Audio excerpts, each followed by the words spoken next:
Jamaica. She's representing Dr. Kassan Troop, Permanent Secretary. Ms. Olga Isasa, UNICEF Representative.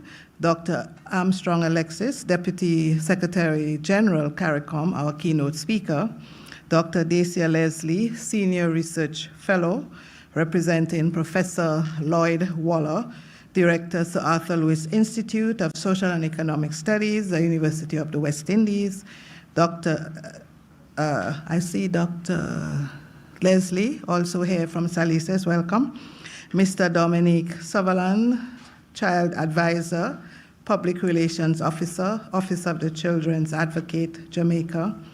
Mr. Danji Clark, Water Valley Primary School, distinguished guests, representatives of our partner agencies, colleagues, teachers, parents, and most importantly, our children and young people joining us today. Ladies and gentlemen, online and in person at the university's regional headquarters, good morning. Good morning. I am Aldri Henry Lee, and it is my honor as conference chair to welcome you to the 20th Annual Caribbean Child Research Conference being held under the theme, Leaving No Child Behind, Bridging Gaps for Marginalized Children in the Caribbean. For the last 2 decades, this conference has been a space where children are not only spoken about, but are spoken with and heard. Today, we recommit ourselves to that mission in a region where far too many children are still left at the margins. Our conference, Leaving No Child Behind, Bridges Gaps for the Marginalized Children in the Caribbean, reflects urgent realities in our Caribbean. There are several groups of children who are marginalized. These include children living in poverty, children with disabilities, children affected by migration, those in conflict with the law, those affected by HIV/AIDS, missing children, those who are trafficked, teen moms, child laborers, and the list goes on. Ladies and gentlemen, childhood is at risk in the Caribbean. According to UNICEF 2022, across Latin America and the Caribbean, nearly 2 in 3 children aged 1 to 14 experience violent discipline at home. Boys are 7 times more likely to die as a result of homicide than girls. An estimated 19.1 million children with disabilities live in Latin America and the Caribbean. Yet many still face stigma, inaccessible services, and barriers to schooling, healthcare, and social protection. UNICEF November 2024 expressed a concern about the surge in the number of unaccompanied and separated children on the move across Latin America and the Caribbean. Closer to home, the Jamaica Survey of Living Conditions 2021 estimates that 22.1% of all children aged 0 to 17 years live in poverty. In other words, the promise of no child left behind is still a work in progress in our region. These inequalities are increased due to the climate crisis. In 2023 alone, disasters in Latin America and the Caribbean affected 10.8 million people, including 3.6 million children, disrupting lives, schooling, health services, and community safety nets. This year, the Caribbean, and particularly Jamaica, has lived through that reality in devastating ways. Hurricane Melissa, the strongest storm in Jamaica's recorded history, made landfall as Category 5 hurricane on October 28, 2025. It brought catastrophic winds and flooding, damaging or destroying tens of thousands of homes and critical infrastructure, and affecting an estimated 1.9 million people across the island. The World Bank 2025 notes that Hurricane Melissa caused $8.8 billion US dollars in damage, equivalent to roughly 28 to 32% of Jamaica's GDP. For children, these figures translate into homes and schools without roofs, textbooks washed away, health centers damaged, communities displaced, high levels of trauma, and a profound sense of loss and uncertainty. UNICEF 2025 on November 17th noted that Hurricane Melissa disrupted schooling for nearly 477,000 children across the Caribbean. When a hurricane of that scale tears through our Caribbean region, it does not strike evenly. It hits hardest where the gaps already exist. Poorest households, coastal communities, informal settlements, children already living on the edge. That is why our theme, leaving no child behind, bridging gaps for the marginalized children in the Caribbean, is not just timely, it is an urgent cry for immediate action. As we gather here, some of our participating schools and communities are still cleaning classrooms, repairing damage, and supporting children who have lost homes, relatives, or their sense of safety. Our planned Hurricane Melissa relief activity at the Great Faith Basic School in St. Anne tomorrow is a practical expression of what this conference stands for: research that bridge gaps, but also a conference which stands in solidarity, compassion, and action. I know we have a vote of thanks, but bear with me, this is the 20th anniversary, so just let me give a little thanks to some persons. I want to thank our conference partners, UNICEF Jamaica, UNICEF Eastern Caribbean, the School for Graduate Studies and Research, the University of the West Indies, the Sir Arthur Lewis Institute of Social and Economic Studies, the University of the West Indies, Ministry of Education, Skills, Youth and Information Jamaica, the Planning Institute of Jamaica, Early Childhood Commission, Child Protection and Family Services Agency, Office of the Children's Advocate, and our new partner, the Caribbean Policy Research Institute, CAPRI. Special thanks to UNICEF Jamaica and UNICEF Eastern Caribbean. We began the conference 20 years ago with UNICEF Jamaica. They fully sponsored the conference for the first 8 years. For the last 4 years, UNICEF Eastern Caribbean has sponsored the conference as we move from Barbados to Trinidad and Tobago to Antigua and back to Jamaica. Thank you for seeing the value of the conference and continuing to support it. Let us give our main sponsor, UNICEF, a round of applause. I don't think they're hearing this applause. Can I get a better round of applause, please? Thank you so much. So we thank our sponsors, UNICEF, Royal Computers, Grace Kennedy Foundation, LASCO, Wisinco, eLearning Jamaica, Caribbean Airlines. Finally, but most importantly, I want to thank the children and the young people at the heart of this conference. Your essays, your poems, your research papers, your courage to speak out and remind us why we are here. You challenge us to build a Caribbean where every child can learn, be safe, be healthy, be heard, and belong. Ladies and gentlemen, let us applaud our children.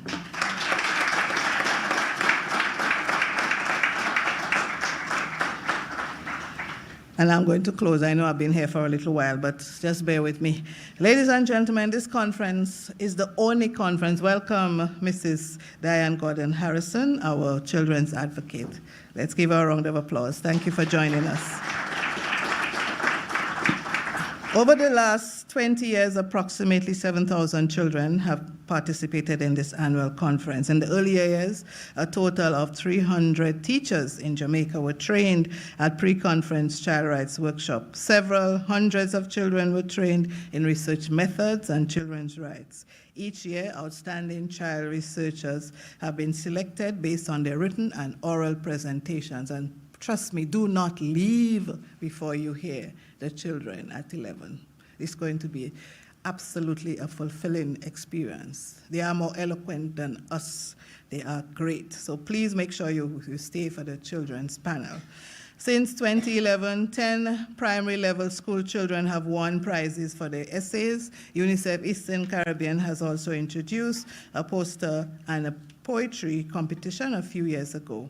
There have been other significant outputs from this conference. 4 publications of the winning entries by children have been produced. We have had 3 academic peer-reviewed publications or papers by adult academicians. That's to make sure we are a university and we have publications. For the 10th anniversary of the conference, a document with the policy recommendations presented at the conference was handed to the then Prime Minister of Jamaica. In 2009, the conference also won the prize for the project, the activity with the most developmental impact for the Faculty of Social Sciences, Mona UWI. As we prepare for the next 5 years, and I'm closing, we want the conference to evolve into national child rights competition in essays, in poems, in research.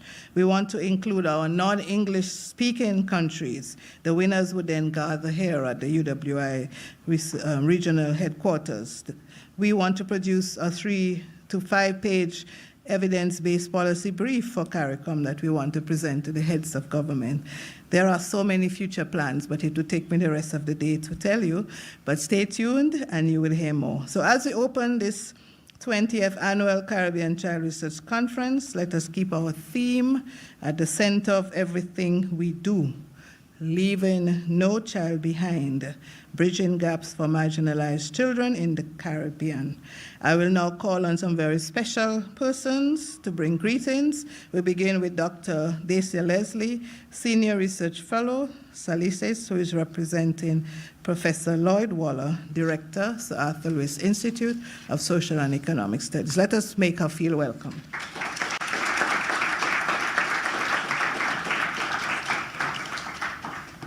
Thank you so much, Professor Audrey Henry Lee, Conference Chair, distinguished colleagues from the University of the West Indies, UWI, representatives of our partner agencies, members of the diplomatic and development community, principals, teachers, and guidance counselors, parents and guardians, and most importantly, our children and young people participating in this conference. Good morning.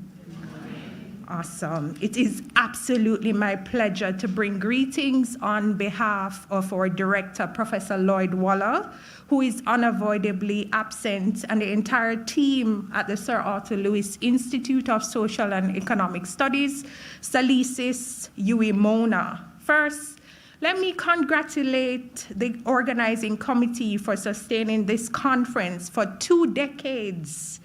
In a region where priorities compete fiercely for attention and resources, to hold a child-focused research conference every year for 20 years is no small achievement. At the very least, it signals a deep and consistent commitment to placing children at the center of Caribbean development.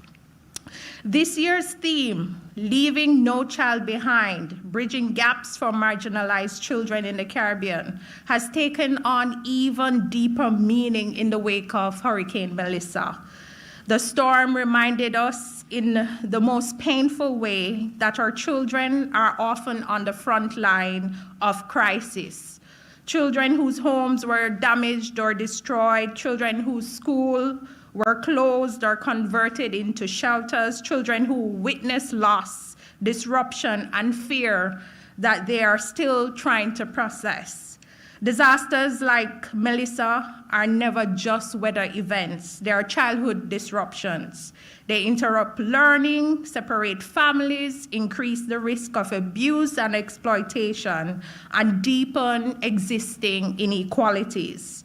A child who was already marginalized by poverty, disability, geography, migration status, or exposure to violence can therefore be pushed even further to the margins by a single hurricane, flood, or earthquake. This is why a conference on children, research, and rights is also, by definition, a conference on children and crisis. It compels us to ask ourselves very hard questions, but necessary ones. How do we design education systems that continue to serve children during and after disasters? How do we provide psychosocial support for children who have experienced trauma? How do we ensure that social protection systems respond quickly enough so that no child goes hungry or drops out of school because of a crisis? And how do we listen to children themselves as they tell us what they need to feel safe, to feel heard, and to rebuild hope? The Caribbean is one of the most climate vulnerable regions in the world, and our children are growing up in what is effectively a permanent age of disruption, health shocks like COVID-19, economic shocks, climate shocks like Hurricane Melissa, and the everyday crisis of crime and violence in too many of our communities. If we are serious about leaving no child behind, then resilience building, psychological, educational, social, and economic considerations must be embedded in how we think about child development and child rights. For Silicis, this is exactly where we believe we should be, at the intersection of research, policy, resilience, and advocacy. Our role is to generate the evidence that helps governments, agencies, and communities design child-sensitive disaster risk management, crisis response, and long-term recovery strategies. Children should not be an afterthought in national disaster plans. They must be a starting point. What makes this conference unique is that it does not speak about children only in the abstract. It creates a space for children and young people to speak for themselves, to present their own research, and to share how crises like Hurricane Melissa have affected their lives, their schooling, and their dreams. When children are treated as partners in knowledge production, the quality of our policies and programs improves. We also move from guessing to listening, from assumptions to lived realities. To the researchers, both adults and young people, I want to say, and these are of course Prof. Waller's words, the work you present over the next 2 days is more than an academic exercise. It is part of a larger project of justice and recovery. Every table you construct, every interview you conduct, every narrative you analyze has the potential to influence how shelters are managed, how schools prepare for emergencies, how budgets are allocated, and how children are protected before, during, and after crises. To the children and youth who are here, your presence is the heartbeat of this conference. Your questions, your courage, and your creativity are why we are here. When you speak about your experience of hurricane seasons, online schooling, family stress, or community violence, you help adults to see what we often miss.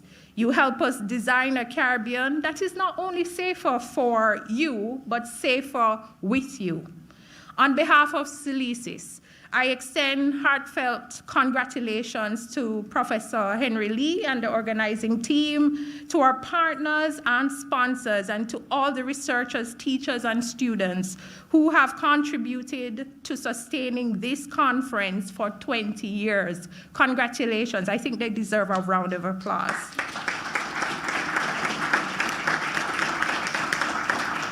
Silicis reaffirms our commitment to working with you to ensure that no Caribbean child is left behind in policy, in practice, and in times of crisis. It is now my pleasure to officially welcome you to the 20th Annual Caribbean Child Research Conference. May the discussions be rigorous, the presentations inspiring, and the outcomes impactful for every child in our region, especially those rebuilding their lives after Hurricane Melissa and other crises to come. Thank you.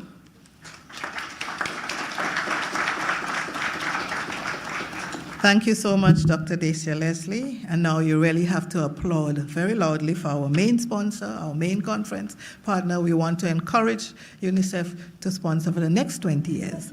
So please, Ms. Olga Isasa, UNICEF rep, please give her a round of applause.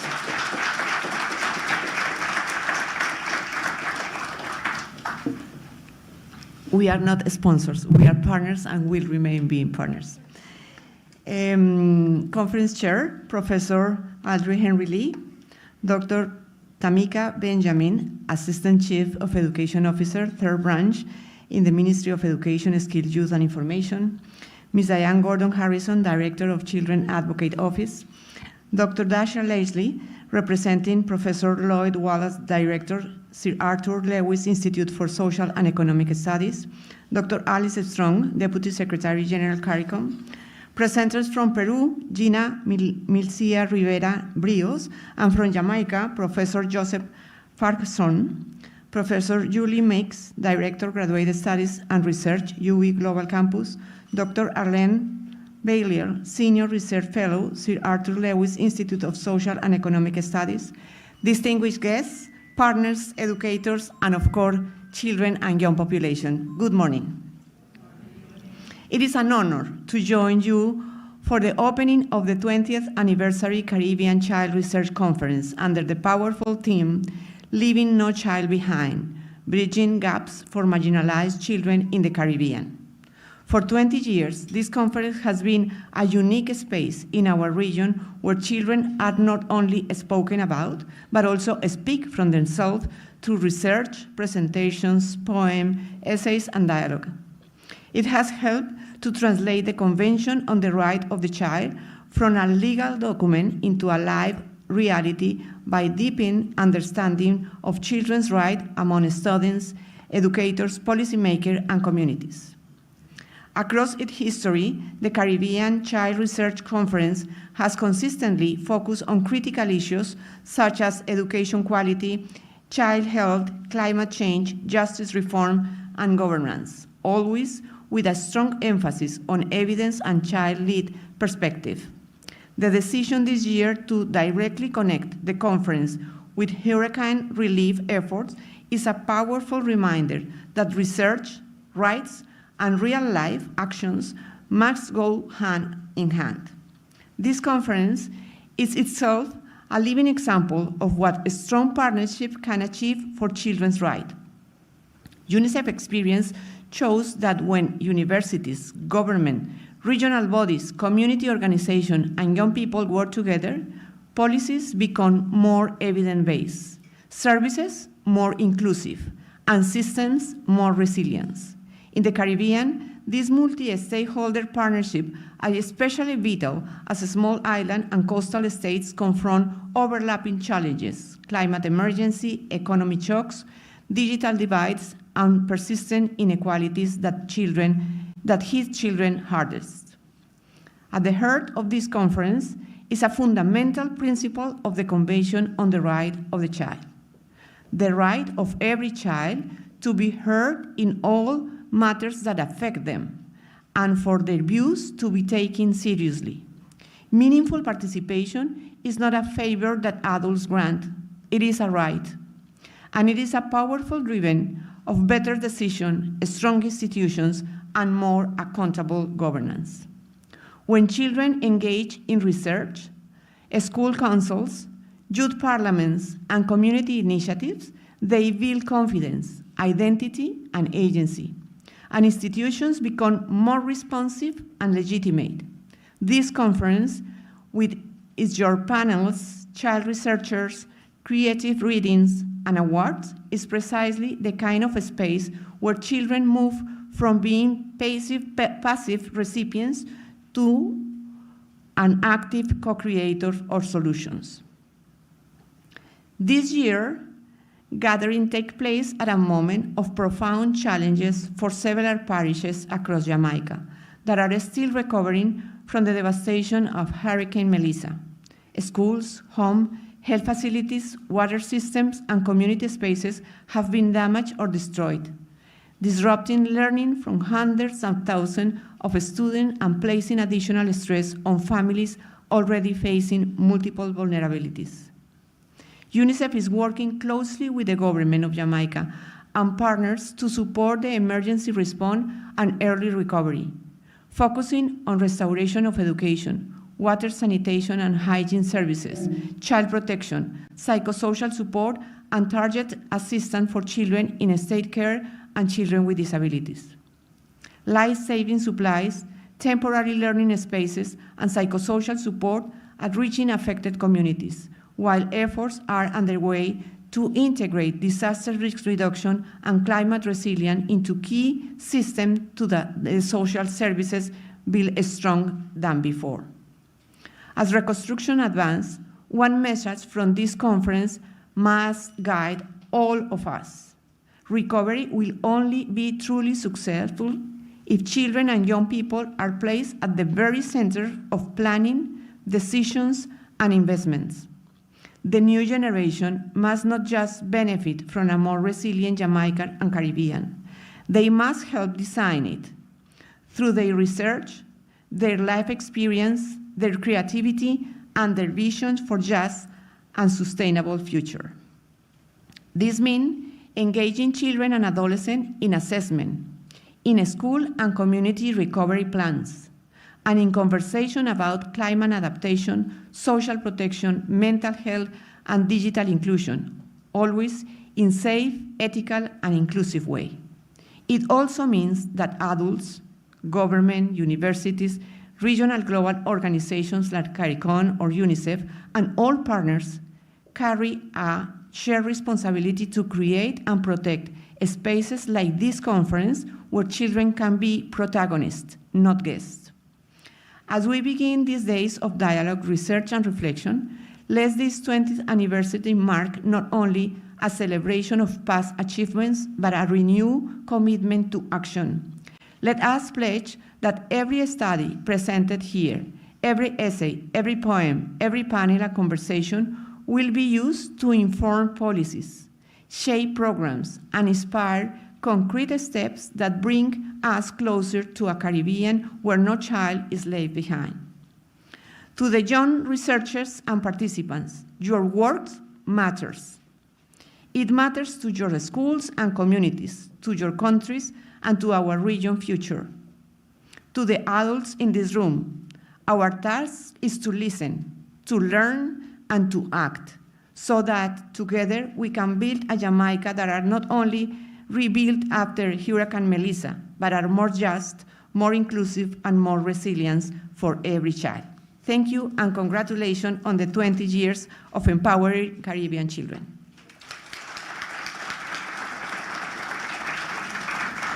Thank you. Another round of applause for UNICEF.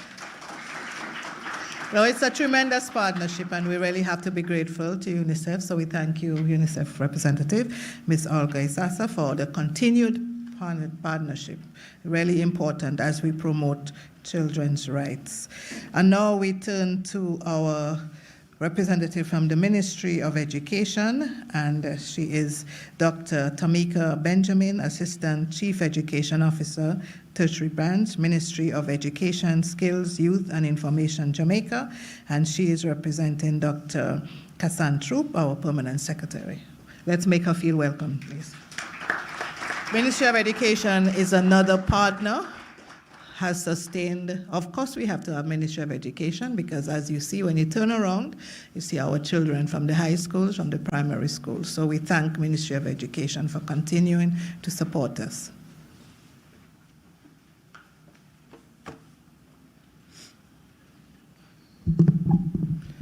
Professor Aldry Henry Lee, Conference Chair, Ms. Olga Iseza, UNICEF, Dr. Armstrong Alexis, Deputy Secretary General, CARICOM, Keynote Speaker, Dr. Dacia Leslie, representing Professor Lloyd Waller, Director, Sir Arthur Lewis Institute of Social and Economic Studies, Mrs. Diane Gordon-Harrison, Children's Advocate, Mr. Dominic Sutherland, Child Advisor, Public Relations Officer, Office of the Children's Advocate, Mr. Dan J. Clark, Walter Valley Primary, researchers, teachers, other specially invited guests, in particular, our children and young people, Good morning to you all.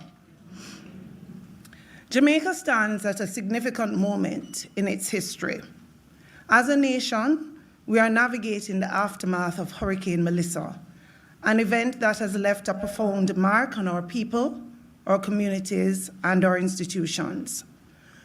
The western end of the island, in particular, continues to grapple with loss of homes, livelihoods, stability, and in many cases, the safe and familiar spaces where children learn, play, and grow.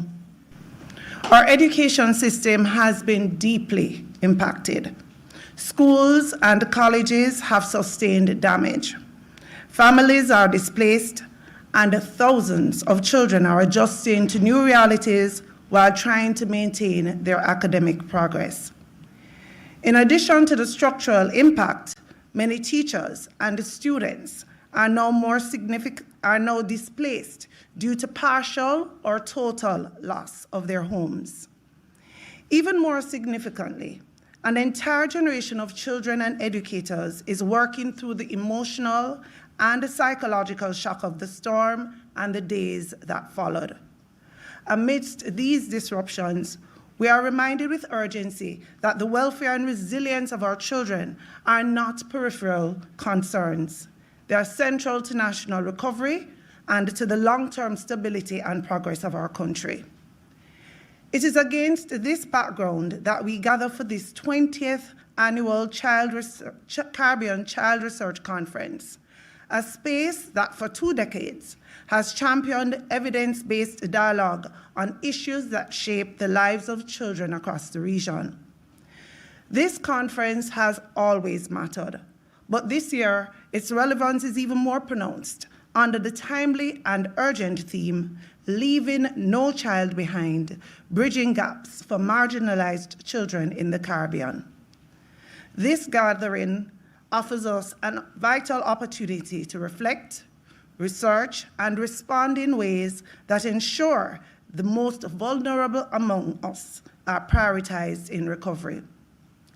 The research shared here, the questions explored, and the voices elevated will help illuminate the pathways through which our children can not only recover from crisis, but flourish beyond it. The insights presented will be critical as we confront widened inequities, re-examine social protections, and rebuild systems that are more inclusive, more resilient, and more responsive to the needs of marginalized children. It is therefore my honor, on behalf of the Ministry of Education, Skills, Youth, and Information, to bring greetings to all participants of this important regional gathering. I extend warm commendations to the organizers, partners, presenters, student researchers, and all who have sustained the impactful platform for 20 years. The work you undertake here is essential. As we repair infrastructure, restore services, and strengthen institutional capacity, we must also attend with equal care to the emotional, academic, social, and developmental needs of our children.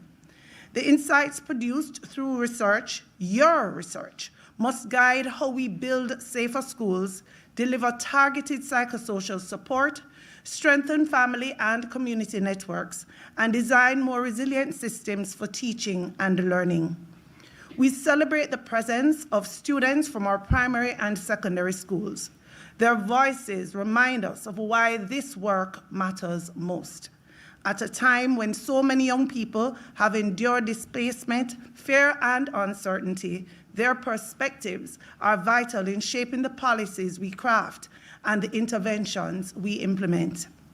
As you engage over the coming days, I encourage you to think deeply about the lessons Hurricane Melissa has laid before us, the need for stronger safety nets, the urgency of equitable access, the importance of resilience building, and the power of community, research, and cross-sector partnerships in safeguarding our children. The ministry remains committed to supporting research, promoting child well-being, and collaborating with all stakeholders to ensure that every child in Jamaica and across the Caribbean can thrive even in the face of adversity. Congratulations on 20 years of impactful scholarship and advocacy. The work you advance here today will help guide the future we are building. Thank you, and all the best for a successful conference.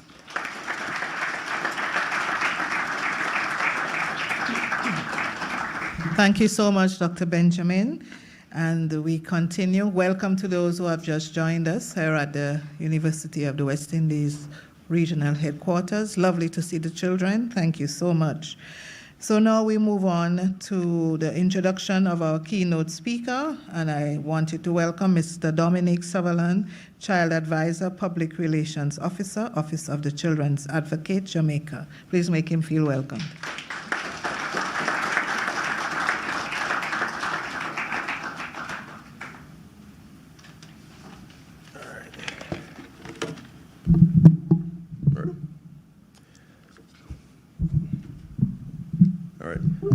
Ladies and gentlemen, boys and girls, good morning. My name is Dominic Sutherland, and it is my esteemed pleasure to introduce today's keynote speaker, Dr. Armstrong. Hold it. All right. Dr. Armstrong Alexis. Dr. Armstrong Alexis is St. Lucian. He is a graduate of Walden University in the United States and holds a doctoral degree in business administration. Dr. Alexis also holds an MBA from the University of Durham in the United Kingdom and is a graduate of the University of the West Indies, Mona Campus, Jamaica, with a Master of Science degree in Sociology and a Bachelor of Science degree in Social Works. Dr. Alexis has held numerous leadership positions, both as a volunteer and professionally. He joined the Caribbean Community Secretariat as Deputy Secretary General from November 1st, 2021. He joined the Secretariat after having served as a Deputy Representative of the United Nations Development Program, UNDP, Nambia Country Office. Prior to his assignment in Nambia, Dr. Alexis served as Deputy Resident Representative and Functional Head of Office for UNDP in Suriname.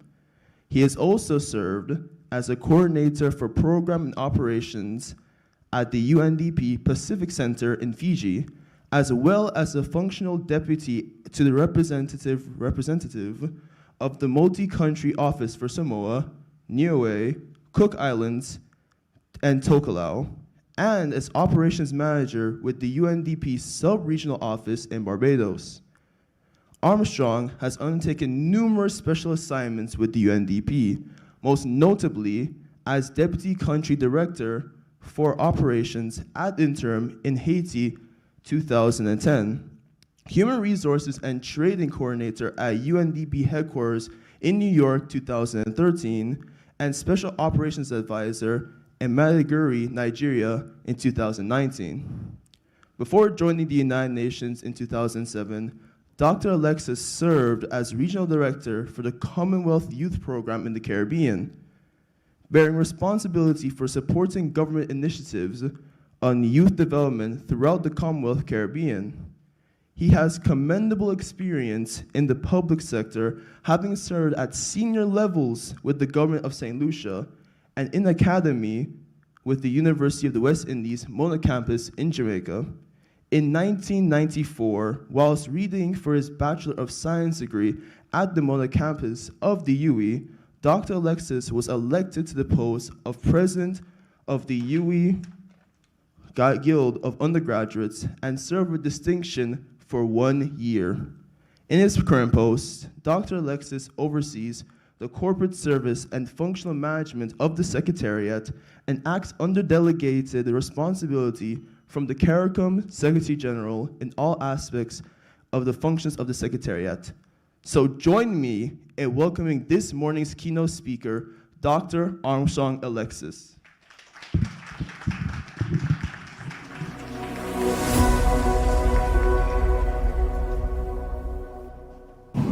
Professor Aldry Henry Lee, the Pro-Vice Chancellor, Graduate Studies and Research, and Chair of today's conference. The Honorable Ministers present, Ms. Olga Isaza, the representative of UNICEF Jamaica, distinguished faculty and students of the University of the West Indies, members of the organizing committee of the 20th Annual Caribbean Child Research Conference, development partners, our teachers and practitioners, Caribbean youth ambassadors and youth leaders, and most importantly, the children and adolescents who are at the heart of this gathering and the reason why we are gathered here today. Good morning to all of you. Thanks for the invitation to join your august body. I am humbled by your invitation for me to deliver the keynote address for this, your 20th Annual Caribbean Child Research Conference. It is really a privilege to join you, and this forum has evolved into a singular regional space where scholarship meets advocacy and where children's voices take their rightful place alongside research and policy. Staging the Caribbean Conference for the 20th time is indeed a milestone, and I congratulate you on your persistence and dedication to make this platform available on such a consistent basis. I want from the onset to express my sincere regrets for not being able to be with you in person. Of course, were it not for the passage of Hurricane Melissa, this conference would have taken place on November 6th, and I would have been right here with you. But that phenomenon, which poured damage, devastation, and destruction upon Jamaica, caused a postponement to today. I take this opportunity to express my deep personal anguish for the pain felt by those directly and indirectly affected. I sympathize with the families and loved ones of those who lost their lives and livelihoods, and I stand in solidarity with you and the rest of Jamaica as you pull yourselves back into shape and confront the reality of returning your country to its rightful place of catering for the needs of every citizen. Whilst the devastation caused by Melissa is still visible and apparent, the mere fact that this conference is able to be convened today is testimony of the resilience of the people and the fortitude of the spirit of the nation. Just as Olive Senior reminds us in her poetry on survival, that out of hardship, the new and beautiful always emerges. I say to you, Jamaica may have been bent, but you are not broken. Melissa may have tested the foundation upon which Jamaica was built, but I have no doubt that it has also revealed the courage that built that foundation. You will rise again because resilience is rooted in you, in your indomitable spirit, and in your drive to do well for your people. Now that you have reconvened, I am dismayed by the fact that the best suited day on the calendar happens to be the day that all St. Lucians of voting age have been called upon to exercise their most solemn and sacred duty, that of electing a government to run the affairs of the country for the next 5 years. I again regret that my obligation to exercise my franchise has prevented me from being with you in person today. Be that as it may, I am honored to be sharing some thoughts with you as we kick off this very important conference. As adults, we have an obligation to our children. Foundational sociological theories, and in particular, symbolic interactionism, provides us with frameworks for understanding our role in shaping society and contributing to children's welfare. In the academic sphere, sound research is required to understand the evolving role of the society and how it is impacting children. And through our respective institutions, effective child development programs are designed, implemented, analyzed, shaped, and reshaped to ensure our children receive the best quality services that we can afford. It is with that in mind that I commend you on the theme of your conference. Leaving no child behind is a variant of the universal theme of the United Nations 2030 Development Agenda of leaving no one behind. It is commendable that the UWI, our premier tertiary education institution in CARICOM, is seeking to engage in discourse that specifically draws attention to the kinds of research, policies, and programs that will bridge gaps for marginalized children in the Caribbean.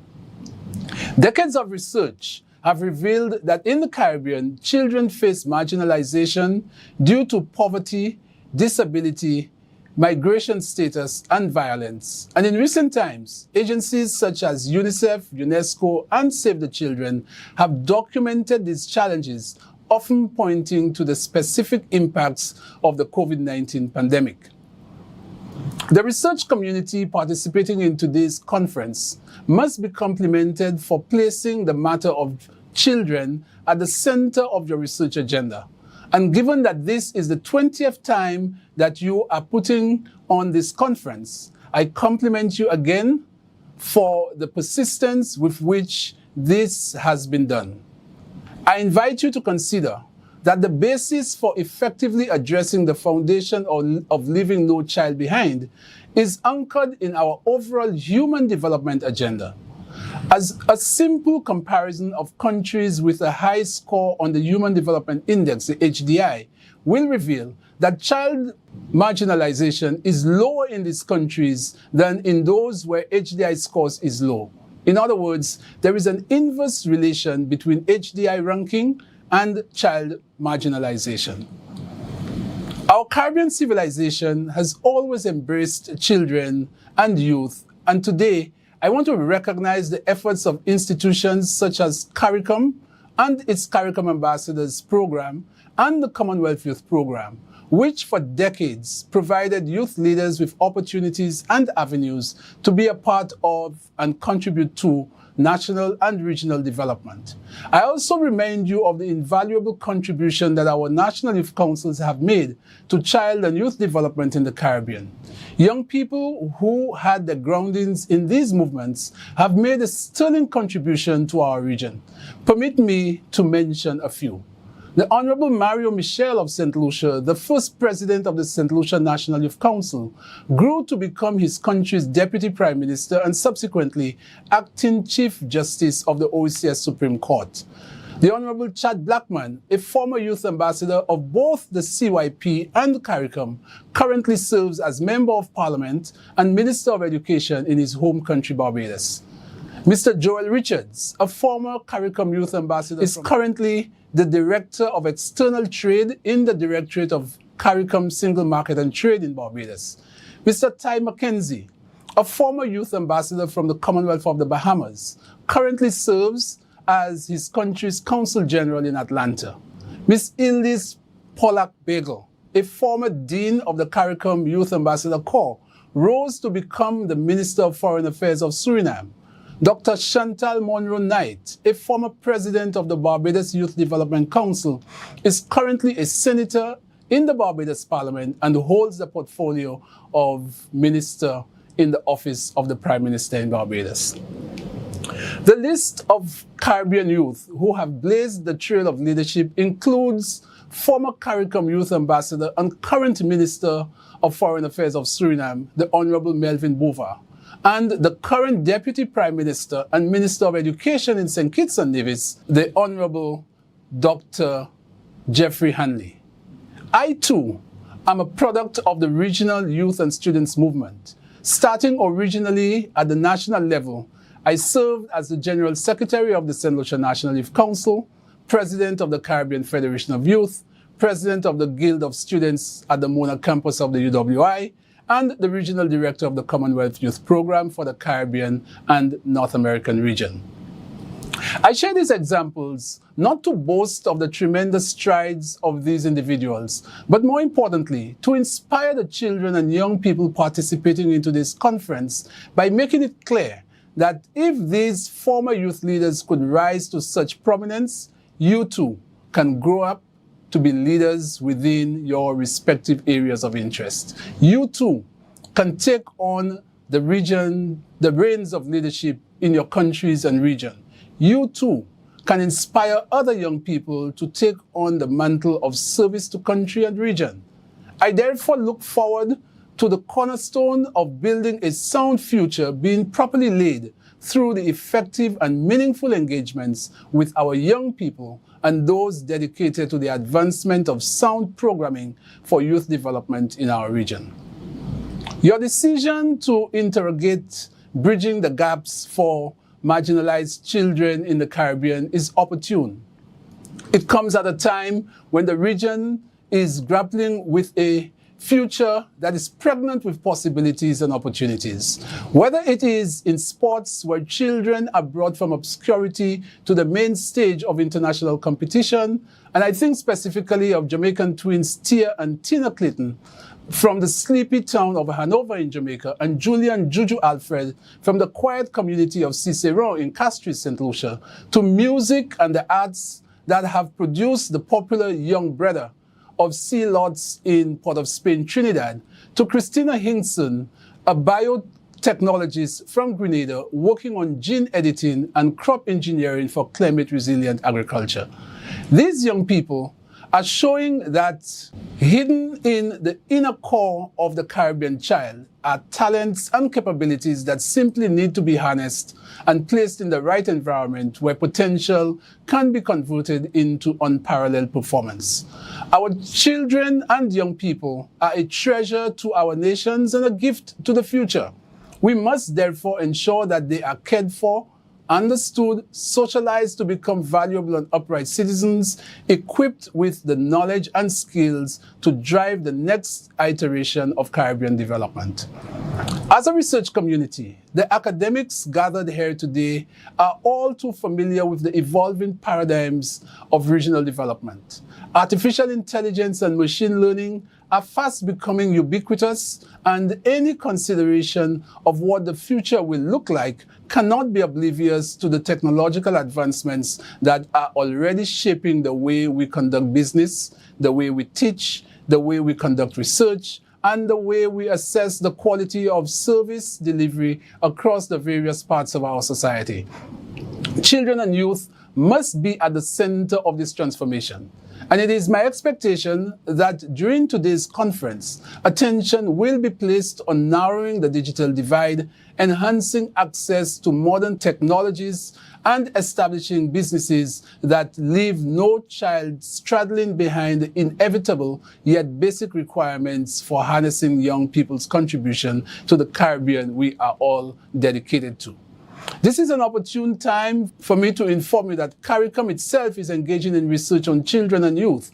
On the 22nd of October 2025, the CARICOM Secretariat, in collaboration with UNICEF, launched a regional survey publication on the children in the media and youth.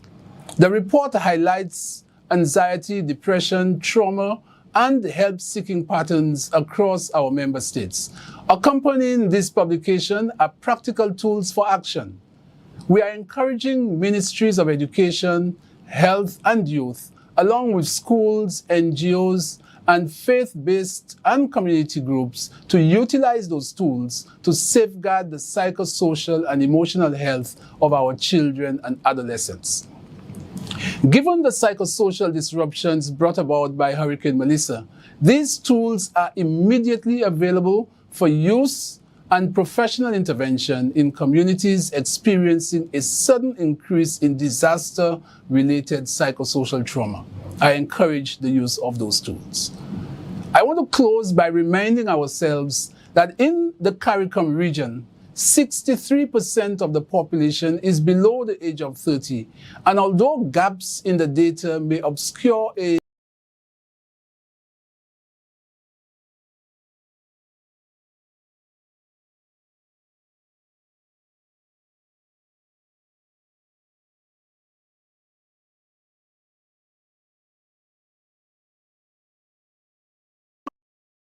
to place particular focus on the cohort of the population as we seek to address the vagaries of our ever-evolving Caribbean society.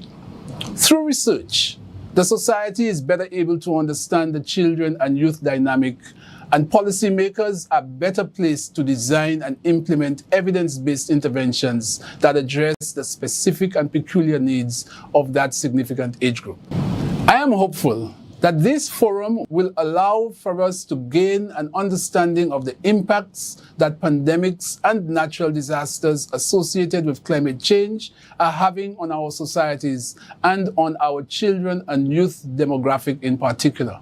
Factors such as learning loss, food insecurity, safety and human security, economic and financial setbacks, crime and violence, and negative socio-cultural influences on children and youth must be brought to the fore. This conference affords us an opportunity to combine research with practice, and as we design models to better equip ourselves for the future that lies before us. I take this opportunity to once again salute your efforts to critically examine the progress made across the region in advancing children's rights. The United Nations Convention on the Rights of the Child succinctly captures our obligations, and our research agenda is sufficiently grounded on uncovering what we as a Caribbean society must do to prepare our children for the future and to prepare our societies for the critical role that our children and youth must play in the advancement of our Caribbean civilization. Thank you once again for the opportunity to address you, and I wish you success in the rest of your deliberations for today. I thank you.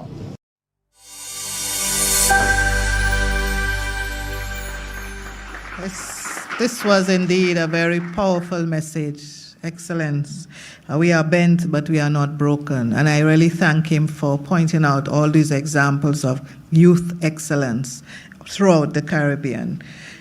And now we turn to our performance by Augustown Primary School. I think they are outside, waiting for the signal. Are they inside, outside? That's why I was asking why are they outside? Well, can we get a signal, please?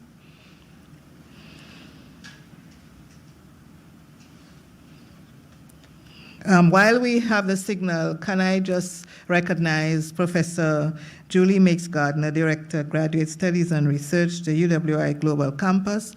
I want to say she was with me from the beginning, and I need her to stand and you give her a round of applause. She was co-chair of the first 3 or 4. I know she got very busy, but please stand, Professor Julie Meigs-Gardner. And in fact, two of the volumes, the publication, academic publications, we co-edited. Remember, when I was boasting earlier about the outputs, I mentioned that we had publications. So we co-edited 2 volumes on presentations made at the Caribbean Child Research Conference. Okay, so now we have the Augustown Primary. Let's welcome them.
In the Caribbean classroom, every single day, some pitney hide them vice, some not get for say, some belly empty, some heart heavy, some mind full, and still them can't get left behind.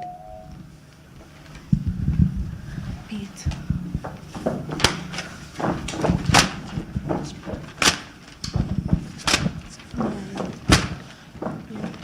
I'ma try for real. I'ma try for real. Miss me try for real. But the letter them run wild. The letter them run wild. Them spin, them flick, them disappear. Them spin, them flick, them disappear. No child left. No child left. No child left. Me say no child left. Them laugh off of my voice like my words not good enough. So me lock up my talk, but silence it rough. It rough, it rough, it rough. No child left, no child left. No child left, me say no child left. My belly cry louder than my mouth, but me still have to hide the pain. Cause hunger shameful, that's what them claim. No shame here, No shame here. No shame here. Me say no shame here. But hear me now. If we lift up one another, we're stronger. If we hold up one another, we're braver. If we care for each other, the whole Caribbean rise.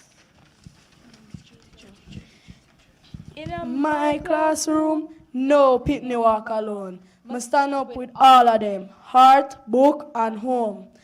Stand up. Stand up, stand up.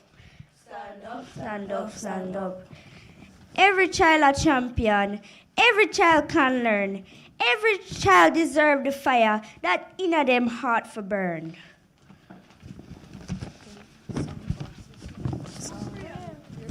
Time I feel, can't do no different. Swear I'ma have to win, that's why I'ma try again. Every time I feel, cause God always a listen. One day I have to win, that's why I'ma try again. Every time I feel, can't do no different. Swear we have to win, that's why I'ma try again. Every time I feel, cause God always a listen.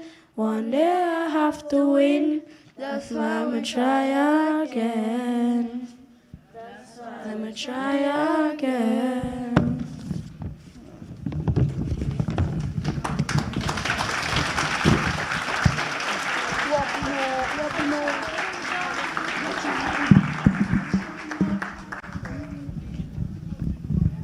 Let's give them another round of applause as they leave the front of the room. Very brave. Excellent. You have something else to say? Oh, okay. Thank you. That was powerful. No child left.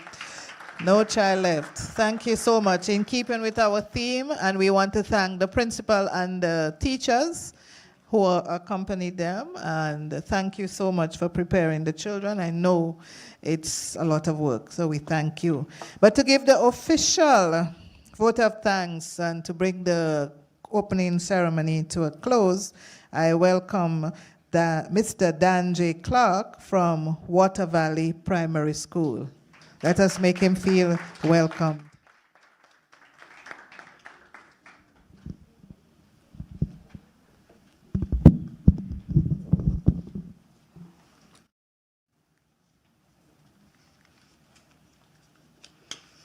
Good morning, ladies and gentlemen. I am very proud to give the vote of thanks this morning.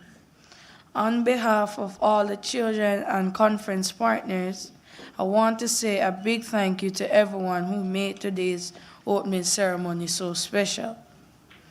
This year's theme, Leaving No Child Behind, Bridging Gaps for Marginalized Children in the Caribbean, is very important to us. It reminds us that every child, no matter where we live or what we face, deserves love, care, respect for our rights and chances to do well. I thank our conference chair, Professor Audrey Henry Lee, for serving as moderator of the opening ceremony. I also want to thank all our speakers for your powerful messages. Special thanks to our keynote speaker, Dr. Armstrong Alexis, Deputy Secretary General CARICOM. All speakers encouraged us, children, and made children feel very important. We enjoyed the performance by Augustown Primary School. Thank you. A very special thank you to the organizers for also caring about the children and families who were affected by Hurricane Melissa. I was really touched when I heard about the plan to help Great Faith Basic School in St. Anne. It makes me feel proud that this conference isn't just about talking, but also about helping. Thank you to UNICEF, other sponsors, and conference partners for supporting children across the Caribbean so we can have opportunities like this one. And thank you to the volunteers and technical team for making everything run smoothly, even if we don't always see your hard work. Finally, thank you to all the children and young people who are here. Thank you everyone who attended the opening ceremony of this important conference. I am happy to be here with you. Together, we can show the world how talented and smart we Caribbean children are. Thank you all for listening and enjoy the rest of the conference.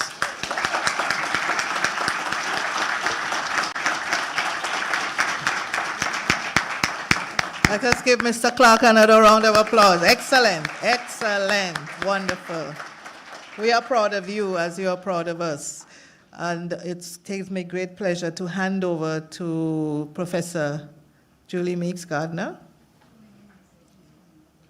Okay, I think we have some housekeeping matters. So as we are live on TV, if we have anything to do now, let us do it and be quick about it, please. So just want to welcome those from overseas. Can you stand while we transition to the next session? Thank you very much, those who are up here. Thank you, Mrs. Sassa, Miss Dr. Leslie. Can we transition to the next session, please? But I want to, where are the children?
Morning, everyone.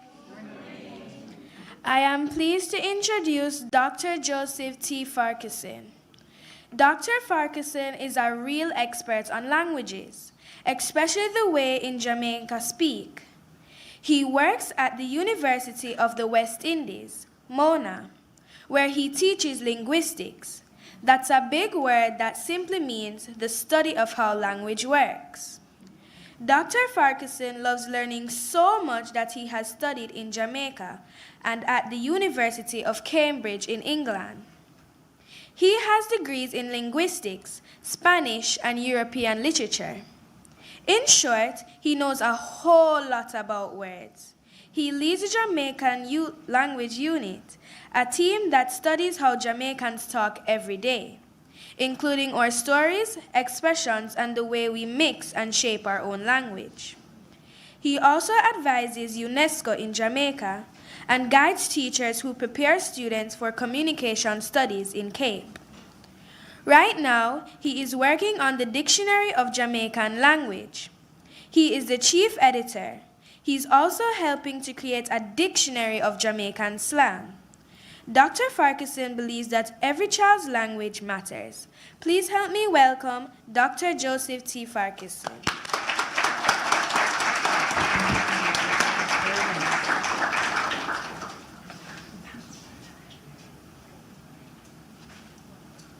Okay, thanks, Azana. Excellent job. And also because Azana is from the best area in Jamaica. Mike won't cooperate.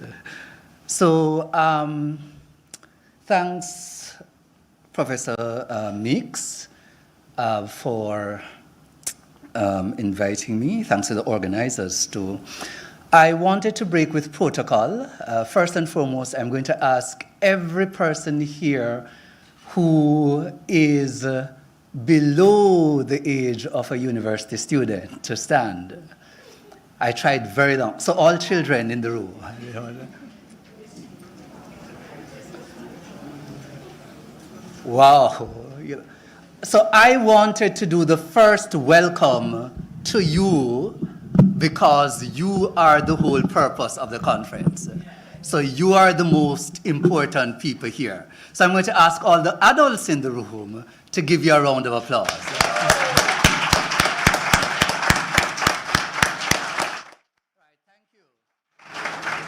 You can sit. Somebody want to start out by, beginning on up. So, yeah? That's true because people study what is important. And if they're holding a whole conference on you, it means that you are important. So to Prof. Julie Meeks, Prof. Audrey Henry Lee, Pro-Vice Chancellor of UWI, Ms. Olga Isaza, UNICEF representative, my co-presenter, Ms. Yina Melissa Rivera Brios, other specially invited guests and conference presenters and attendees in the audience. Thanks very much for inviting me to make a few remarks. I'm not sure if the Jamaicans in the room will recognize the pun when I said I recognize you asked me to bring remarks, not to pass remarks. All right, some people here understand. And this is on the launch of the UNICEF video, which looks at the Convention on the Rights of the Child. An extremely important video. The launch marks a significant moment, a moment that is indicative of progress and development in the right direction. So I'm about to tell you a few things that most people in this room already know, but I believe my task here is to connect the dots. Before full adult suffrage in 1944, the majority of Jamaicans did not have a say in the governance of their own country and did not have access to most of the significant platforms for voicing their concerns.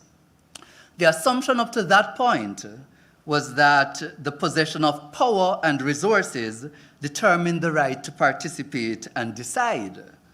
Although we made progress in the area of suffrage, That's when we got universal adult suffrage.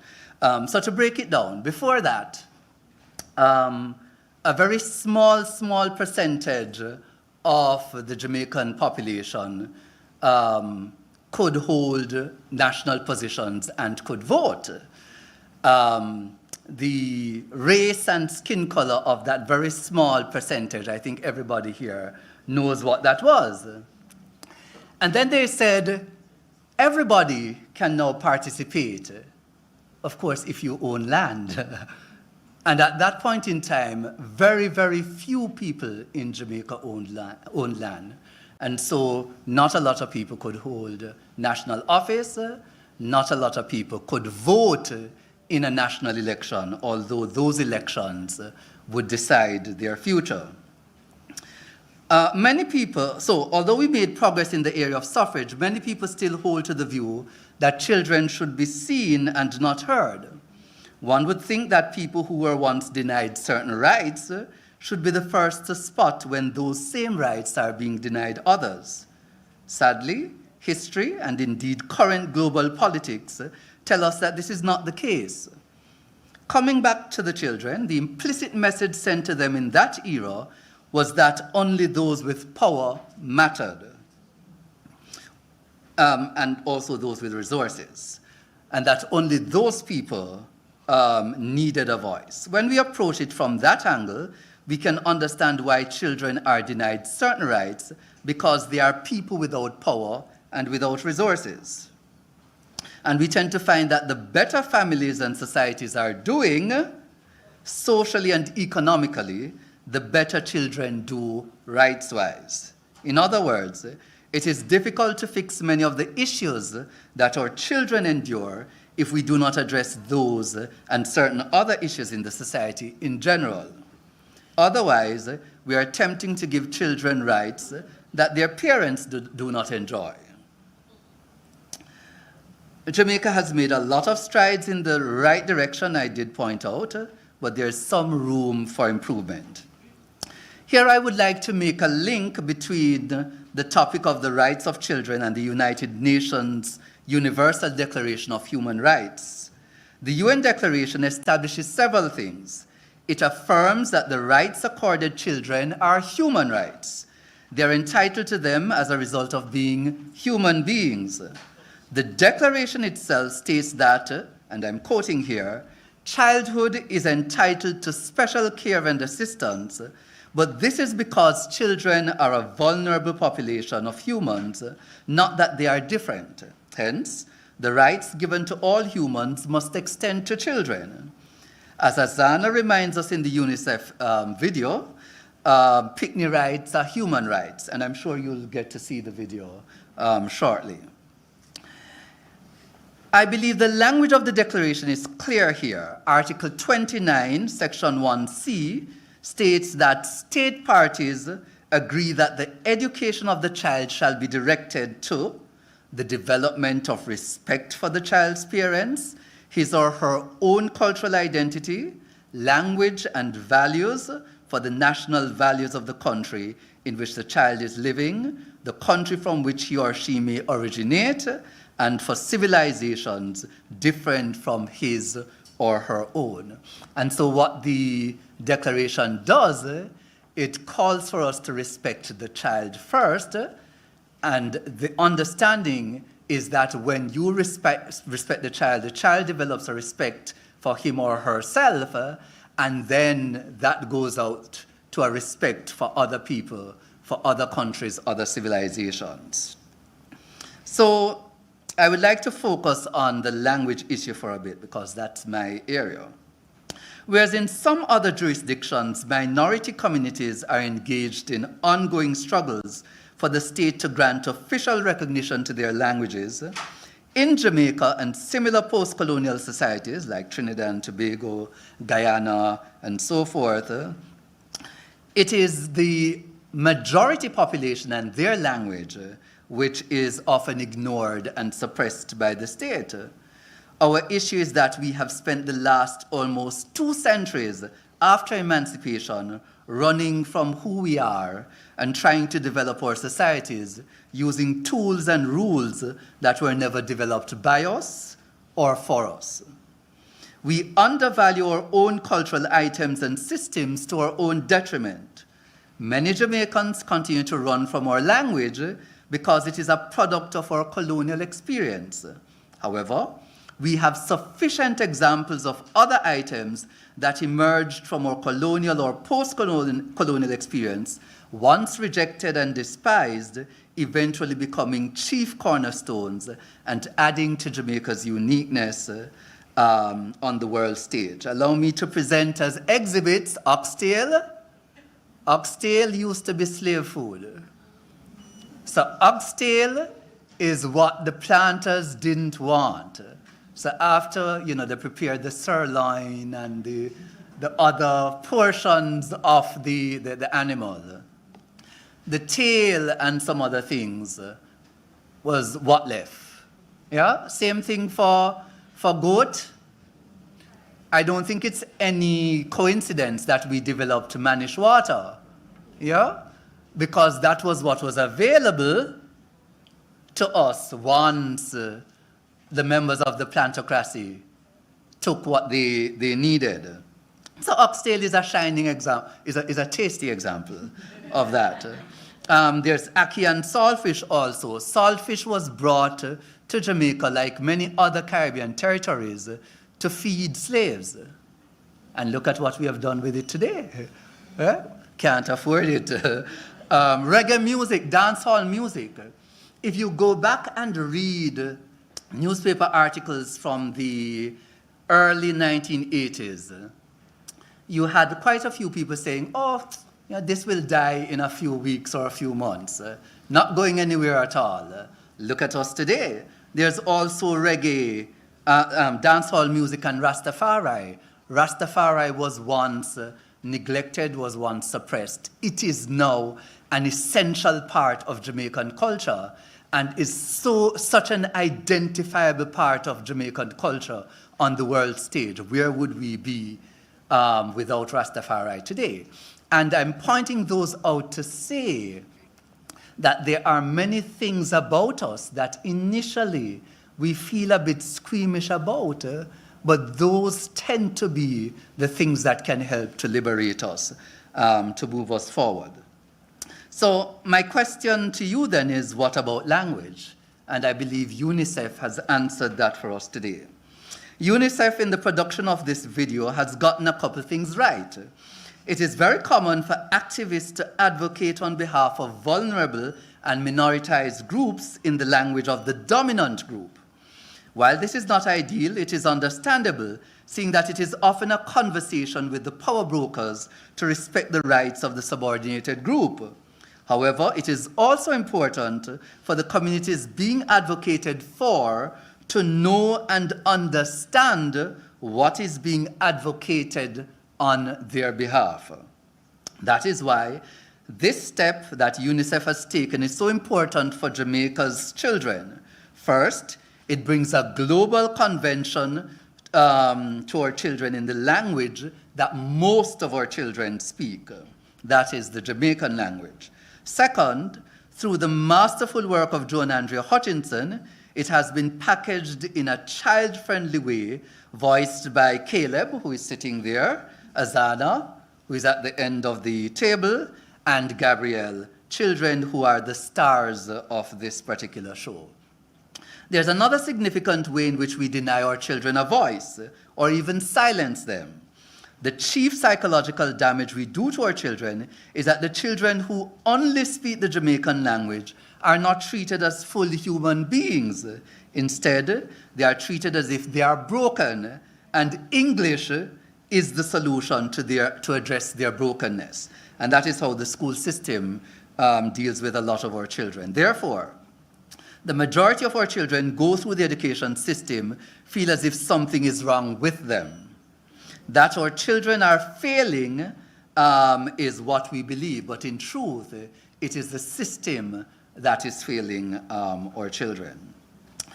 There are signs, though, that Jamaica is moving in the right direction. In 2019, Prime Minister, the Honorable Andrew Holness, declared that the institutionalization of the Jamaican language is inevitable.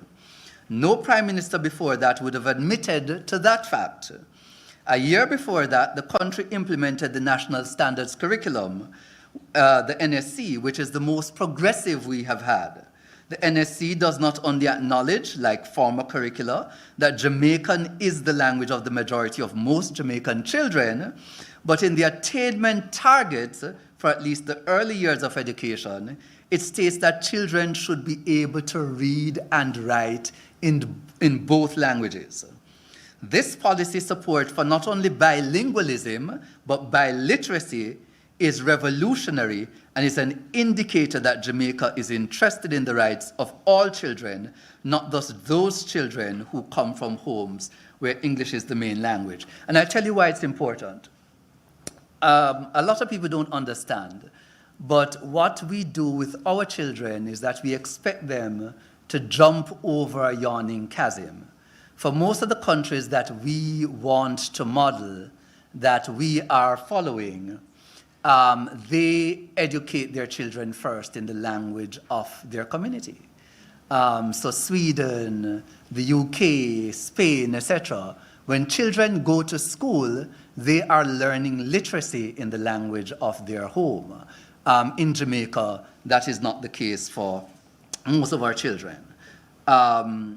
So I am harping on language because language is such a critical issue in the matter of human rights, not just in terms of the language in which advocacy is done, but also the language we are willing to listen to people in, the language people can use to access state and non-state services.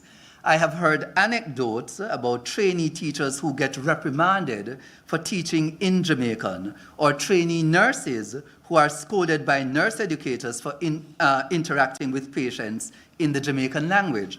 Why would it be a bad thing to speak to someone in the language they understand best? This is why I made a link at the start between the rights accorded adults or parents and those accorded children. UNICEF is calling on us to take note of and respect the dignity of children. Apart from the fact that language is my area of specialization, it makes sense that we start from the perspective of language, because once we admit that someone's language is important, it opens up the way for us to listen to them. Once we create an environment where we are willing to listen, then those speaking can relay their concerns in their own voice. Someone bring up UNICEF to make the video, yeah? What teach Pitney about them rights. But I know Pitney one must know about Pitney rights. We must make sure say parents, teacher, government worker, church, service club, and everybody know about Pitney rights too. So it must depend on TV, it must show a Parents Teachers Association meeting, staff meeting, and rate. The UN don't tell we say language rights are human rights. And to the UNICEF a member, we say Pitney rights are human rights too. Then now we are going to respect the Pitney them if we don't respect them language. Me don't talk.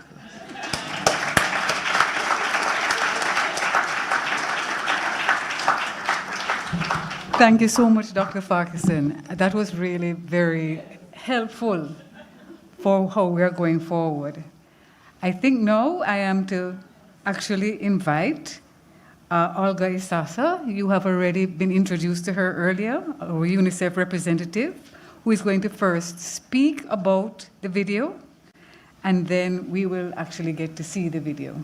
And the video is called Convention of the Rights of the Child in the Jamaican Language. Over to you. Thank you so much, Professor Mix. And very quickly, I am here to introduce the CRC video that will be officially launched at this conference. But first, imagine a child sitting in a classroom, full of curiosity, but unable to fully grasp what is being taught, not because they lack ability, but because the language used is not the one they speak at home. That small gap can become a barrier to learning, confidence, and even understanding their own rights. This is why I am honored to introduce this Jamaica language video on the Convention on the Rights of the Child, CRC. This video is about more than communication. It is about inclusion, identity, and the right of every child to truly understand the rights that belong to them. When children hear this right explained in the language they speak at home, the ideas become clear, closer, and more meaningful. Research and global experience show that learning in one's mother tongue is a key factor for quality, inclusive education, especially in the early years. Sometimes there is a fear that valuing and using the mother tongue in school will weaken children's country's official language or lower academic standards. Evidence from many countries shows the opposite. When children first develop a strong foundation, reading, writing, thinking, and problem solving in their home language, they learn additional languages more quickly and more deeply. UNESCO and UNICEF have documented that mother tongue-based multilingual education improves basic literacy, supports the learning and second language, and leads to better results not only in language, but also subjects like mathematics and science. This matters in Jamaica, where children grow up navigating Jamaican language and English every day. Studies and pilots on bilingual education in Creole English, for example, setting underline that allowing children to use the language they know best in the classroom strengthens their confidence, comprehension, and participation, and provide a strong bridge to fully biliteracy in English. Recognizing and teaching in the Jamaican language while also teaching English is not a step away from excellence. It is a smart, evidence-based ways to help every child reach higher levels of learning. Presenting the Convention on the Right of a Child in Jamaica language, tell children, your language belongs here. Your voice belongs here. Your rights belong here. UNICEF will continue to work with the government of Jamaica, universities, educators, and language experts to ensure that the language children bring to school are seen as an asset for learning. A special thanks to our Jamaican language expert, John Andrea Hudson, who supported us in this project. Your work with the children was highly appreciated. To the crew, you understood the assignment and brought the best out of the children for an excellent production. And to all children who participated in the videos, thank you for bringing your words to life with such brilliance and confidence. You didn't just read lines, you understood them, felt them, and shared them with heart, even if you had to say them over and over again to get just right. It was clear that you took the time to learn and think about the Convention on the Right of the Child really means. Your voice were powerful, your presence was bright. You made this message come alive, and we are so proud of you. UNICEF is releasing this video for the first time here. Thank you for watching, listening, and for taking ideas from this work into research, policy, and practice. Thank you.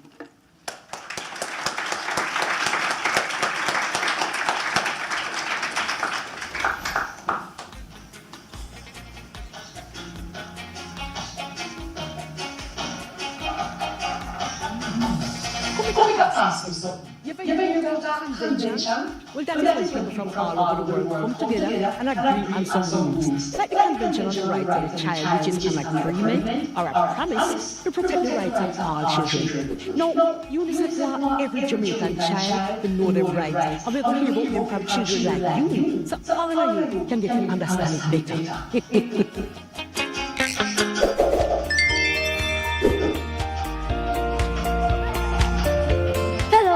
I'm Fiona. I'm Havana. And I'm Gabriel.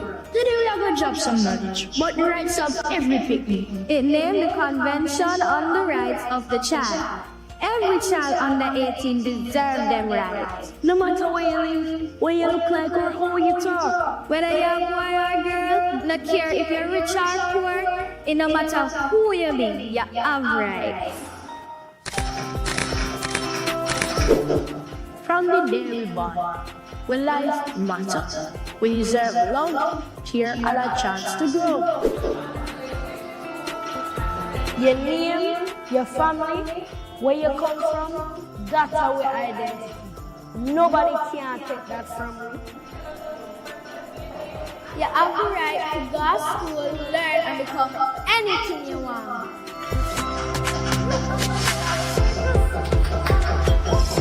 Why are you coming here? I will not forget beat up or rough up. Every child must get looked after and feel safe. True. No child for being on violence or gang thing. We must live in peace and harmony. When we're sick, we should get proper treatment so we can be healthy, whether it's from the clinic or the hospital. And when we feel better, people need time to play and celebrate with culture. Remember, so we need time to rest too. You know, so sometimes I have things on my mind what I really want to talk about. Your voice is important. Make sure you talk up. Your opinion matter. A true yata. And every child have the right to live with them parents and grow good with them family. And disability no mean you any less. You deserve love and support, just like everybody else. We need information that's safe, helpful, and true, so we can grow and learn.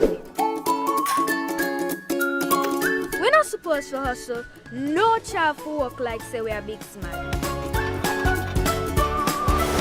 Your rights help you to become the best that you can be. You see it? Hitting rights are human right. Stop me, I said too. And if anybody try this you, talk to an adult where you can trust. Free with rights, free with voice, free with future. So now you know your rights important and you must never forget them. And we adults must always remember the promise to protect, care for, and respect every child so they can grow up safe, strong, and free. If you feel your rights have been violated, call the hotline at 211 to report it and get help. I think we can show our appreciation once more. That was really amazing. And congratulations to UNICEF. Special congratulations to our children. And Caleb and Asana, could you stand for us? Caleb, I'm sorry you weren't able to give your introduction to the other speaker. I don't think she's here.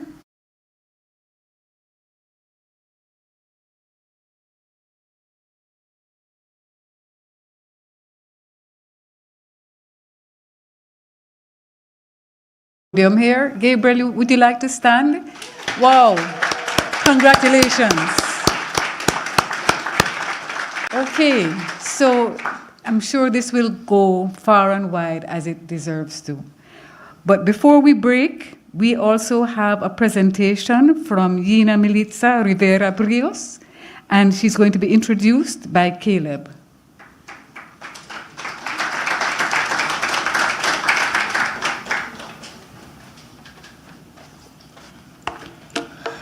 Good morning, ladies and gentlemen. It is my pleasure to introduce Miss Yina Rivera Brios. Miss Yina Rivera Brios is a teacher from Peru, a country in South America. She has spent many years learning about how children grow, learn, and use language. She studied at universities in Peru and Canada, and she even earned special scholarships because of how hard she works.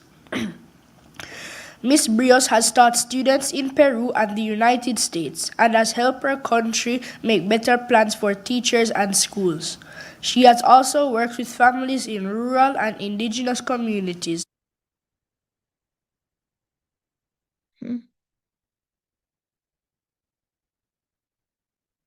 Is doing important research to understand how people in the Andes use smartphones to share their stories, protect their culture, and stay connected. She also works with communities to make sure children can learn in their own language. Today, she has brought a Latin American point of view to this Caribbean conference so we can all learn from each other. So please help me welcome Miss Yina Brios to Jamaica virtually as she is joining us online.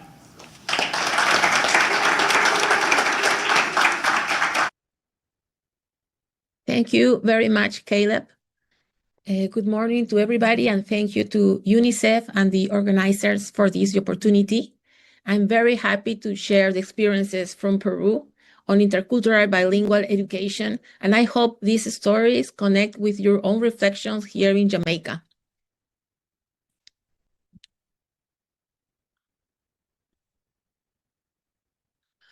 Peru is one of the most linguistically diverse countries in the world.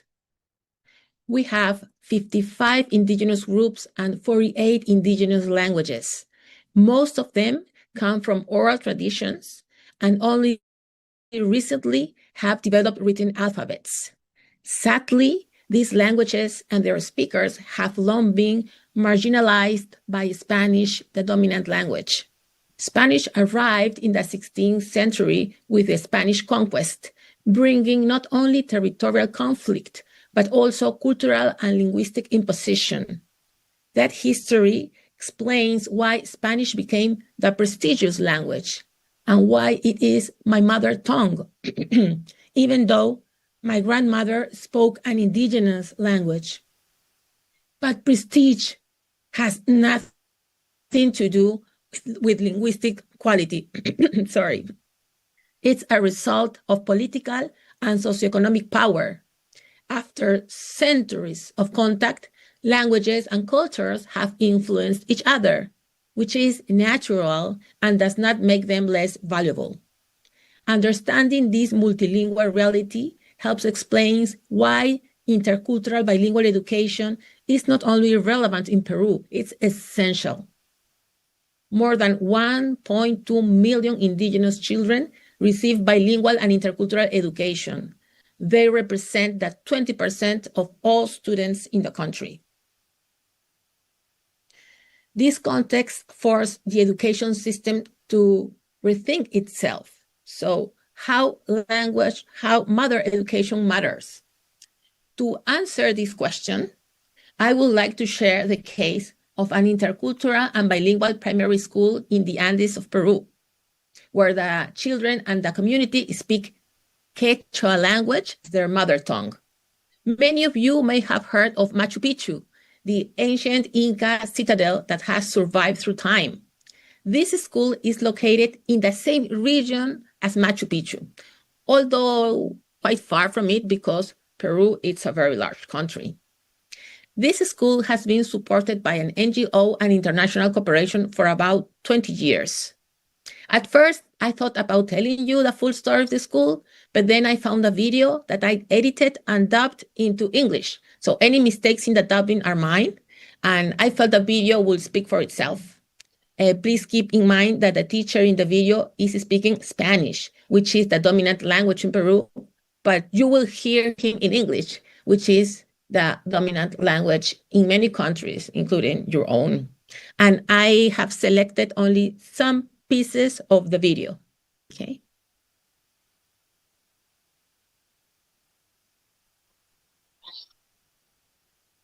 Dos. It's saying elbows in Spanish. Y cuchu. The teacher translated to Quechua.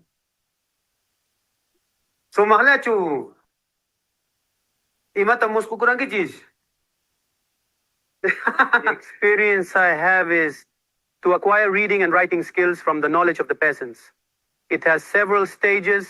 One of them is motivation, where we hold something like an assembly, some small activities, melody.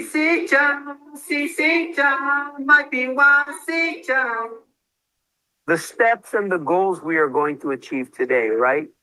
Next, we proceed to the visit to the residence of a wise man of the community.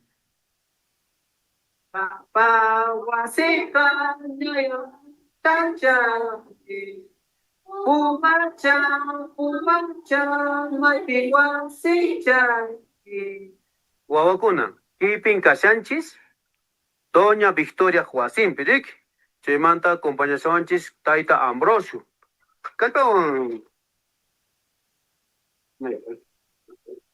Anh con trẻ con nó soi cái con nó cái chỗ chế nó phải cái nó còn sẽ chơi sân sĩ mà that's Teaching in Quechua is very important because the cognitive construct of the children is in Quechua.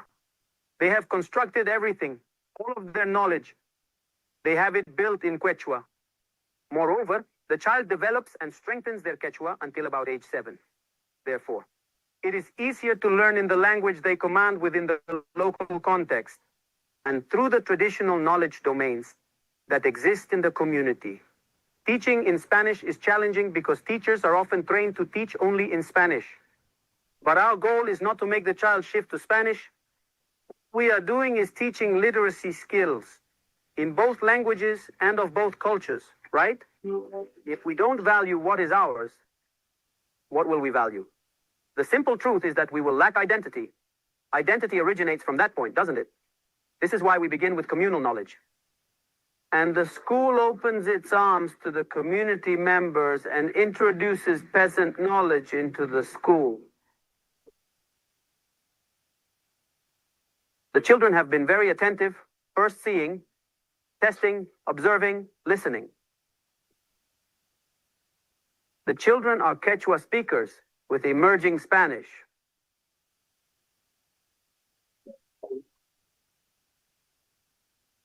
Quechua serves as a cultural medium, correct? And in philosophy needs to be made feasible by mastering the Quechua language. Teaching in Quechua is very important because the cognitive construct of the children is in Quechua. They have constructed everything, all of their knowledge. They have it built in Quechua. Moreover, the child develops and strengthens their Quechua until about age 7. Therefore, it is easier to learn in the language they command within the local context and through the traditional knowledge domains that exist in the community. Teaching in Spanish is challenging because teachers are often trained to teach only in Spanish. But our goal is not to make the child shift to Spanish. What we are doing is teaching literacy skills in both languages and of both cultures, right? Okay, so at the end, he has a message to the teachers I also want to share with you.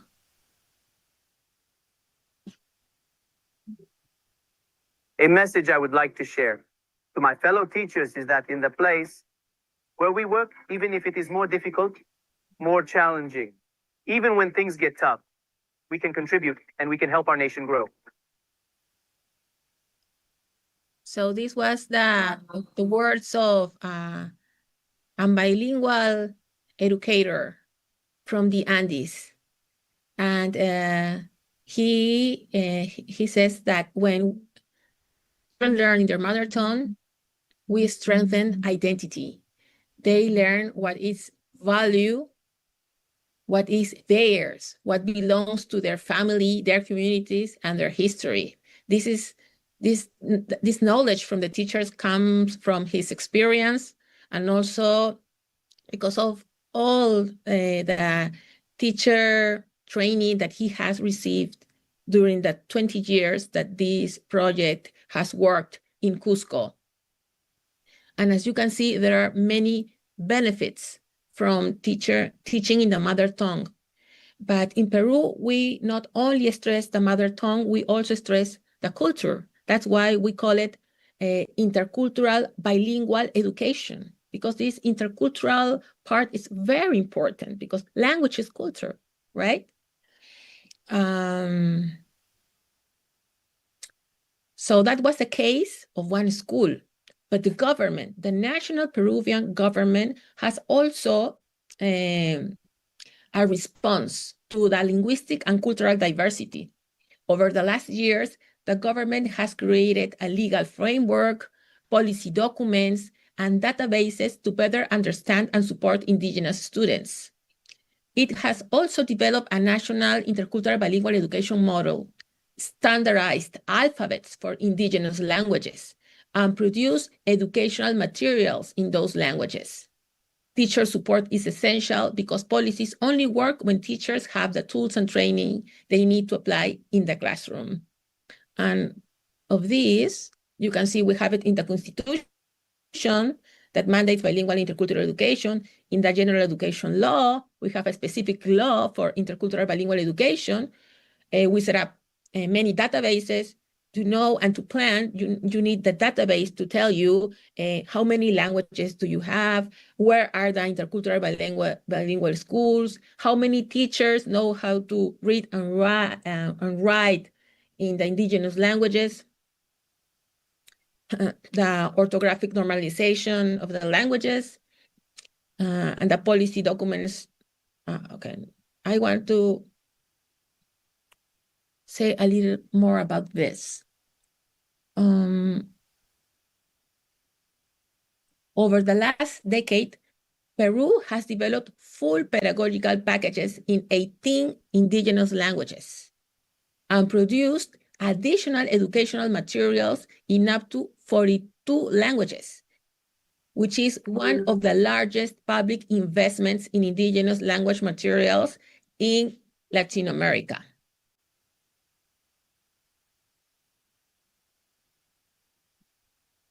And I want to finish showing you these charts that show how the learning improves when students are taught in their mother tongue. So these are results from the 2012 and 2014 years. We have a national test that measures learning in indigenous languages. You see the languages at the below of the slide, but we also saw increases in learning in the dominant language, which is Spanish. These are very good figures. Recently, we are not doing so well, but that has to do with the political instability that Peru is facing. We have changed many times from president, many times from minister of education, so the policies are not stable. And I have some recommendations for you. Map linguistic and cultural diversity carefully, invest in teacher bilingual training first, begin with pilots, build materials with local authors and artists, partner with indigenous leaders, strengthen emotional well-being and identity as core outcomes, allow flexibility for community rhythms, make mother tongue education part of child protection, and compromise the state politics. Thank you.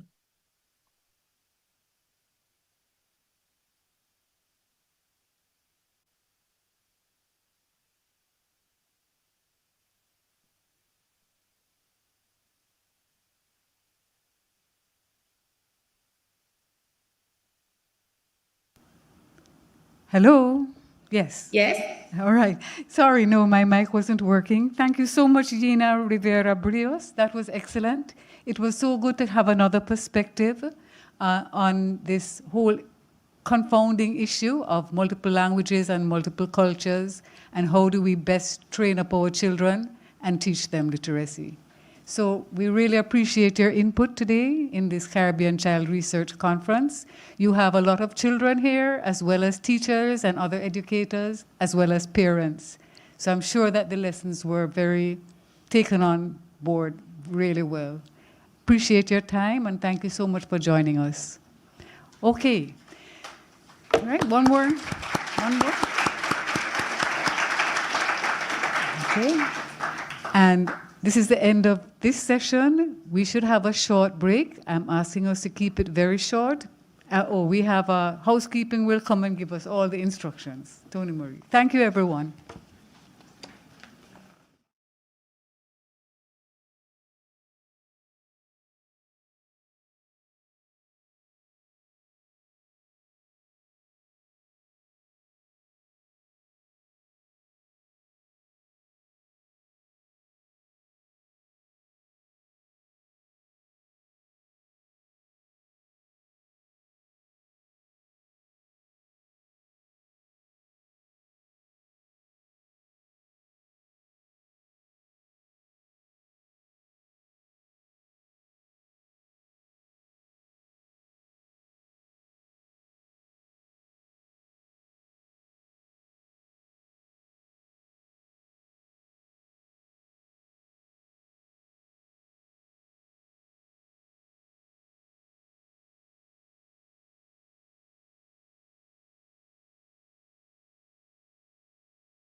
Good morning, everyone, and good afternoon for those online as well.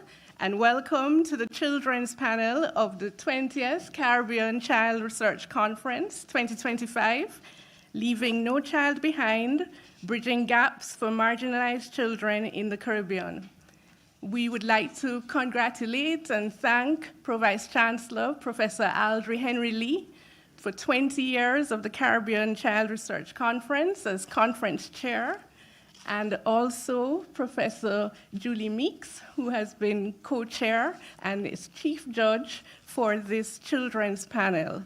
We welcome everyone. Thank you very much. We welcome our presenters, our judges, our audience, and parents, teachers, everyone who has been involved. We're also thanking our timekeeper, Aricia Bennett, and our organizers for this conference. So for the Children's Research Panel, this is round 2 of the competition. So it's the oral presentations. The students have already been judged by their written submissions, and the top 6 child researchers will be presenting today. Base scores from the written assessment will be added to the oral presentations made today at the conference. And the student who scores the highest combined score will be awarded Outstanding Child Researcher 2025. So all 6 finalists will get prizes, and there will be prizes for best methodology, best written paper, best oral presentation, Outstanding Child Researcher 2025. UNICEF has been a tremendous partner over the years, and we thank them. We had a wonderful opening ceremony, and we'll be going into these presentations as well. And we also want to thank our other partners, the School for Graduate Studies and Research, Sir Arthur Lewis Institute of Social and Economic Studies, SOLICES, the Ministry of Education, Jamaica, the Planning Institute of Jamaica, PIOJ, Early Childhood Commission, the Child Protection and Family Services Agency, CPFSA, Office of the Children's Advocate, OCA, and our new partner, the Caribbean Policy Research Institute, CAPRI. We also thank our sponsors, Royal Computers, Grace Kennedy Foundation, LASCO, Wisinco, eLearning Jamaica, and Caribbean Airlines facilitating the in-person presentation by the students from Tobago. Our judges for the oral presentation, and we welcome again and thank our judges, Ms. Sarah Bailey Belafonte, Acting Head and Research Fellow, Social Work Training and Research Center, Consortium for Social Development and Research, the University of the West Indies, Global Campus, Ms. Janelle Brown, Program Officer, Consortium for Social Development and Research, University of the West Indies, Global Campus, and Chief Judge, Prof. Julie Meeks, Director of Graduate Studies and Research, Global Campus, the University of the West Indies.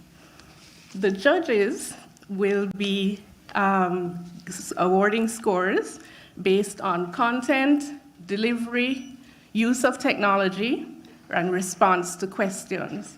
So our format will be each presenter will have 10 minutes for their presentation, and then it will be followed by a 10-minute question and answer session. The judges will pose questions first, and then we will invite questions from the audience using the microphone in the center. So we're very happy to again welcome our presenters. We look forward to their presentations. Our presenters are Adrian Johnson from Jamaica, Jermel Job, Tobago, Jonathan Bedeau from Grenada, Marshallie Graham, Jamaica, and Thuriam Lewis, Tobago, and Shariah Susahe, who is online from Suriname. And we look forward, and we're again thanking teachers, welcoming teachers, parents, and our first presentation will be an investigation into the impact of depression on educational outcomes among marginalized adolescents in Jamaica. Adrian Johnson from Jamaica, we welcome you.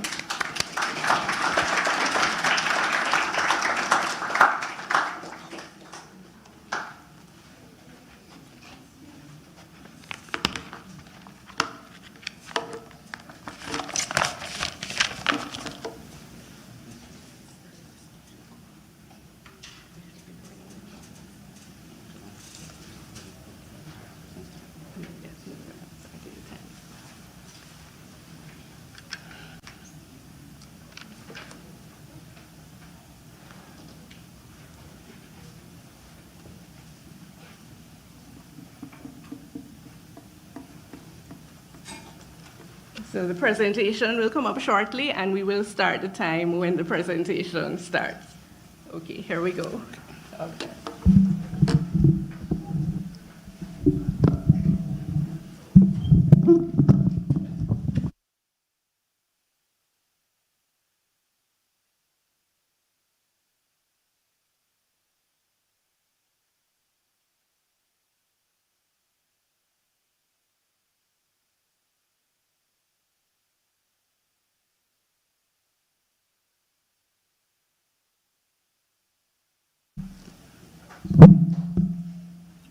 Ladies and gentlemen, good morning.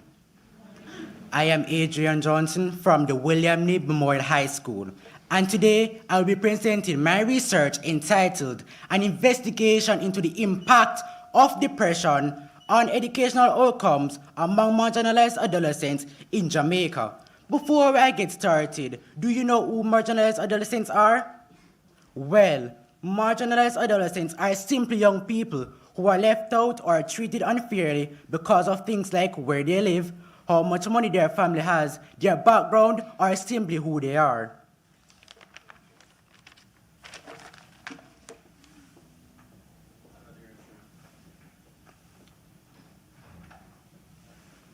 My research was guided by 4 key objectives. First, I sought to investigate the causes and effects of adolescent depression. Second, I examined how this condition violates child rights. Thirdly, I explored the impact on education and the sustainable development goals. And lastly, I identified policies that could enhance support for students affected by this issue.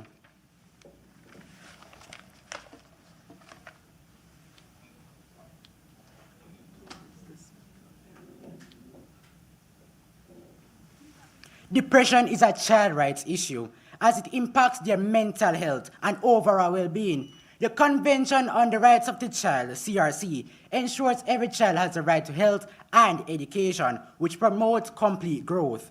Ignoring a child's mental health violates these rights, as untreated depression hinders their health and learning potential. This issue is also deeply tied to the Sustainable Development Goals. Investing in Jamaican adolescents' mental health is crucial for Jamaica to meet its global commitments and development targets. Addressing mental well-being supports SDG 3, good health and well-being, and SDG 4, quality education, by ensuring students can focus and succeed in school. Untreated depression can hinder educational and job prospects, impacting SDG 1, no poverty. Additionally, supporting students from low-income communities is essential for achieving SDG 10, reduced inequality.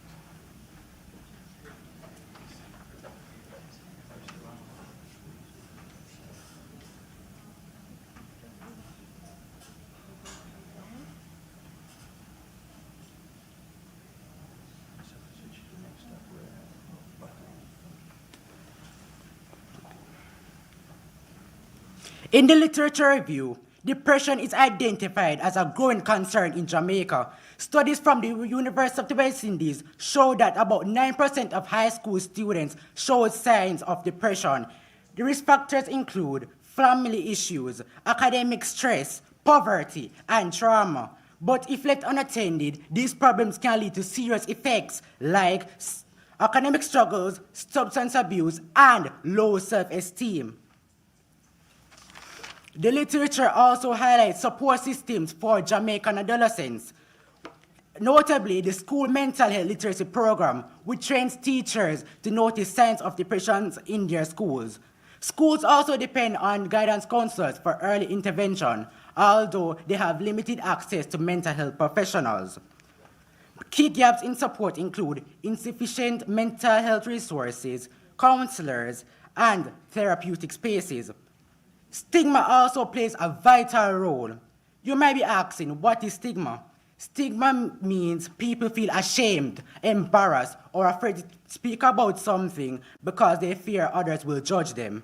Now, as many adolescents fear judgment, cultural shame, and being labeled as weak, discourages them from seeking help early and discourages depression management in schools.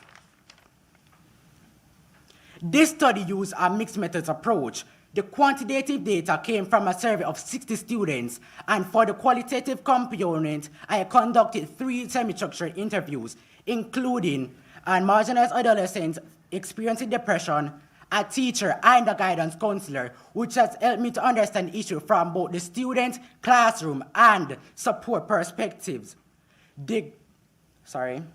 The quantitative data were analyzed using pie and bar graphs.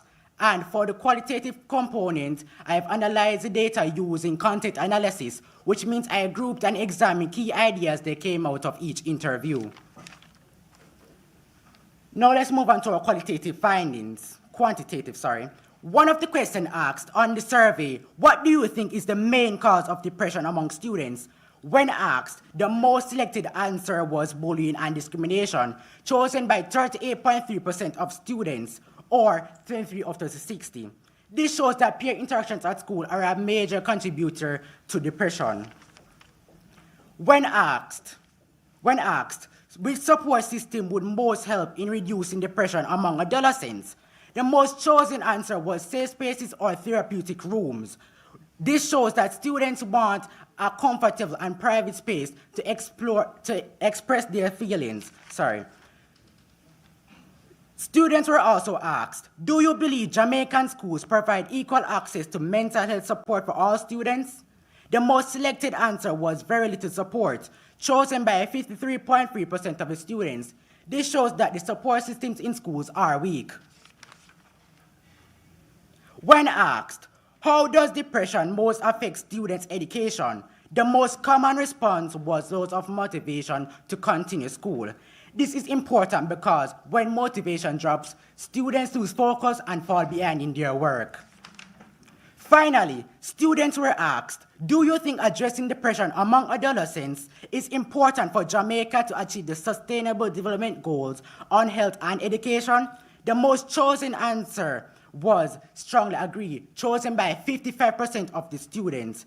This shows that students believe addressing depression among adolescents supports SDG 3 and 4.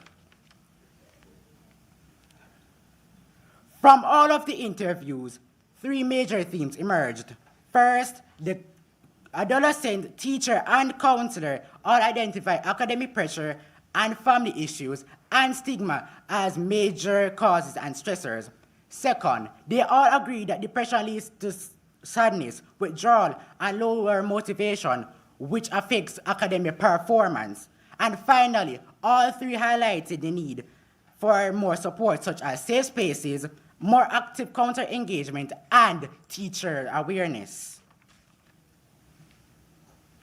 When the interviews are compared individually, the adolescent shared feeling overwhelmed, afraid to speak up about their depression, and wants more emotional help at school.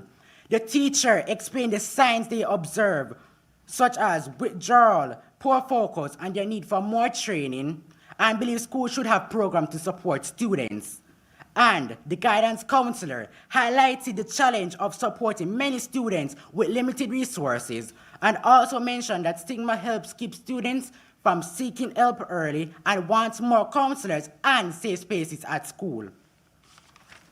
In conclusion, this research shows that depression is a serious issue in schools and is influenced by both home and school environments. Bullying and discrimination and family stress were identified as major causes. The findings also show that schools lack strong support systems. Although teachers and counselors see the signs, they don't always have the necessary resources needed to help. Depression directly affects students' education by lowering motivation, increasing absences, and reducing academic performance. Students, teachers, and counselors all agree that schools need improved mental health support. Strengthening these support systems is essential to protect students' rights and promote well-being. Finally, let's dive in to the key policy recommendations which aim to create a more supportive environment for our students. Number 1, create safe and therapeutic spaces. Schools should have rooms where students can relax and talk about their feelings freely. 2, provide more teacher training on mental health. Teachers need training to notice signs of depression and help in practical ways. 3, increase school health support. Employ more counselors and mental health professionals to help students when they need it. 4, build a supportive school culture. Encourage respect, inclusion, and anti-bullying efforts so students feel safe and valued at school. 5, include mental health in the curriculum. Teach students about coping strategies, emotional health, and how to manage stress. 6, offer guidance programs with a therapeutic focus. Use guidance rooms for one-on-one support, counseling, and helpful workshops. And lastly, 7, engage families and the community. Involve parents and local organizations to strengthen support for students both in and out of schools. This study makes it clear that every student This study makes it clear that every student deserves to feel supported, valued, and mentally safe at school. When we protect students' mental health, we protect their future. As the saying goes, mental health is not a luxury, it's a necessity. Thank you.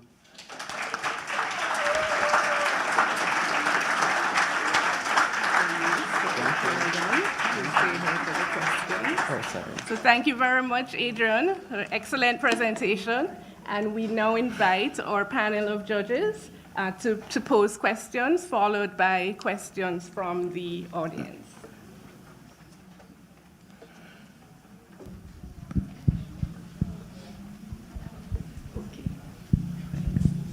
Thank you so much, Adrian Johnson. I will start the questions. You mentioned that your quantitative part of your study had 60 students participating, and the qualitative had 3 participants. Who were the selected people? Were they all from the same school? Were they all from the same class? How were they selected? And the same for the quantitative. Thank you. Okay, so for the quantitative data, I have sent around a questionnaire, but I believe that it's only reached the western part of Jamaica. And for the qualitative component, the student is in 6th form at my school, and the teacher and guidance counselor is also a part of this institution. Thank you very much. Okay, so my question, good presentation, Adrian. Thank you. So what I wanted to hear more about is the therapeutic spaces that you recommended. How do you envision it? What does it look like? Is it student-led? Is it teacher-led? Is it guidance counselor-led? Well, or what did the students say? What would they like to see?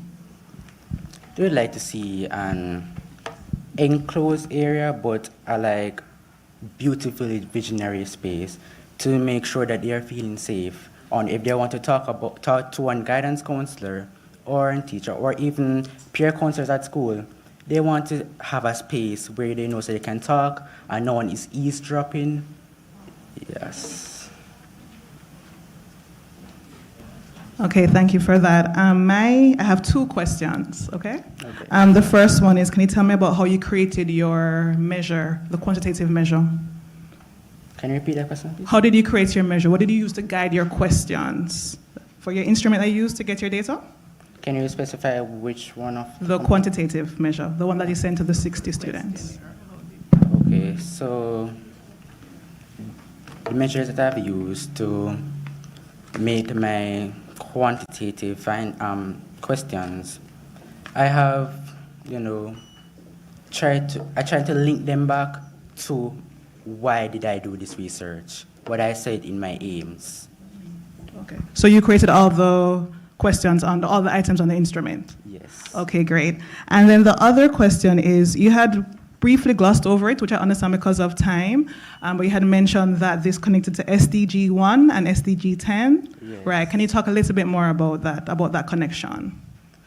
Because, let me go back to my presentation, please.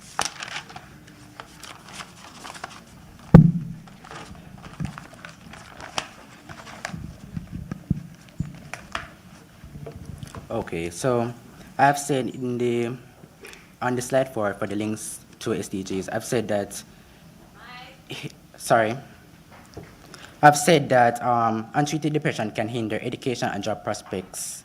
So this simply means that that in Jamaica, that when you don't have certain qualifications or, have like the things that you want to be, it affects your well-being, because that when you can't have a job, that you'll be in a state of poverty, right? And the Sustainable Development Goals clearly stated that we want no poverty. And for the reduced inequalities, that some persons are from low-income communities. I know that we have to have equality for all. Okay, thank you for that. You're welcome. Just a final comment. It's not really a question. I just wanted to point out something. When you based your presentation on the responses to your questions, so for example, the factors related to depression and so on, those were the perceptions of your respondents, which is not the same necessarily as the factual reasons. So I just wanted to make that distinction. So it is what your respondents feel were the causes and what was needed, but that might not be the actual case, if you get you understand what I'm saying? Yes. All right, thank you. Thank you.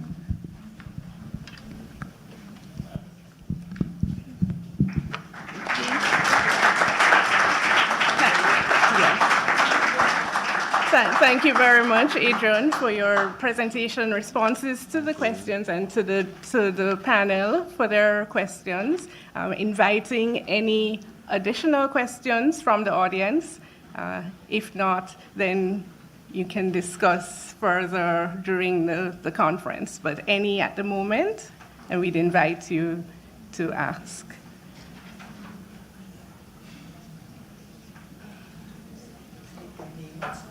Okay, please state your name and school. Thanks.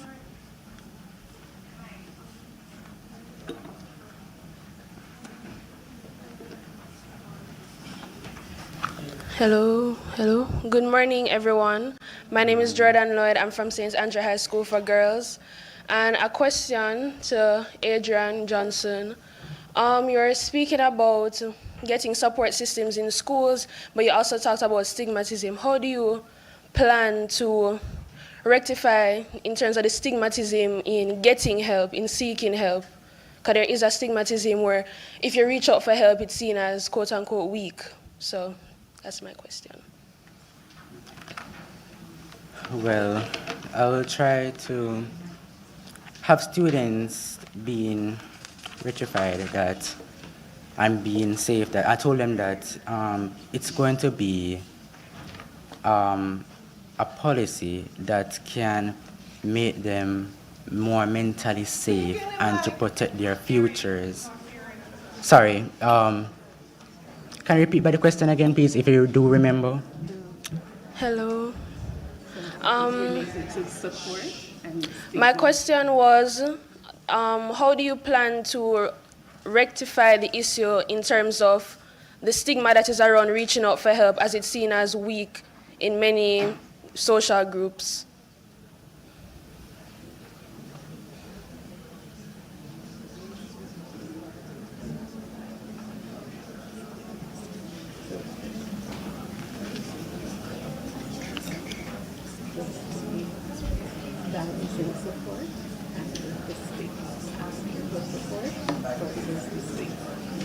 Oh, okay. So,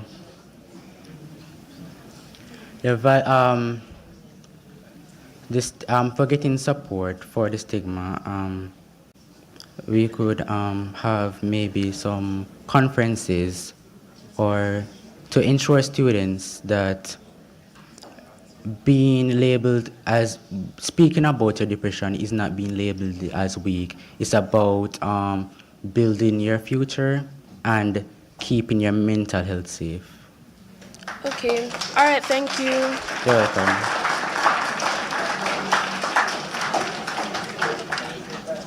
Okay, thank you very much again, Adrian Johnson, and thank you for your presentation.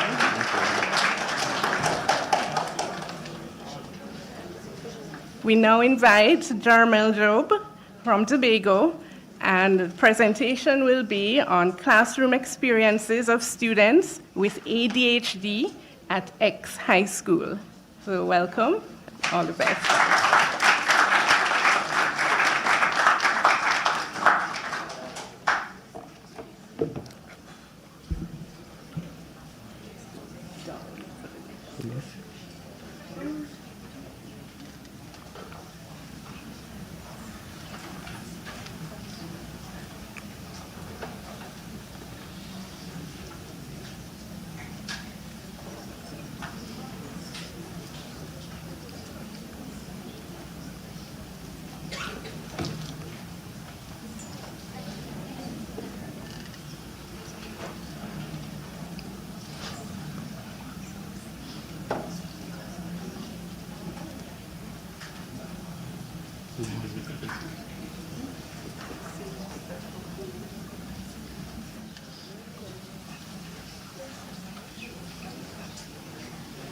So again, we'll start the timer once the presentation comes up.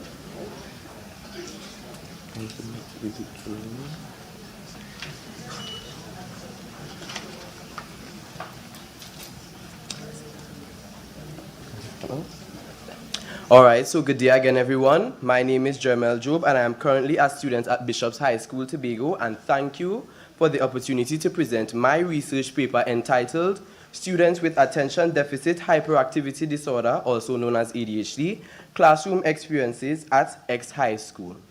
I chose this topic because I have personally noticed that students with ADHD often face comments or reactions from their classmates that can affect how they feel in the classroom.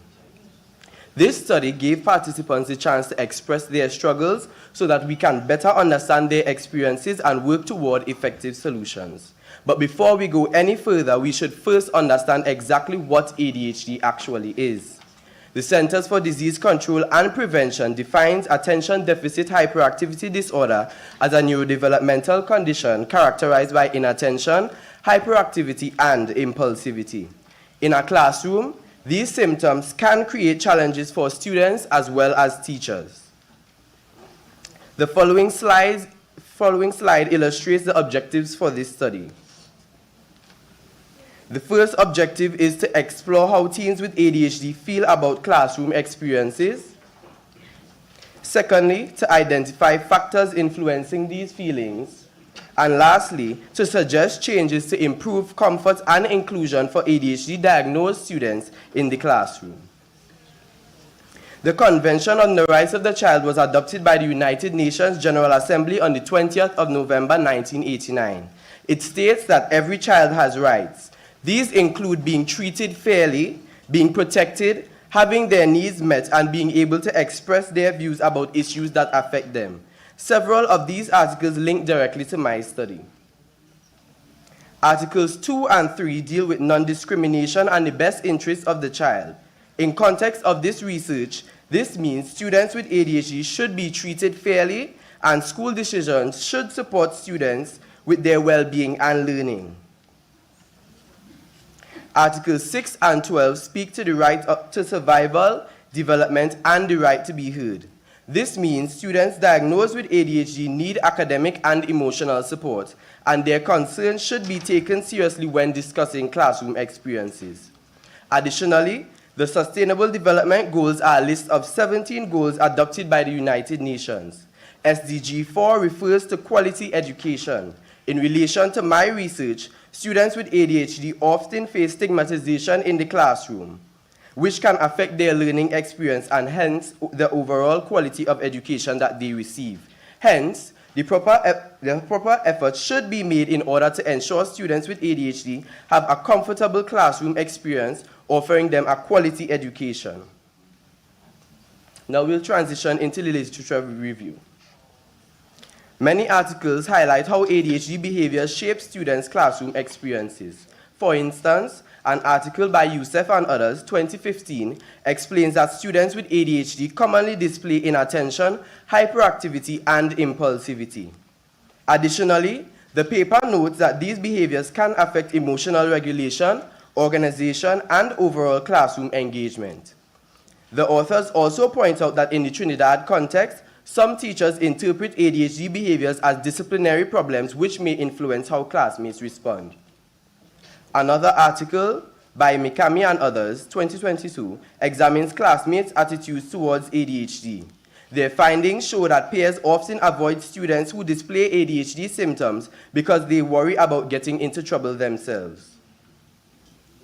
In addition, a paper by Murphy, 2024, discusses strategies that support both students with ADHD as well as their peers. This article notes that structured routines, predictable classroom environments, movement breaks, and positive reinforcement can reduce misunderstandings and improve peer interactions. Overall, the literature suggests that classmates' beliefs, teachers' interpretations, and school practices all strongly influence the daily experiences of students with ADHD. The reviewed articles consistently show that supportive classroom structures and increased awareness can reduce stigma and help create a more inclusive environment. For this study, an e-survey in the form of a Google form was utilized as the main tool for collecting responses. A digital questionnaire was chosen as it is cost-effective and convenient and allowed students to respond at their own pace and in the comfort of their own homes, increasing the likelihood of honest and thoughtful answers. The questionnaire consisted of 13 questions, most of which were close-ended quantitative questions, with one open-ended question at the end to give students the space to describe their experiences in their own words. For sampling, snowball sampling was utilized. This means the first diagnosed ADHD students who received the form were asked to share it with other diagnosed students that they knew. This approach helped reach students that were not always easy to identify directly. All participants were ADHD diagnosed students from the school, and in total, 18 students took part in this study. Now for the presentation of findings. But a minor disclaimer that the tables presented in this section have been condensed to highlight the most significant results. Only the top responses were shown, rather than every individual response from the sample of 18 students, to ensure that the findings are clear and easy to interpret. Additionally, any graph that shows percentages that do not sum to 100% would have been the result of allowing respondents to select multiple options.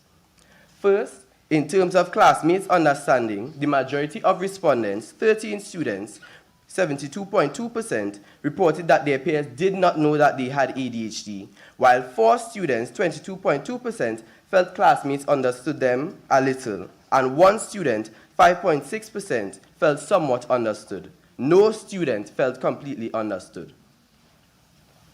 Regarding fairness in the classroom, most respondents, 16 students, felt that they were treated either sometimes fairly or not fairly at all, while only 1 student felt treated fairly, and another felt treated fairly by teachers but not classmates. In terms of the top classroom behaviors reported by these students, losing focus on tasks, all 18 respondents selected this option.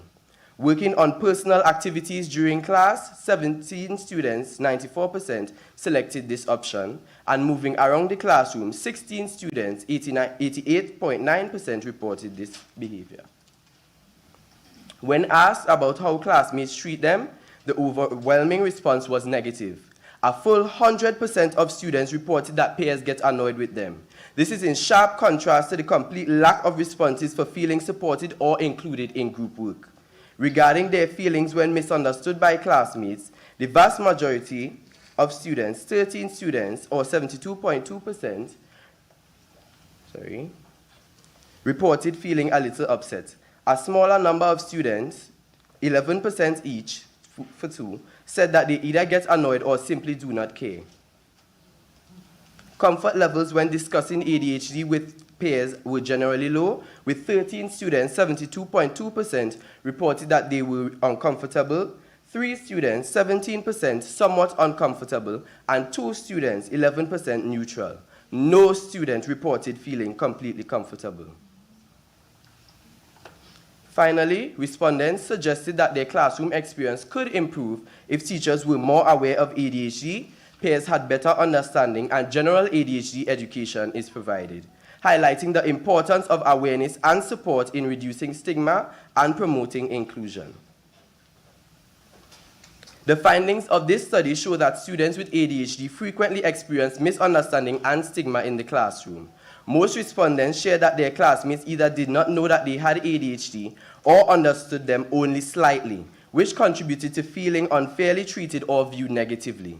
Peer reactions were largely unsupportive, with all students reported that classmates became annoyed with them, and none reported feeling included or encouraged by their peers. Emotionally, many students felt upset when misunderstood and were generally uncomfortable discussing their ADHD with others, which limits opportunities for open communication and self-advocacy. Despite these challenges, respondents clearly identified what would improve their school experience: greater awareness among teachers, better understanding among classmates, and more general education about ADHD. Overall, these conclusions highlight the need to address peer stigma, improve knowledge about ADHD, and build more supportive and inclusive classroom environments. When both students and teachers are better informed, students with ADHD are more likely to feel understood, respected, and included in daily classroom activities. Now for some policy recommendations. To improve the classroom experience for students with ADHD, schools should teach both teachers and students about the condition through short sessions and simple materials. Teachers set the tone, so when they show patience and understanding, students are more likely to do the same. This helps everyone see that ADHD behaviors are part of the condition and not misbehavior. Reducing stigma is also important, and open discussions can make students feel safer sharing their challenges.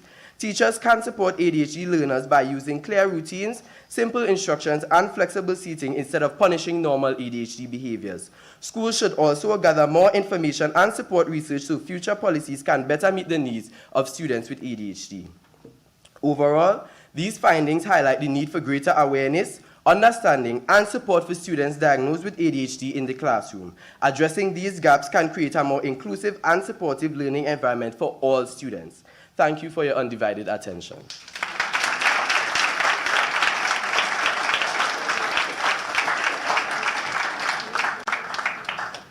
Thank you very much, Jarmel, for your excellent presentation. And we now invite our panel of judges for questions. Excellent presentation. My question is regarding your sample. So you mentioned you use snowballing to get access to your population or to your sample. Could you tell us more about what your sample consisted of? Was it mainly people in the same year group or across different year groups in your school? And the gender breakdown, if you have that information. So the respondents were different age gaps, consisting of lower formers and higher formers. The first batch of students were the ones responsible for referring other students that they knew who were diagnosed with ADHD to respond to the questionnaire. Okay. And regarding the gender breakdown, do you happen to have that information in your head? Not in my head. No problem. So I apologize for that. problem. So, Jermel, my only question is, how did you account for, or were you able to account for, students who were diagnosed ADHD as opposed to those who felt they were ADHDers? Okay, so this would have been one of the limitations of my study, unfortunately. In the process of maintaining anonymity, it would not be possible to determine the diagnosis of the students. So the only ones that were known were the first batch. The ones that were referred were not, I was not aware of their medical diagnosis. And the first set that you selected, how did you become aware of their diagnosis? Right, so these were personal friends of mine that I would have seen the behaviors manifest, and they would have expressed their concerns and complaints, and that they were diagnosed with ADHD. Thank you. Thank you very much. Very interesting. This is really an opinion. You said that, and I'm asking for your opinion. You said that some of the students, because their teachers were not aware, they did not give them any accommodation for their diagnosis. Do you think that teachers should be told if a student has an ADHD diagnosis or any other developmental issues? And just an opinion, okay? I think it should be up to the students whether or not they want to disclose that they are diagnosed, because some of them are ashamed of their diagnosis. So I think it's up to the students whether or not they want the teachers to become aware of their diagnosis.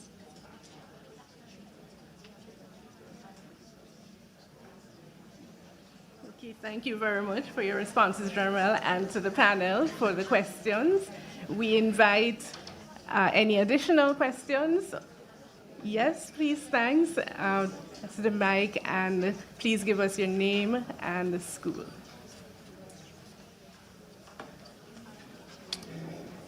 Good morning. My name is Dushawn Nelson from Jamaica College, and my question is, to what extent do you believe the lack of understanding of ADHD is caused by school environment versus cultural attitudes?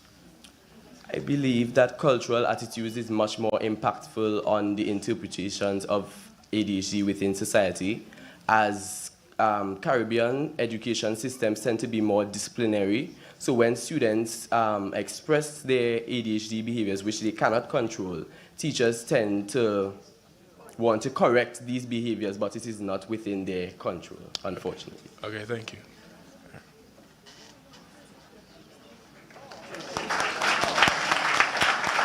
Thank you very much for your question as well, Rashawn, and thank you very much for your... One more question. One more, yes, go please. Thanks. Hi, good afternoon. My name is Abishai Williamson from the Queen's School. This is not really a question, it's more so adding something per se or a comment. But I also think apart from just students telling their teacher outright that they have ADHD, I also think without the student telling the teacher that they have ADHD, the teacher should know. Mainly because teachers should also have access to education on mental health. They should be able to know, okay, the symptoms, what are certain things that you can see in a child without the child having to tell you, so they'll know whether that child has ADHD or not. And it's also important to know different types, because not all ADHD diagnosed people struggle with hyperactivity. There is also inattentive ADHD that is mostly just not being focused mentally instead of not being able to sit or stuff like that. Yeah.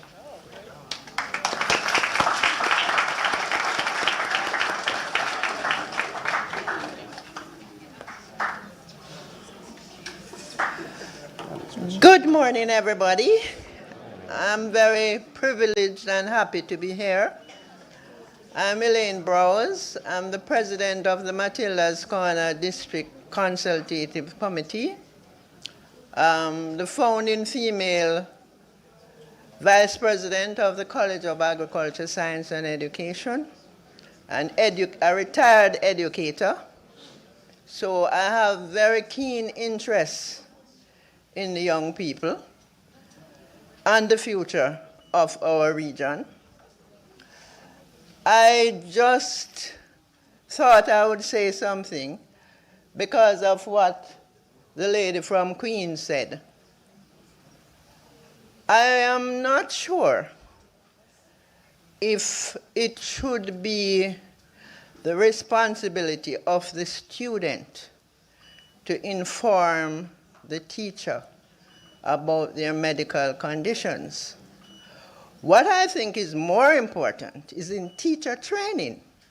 The teacher should be taught how to recognize the different behavior patterns and recommend to the guidance counselor or whoever to assist those children.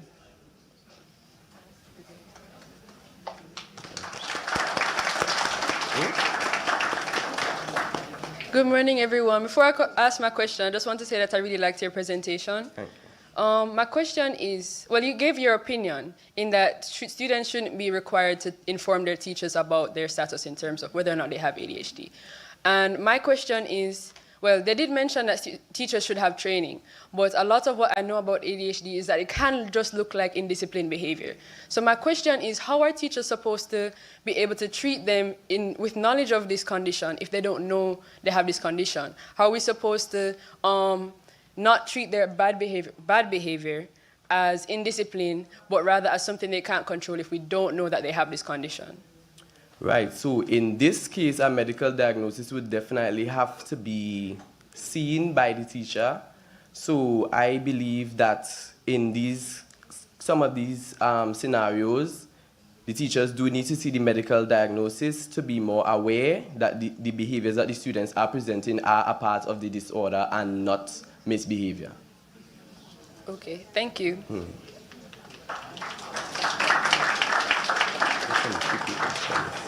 Hello, good afternoon. My name is Dominique Rodway. I'm from the Queen's School, and my question is very similar to the student that was before me. During your presentation, I did notice that you mentioned that teachers should incorporate plans into their lessons that would help these students with ADHD, but I do fail to understand how the teachers will be able to help if they're not aware that these students have ADHD.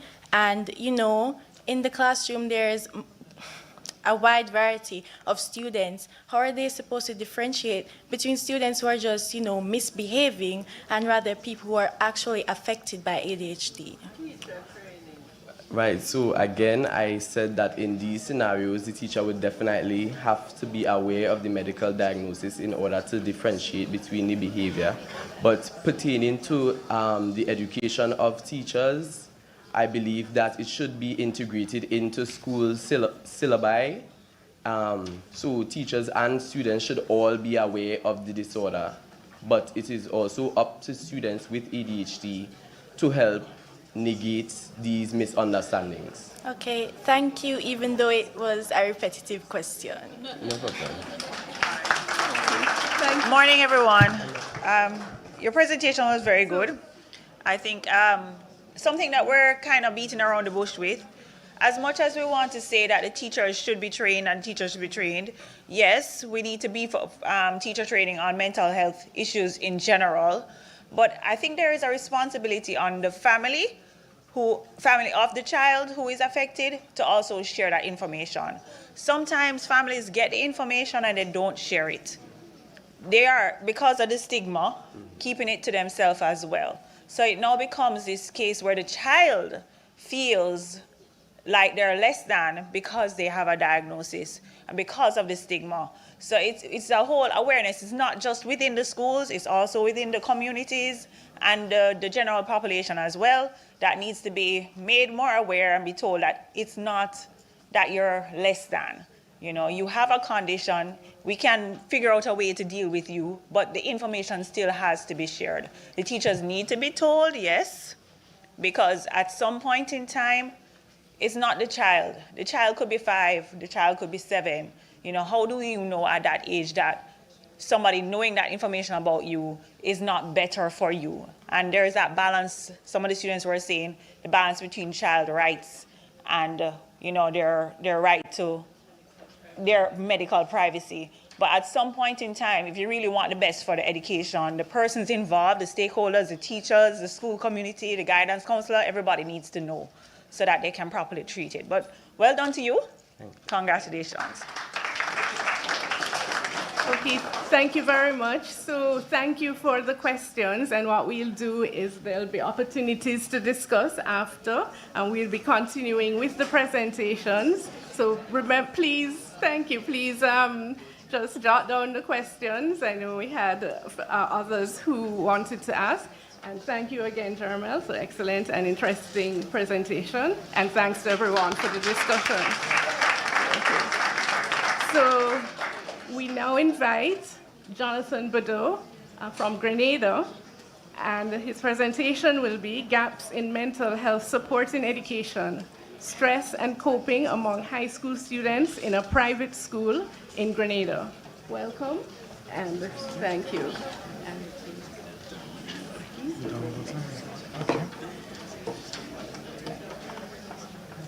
A pleasant good morning to everyone here. Afternoon, sorry. Right. From Port of Spain to Kingston, from Georgetown to Bridgetown, students across the Caribbean are facing unprecedented levels of stress and anxiety.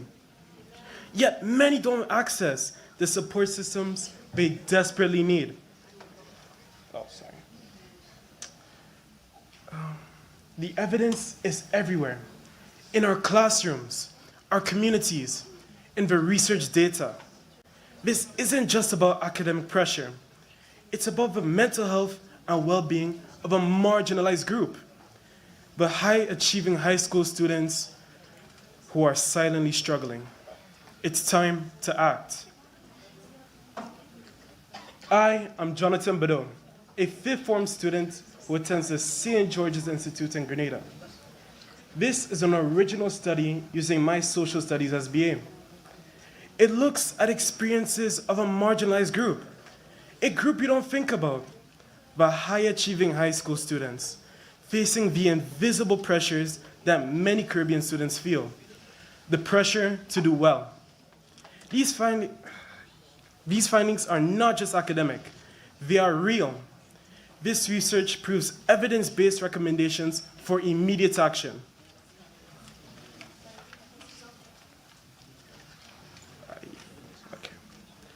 This research, when students suffer in silence, the consequences show up in every aspect of life.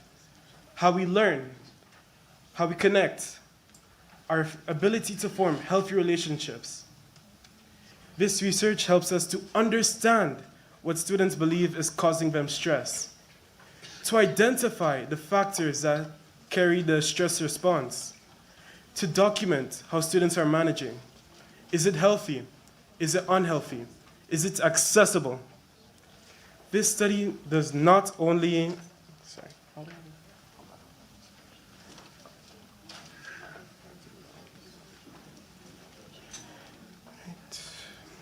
This study doesn't only identify the problem, it also gives solutions.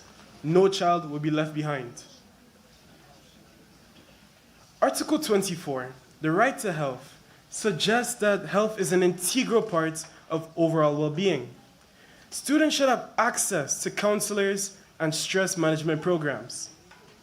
Article 28, the right to education, suggests that a dignified educational experience must acknowledge the whole child, including their emotional needs, not just grades. According to the Convention of the Rights of a Child, addressing students' mental health is an educational standard. It is a legal and moral imperative. It is a fundamental human right.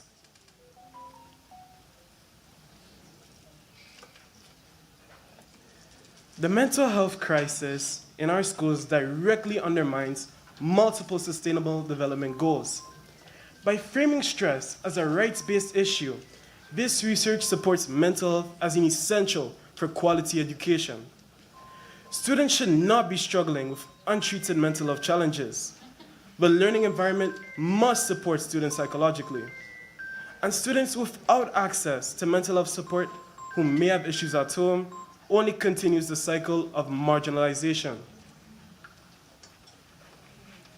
A systematic review of Caribbean countries found that 23.5% of teens had mental health problems. That means 1 out of 4 teens had symptoms like anxiety, depression, behavioral issues. Factors that cause stress in the Caribbean are exams, hurricanes, no money, no family support. Data was collected via a questionnaire on Google Form.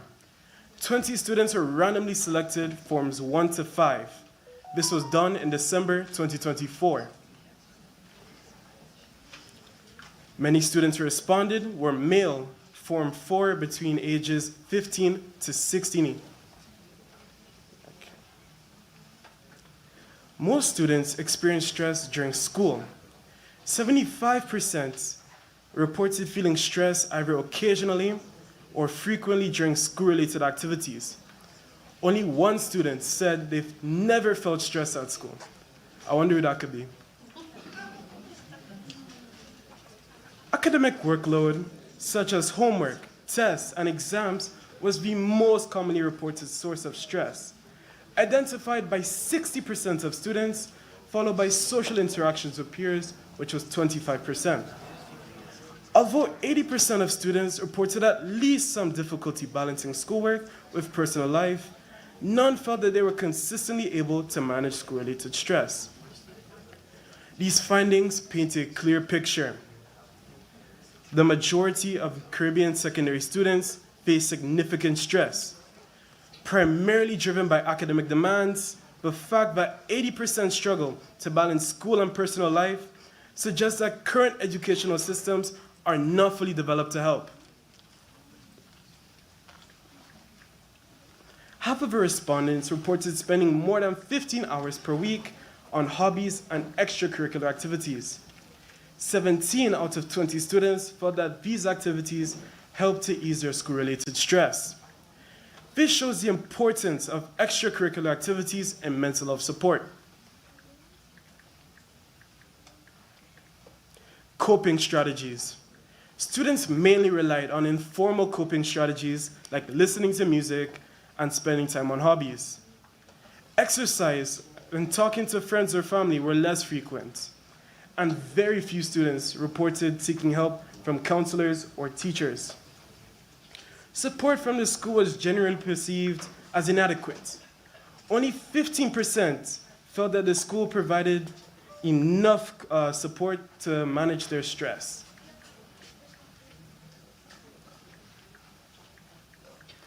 The data shows a clear pattern. Students are struggling. The following recommendations address these gaps with evidence-based strategies.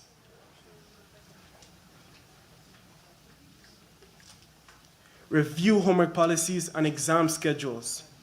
Offer tutoring programs for students needing assistance without the excessive pressure. In fact, our school started math and English labs for support. Expand access to mental health resources. Create peer mentorship programs.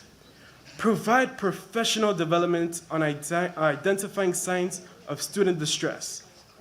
And improve communication channels between teachers and students. And don't forget, let us use our green and blue spaces.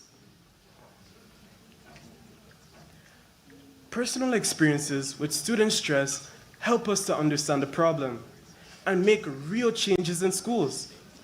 Apart from being a swimmer and practicing martial arts, I spent the last 2 years diving into my Catholic faith. But what about the academic pressures? What if students didn't have to sit all 15 exams in one go? Innovative schools are reimagining academic success by reducing pressure while maintaining high standards. The St. George's Institute demonstrates that Form 1 students can excel in CXC subjects without the traditional stress-inducing approach. This model proves that academic excellence and student well-being are not mutually exclusive goals. I was one of the students that wrote CXC in first form. At first, I didn't think it was a big deal. But now with only 5 subjects left to go and 8 subjects under my belt, I can agree with my principal that said success doesn't come from adding more pressure, but creating an environment where students can thrive. I would like to give a special thank you to God, my teachers and parents, and friends for the continued support, as well as the organizers of the Child Research Conference for allowing me to present my amazing presentation. All right. For allowing me to present. Thank you very much.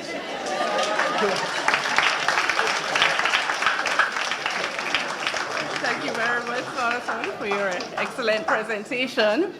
And we now invite our questions from the panel.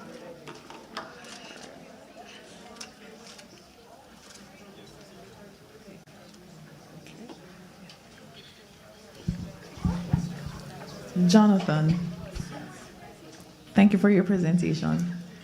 Can you say how stress was defined to the participants? Right, so maybe having a mood not to work in school or not wanting to interact with friends or teachers, maybe just not wanting to come to school at all. And what I noticed with stressed out students is their performance levels drop drastically. What about external to school? Right, so maybe at home they may stick to themselves in their room, not interact with their family or friends, and maybe just not go out at all. Any influences from the external that could have also caused or spilled over to school? So maybe the family could be from a broken home, or maybe financial instability, or even from natural disasters can cause a problem. Because you did capture that in your two, the hurricanes. Yes. Okay, thank you. All right, great presentation, Jonathan. Thank you. Okay, so I have questions. Okay, so the first one, just for my, just so I'm very clear as to how I had interpreted your results. You had made mention in your introduction about looking at overachieving students or high performing students, right? So just want to be clear, for your sample, it was high achieving students you had utilized as your respondents, or these are just students in your school? Students in my school in general. Okay, so it's just everyone. All right, so my next question is about your conceptualization of stress or how it's defined. So stress is a part of life? Yes. Right, okay, great. So I wanted to understand from your research and how you define it about when does it move from natural occurring stress into the concerning levels of stress? What did you use to distinguish between those particular levels? As you may know, there are positive and negative types of stress. The positive types of stress is homework, encouraging students to do extra work at school or home. But the negative stress is, how do I say it? Adding too much, overload in work and exams. So my definition of stress would be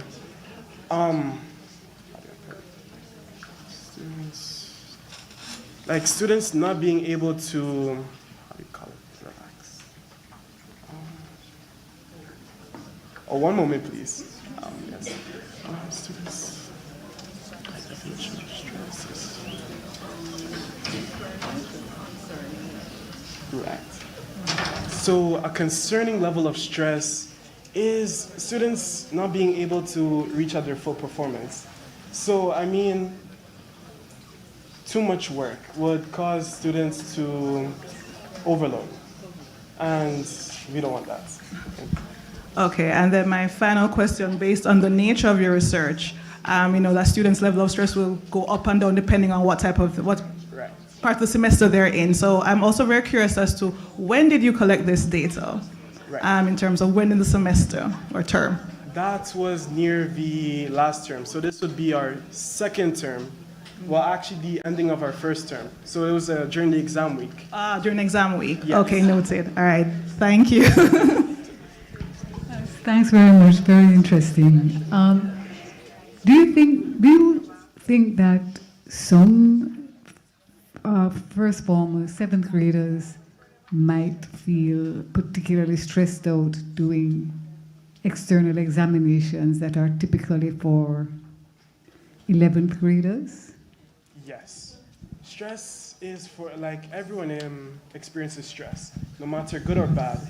And even at that level, they would experience stress. So, yes.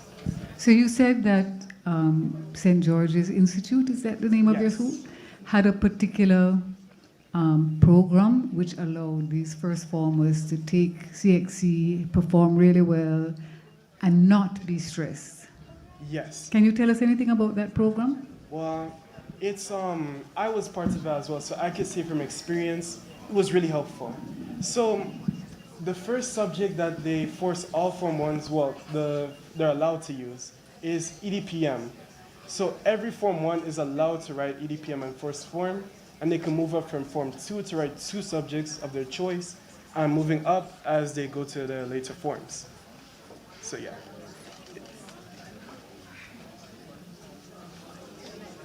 Follow-up question. So what special things did they put in place to help lower your stress as you do this additional exam? What were the specific things that they did? Right, so they added additional classes during lunch and after school. Oh, so they... Well, it's not a bad thing, right? It's a fun class. It's optional for the students as well, because the students aren't the ones teaching. It's not the teacher. It's the students coming together and learning. Oh, yeah. So it's between students that come together and they learn together. There's no real teachers involved during the lunch and after school, but they can ask the teachers to come along if they need help. Right, so there's no stress. It's fun. Okay, so you gave me a student-led action. So I'm talking about the school in and of itself. So yes, they gave you the option to these additional classes. What I'm trying to get at is what specific strategies that the school used. So did you have extra mental health support for that? So like we're talking about a practical application to another context. What did they do that was different for this specific activity? Or not? It's cool. Well, I'm not sure if this applies to other schools, but they added a new course called Labs. So what this would do, if students are struggling and they want extra help, they could attend a lab class. Well, that's if they're free. So yeah. All right, thank you, Jonathan. All right, no problem.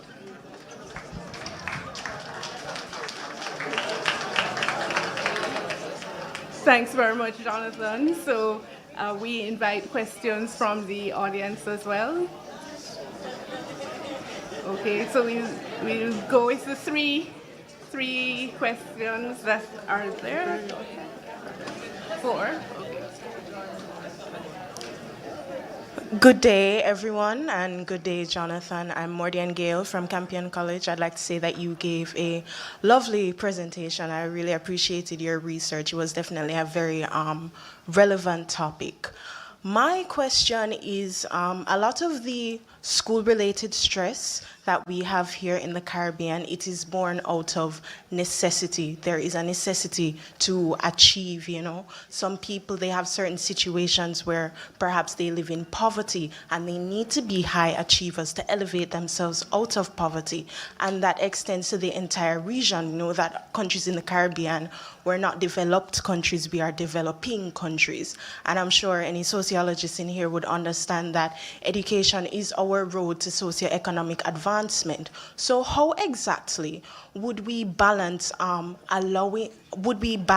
mitigating the school-related stress that our students experience while not limiting their access to socioeconomic advancement through education? Right. So what we could do is bring along teachers and other high-achieving students to come together and make extra classes or peer management programs.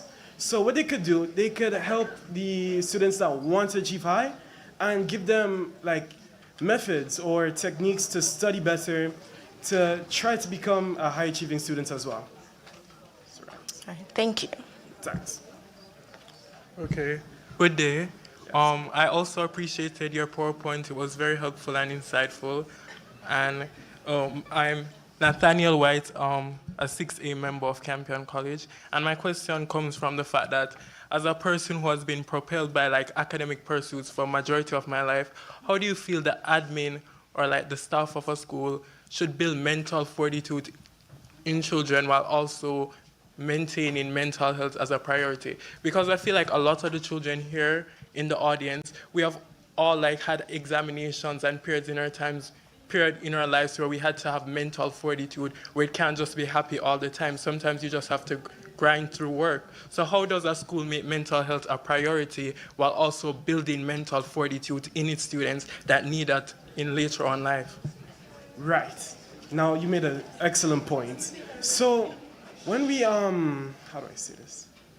Not all students are the same. They can have different responses to stress. And you are right, they need to build on mental fortitude, but they could also crash like very low. If the stress gets too high and they're not ready for it, they might end up dropping out of school or not being motivated to work at all. And if we want to build mental fortitude, it's best to bring it along early in stages. So in Form 1, they can introduce doing CXC subjects early to get them ready for CXC later on in the years and reduce the workload. Okay, thank you. I appreciate your response. No problem. So again, so we'll take the next 3 questions. Okay. I can answer questions afterwards as as a well. batch, right? And we can discuss further after. Or we'll take all the questions there as a group and then discuss further after. So you could go ahead. Okay. Hi, I'm Gina Strawn from Hillel Academy High School. Just want to echo the praise on your presentation. It was really wonderful. I want to be pretty brief. So my question has to do with the bias of your data set. I was wondering if you believe that the culture of the school you were studying had a big or altering impact on your data and statistics, considering that you're counting your statistics as unbiased towards high school students in private institutions. Right. Thank you. So I just go. Thank you. Yes, so we'll group the questions. All right, so good morning. All right, good afternoon, everyone. Firstly, I'm Jabbar McCarthy from Jamaica College. I'd like to first say that, Jonathan, I appreciate your presentation. I think it was really informative. I'm sure we all got a great load of information from it. And the question I'd like to ask is, do you believe that the meritocratic system, which is entrenched in the Caribbean, contributes to the negative stress among students? Thank you very much.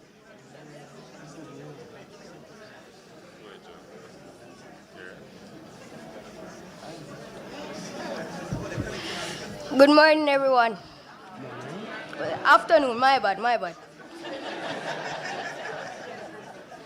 So instead, well, firstly, I must say that was a good presentation, Jonathan.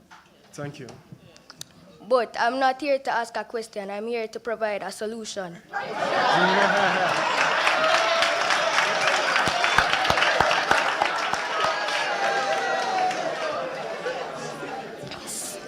Me personally, I think that the best way to have productive school days, without excessive stress, would be through having very impactful classes. So I think more hands-on classes would be better, where you also administer what the students are doing, make sure that no one gets left behind. And I believe that this is a fun way to learn, because I feel if this is what we do, then some people wouldn't be too, eager to skip classes and do so.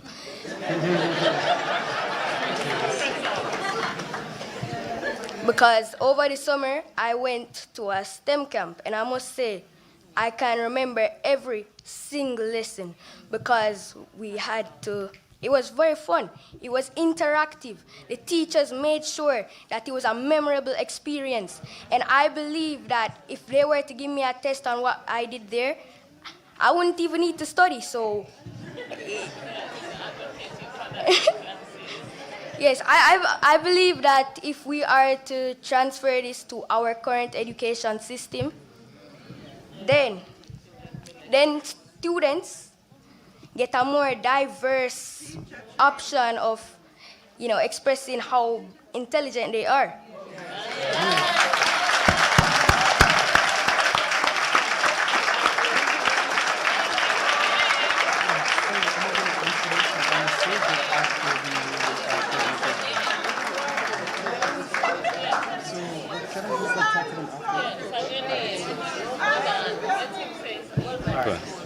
Oh yes, I almost forgot to say, my name is Jude Thompson, and I am from the Wilmer's Boys School.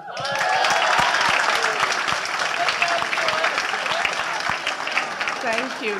So we'll take our last question, and then Jonathan will wrap up and can discuss further after. Good afternoon. I'm Taj Michael Morris from the Wilmer's Boys School, and I'm adding to Jude, not a solution, but more of a question. What outcomes can be expected from training teachers to recognize stressed out students and how to rather critique their curriculum so that it will be more fun, just like the STEM camp? So how do you think that teachers would be able to do that? All right, well, thank you very much for the question, but due to time, I could discuss this with you afterwards. Okay, thank you. Thank you very much. Thank you again, Jonathan, for an excellent and interesting presentation. And thank you all for your excellent questions and comments. And we look forward to the continued discussion. So we now invite Marshall Graham from Jamaica. And her presentation is the effect of substance misuse on teenagers in a prominent high school in Jamaica. Welcome, Marshall.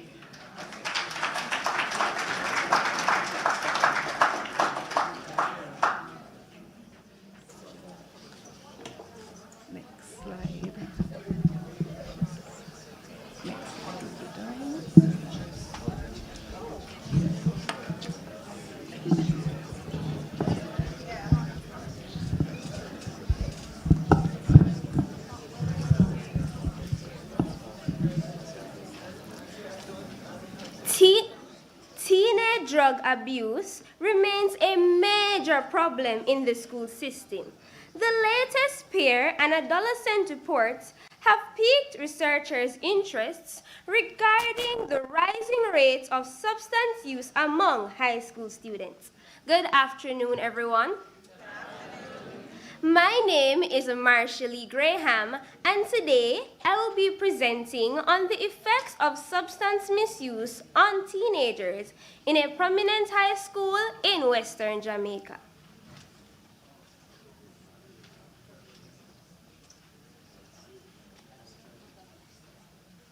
Objectives of the research. The research was done to identify the primary factors that contributed to substance misuse among teens in Western Jamaica, to analyze the impact of substance misuse on adolescent well-being, and to propose evidence-based interventions to address substance misuse among teens. Reference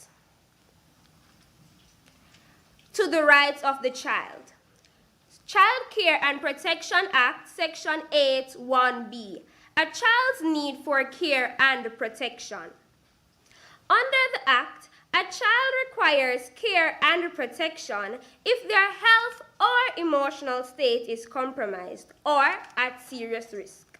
Exposure to alcohol or drugs can cause such harms, leading to emotional instability and developmental issues.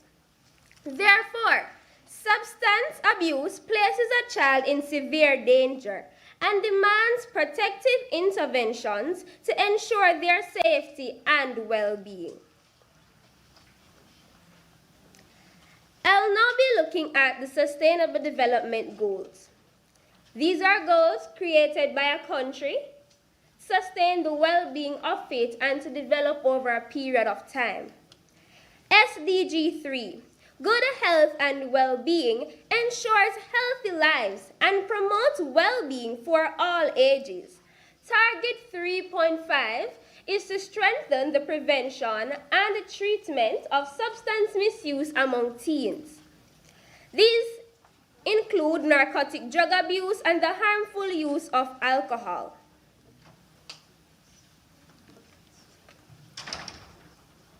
The literature review.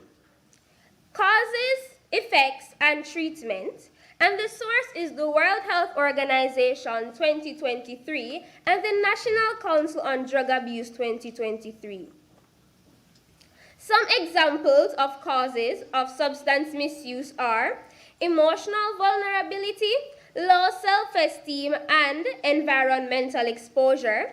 Some examples of effects: neurodevelopmental disruption, truancy, and emotional dysregulation. For treatments, you can screen for infectious diseases. These range from HIV, AIDS, and hepatitis. You can update treatment plans. So the treatment plans have been updated over the years. You update them as the symptoms are, as the reactions increase over the years. You also have counseling. Early initiation, often before age 15, significantly increases dependency risks and long-term consequences.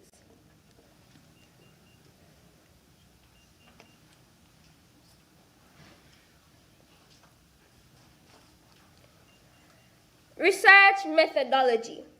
A mixed method approach was used to gain a deeper insight into substance misuse among teenagers in Western Jamaica. For the quantitative aspect, a 10-item survey questionnaire was used as the instrument. The population sample consisted of 50 students from Western Jamaica. This was selected using the purposive sampling method, where participants were chosen based on specific criteria related to substance misuse. This allowed for a targeted relevant sample. The qualitative component, the qualitative aspect, involved semi-structured interviews with one teenager who is currently using substances and with one guidance counselor. This was guided by a substance misuse checklist, and structured questions was also done using the purposive sampling method, and it was used to target specific participants. The analysis, the data collected from the Google Forms survey and interviews were organized and analyzed using a content analysis approach. This is when you take your data that is now placed in Excel, persons know it as spreadsheet, and you transfer it over into your graphs, your tables, and your line charts.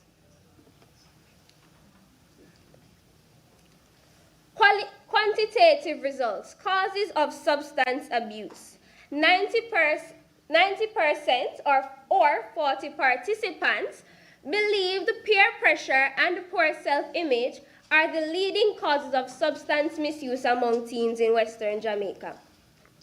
It is the belief of the researcher that key interventions should focus on building self-esteem and developing healthy coping mechanisms. Effects of substance abuse. Depression, which was identified by 29 out of 50 participants, or 58%, as the most common effect of substance misuse. The remaining 21 participants, or 42%, reported that there were other effects.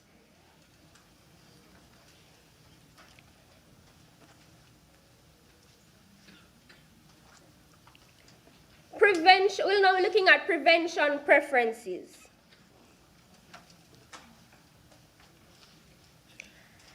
76% or 38 participants preferred trained counselors to go to for support, while the remaining 24% or 12 participants, each having 12% or 6, preferred friends or parents. This amounted to a total of 50. The guidance counselor's perspective. Key influencing factors: low self-esteem, peer pressure, curiosity, stress, and family environment. Observable signs of misuse, emotional instability, behavioral changes, and physical indicators. Recommended interventions: early intervention and identification, mentoring, counseling on-site, off-site, and group, and collaboration with the National Council on Drug Abuse, as they always have assistance on hand if needed. Ensuring students understand their rights, the right to know their right and the right to health care. They also have the right to confidentiality. School-based substance misuse services, you have the counseling services, which is guidance counselors. There is peer support and mentorship. Student experience. 17-year-old participant who began using substances at 13. Substances which the participants use: alcohol, marijuana, vaping. The frequency in which it's used is 2 to 3 times a month. The current patterns of use is at social gatherings. The reason for this is stress relief. The physical effects is occasional nausea. The participant was asked on a scale of 1 to 5, what is your difficulty controlling? They stated 5. Perceived control, they stated 2. And craving severity, 4. Mental health connections.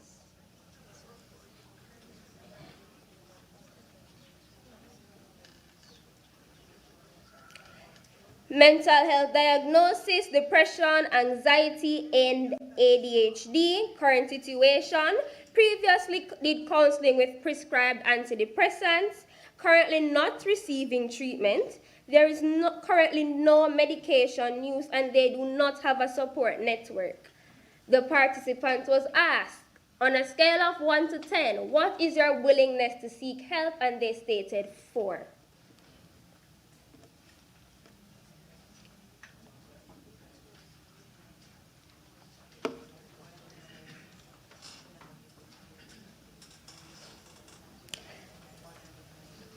The study revealed that substance misuse among Jamaican teenagers is significantly driven by a complex interplay. This ranges from a plethora of factors such as psychological, social, and environmental. A multifaceted approach is crucial to address this issue effectively. Some examples of multifaceted approaches that could be taken are early intervention, school-based prevention, and community support. Key findings highlight that emotional distress, low self-esteem, and family conflicts act as both precursors and consequences of substance misuse among teens.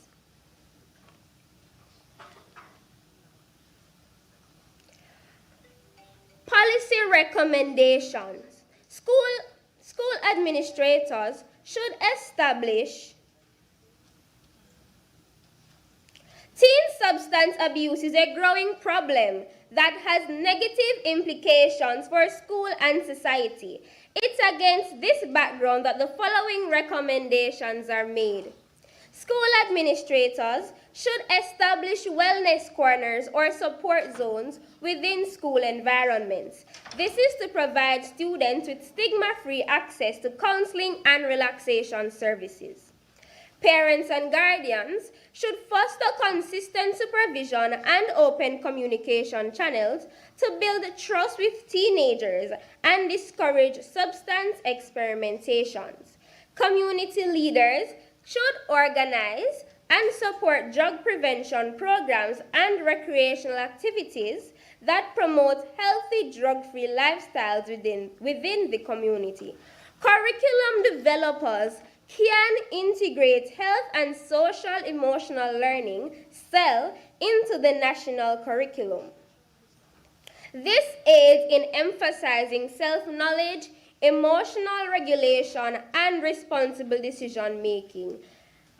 mental health professionals can collaborate with schools to offer on-campus and referral counseling services, addiction assessment, and stress management seminars. In conclusion, collaboration is key to effective prevention and intervention. I thank you.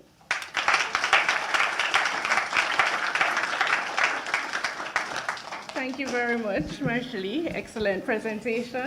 And we now invite our judges to pose questions.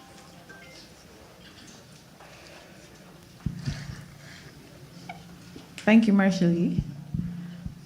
So I did not get a sense of the types of substances you were looking at.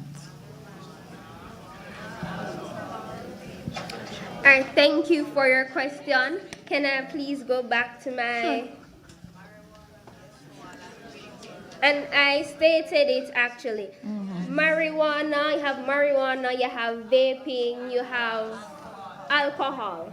And these ranges from, you have MDMA, as was the image was shown on the screen. So these are ranges. So that was the ranges I was looking at. Marijuana, vaping, and alcohol use. Okay. For the teenager that you interviewed, could you explain to me the purpose of was it a guidance counselor that you had?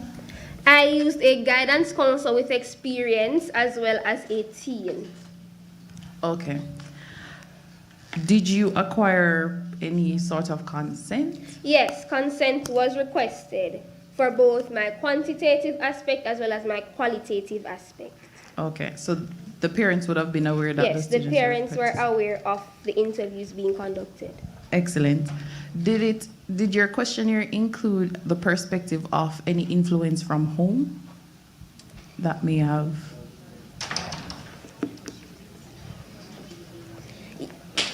Give me a second.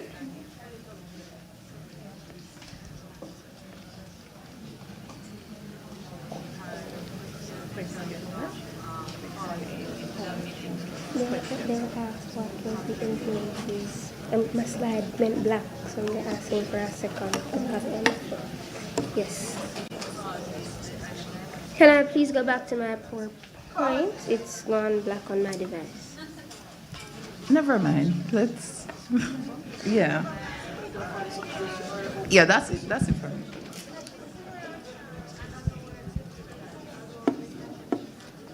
Okay. Oh, can you see the slide before that, please? Oh, no. Okay, go back forward. Stop. Sorry. That was grammatically incorrect. Don't set it in any exam. Okay, so first question. In terms of your sample, because I always ask about samples, you had explained your sampling process. Can I just ask you to quickly, briefly repeat it? Brief version.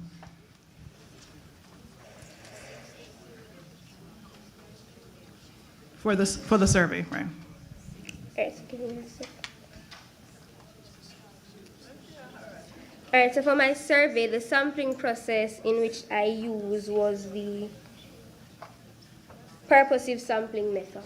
Okay. So, yes. Okay, so these were just given out to just all students or any student who identified as being substance users? All right, so what this did, it allowed me to necessarily pinpoint the students, per se, who were using. Okay. Right? And being a peer counselor in high school and a substance prevention peer educator, it allowed me to further have an understanding, especially with sessions with some of these students, and understand.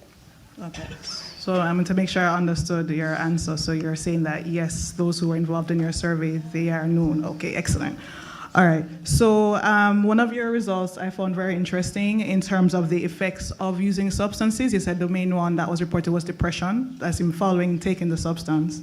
And then the other one you had said other effects. Could you explain what the other effects that were reported? All right, so examples of the other effects apart from depression, you had some persons were said that after they use the substances, they would sometimes forget, right? Which is a common side effect for some of these substances. Apart from forgetting, they would realize that they often had anger issues. They were triggered easily. So yes, those are some examples of other effects. Okay, no prevalent. All right, and then, you had moved the slide. So you had a slide that had the early, in terms of, I think you said treatment or solutions. You had early intervention, school-based prevention. All right. So I wanted to, you just had stated them, and I know it's a matter of time, so could we talk more about what you had proposed for early intervention, school-based prevention, and community support? All right, so for early interventions,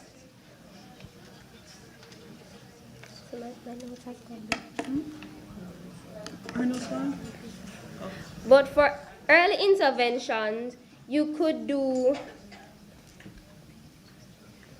my second my notes went.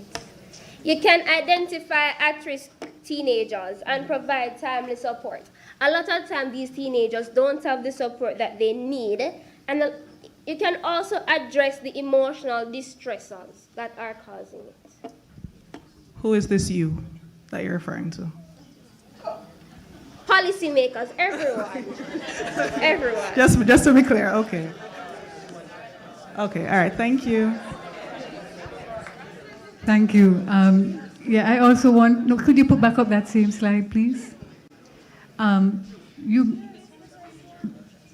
said that the main outcome was depression that was identified. Yes. Again, this is a perception of your responses, right? Yes. I mean, if you really wanted to know, you'd have to have all kinds of things before and after and see that. But they felt that that depression was a major outcome. But here you have that emotional distress, low self-esteem, and family conflict act as both precursors and consequences. There's this whole issue of comorbidity. So you can be depressed and using a substance, and it's not that one causes the other. It's likely that they have similar precursors, and this is how you are responding to them. So my question is, which is it? Do you believe that depression is an outcome of using substances, or that many things are correlated, as you have in this slide? All right, so thank you for that question. It is a correlation. As everything stated, all of these causes, they have an effect, right? So there can be something that is causing them to feel a specific way, so they turn to substances for relief. After they have gotten the relief from the substances, it can lead them to depression, as also what is causing it. There is a drug in the brain called dopamine. When dopamine is released, it gives them a happy vibe. It's a natural happy drug in the body. Neurotransmitter, actually, rather than drug. That's what I was trained on.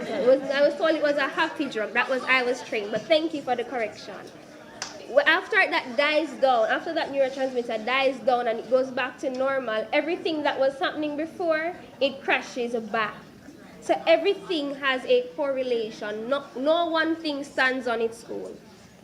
Thank you.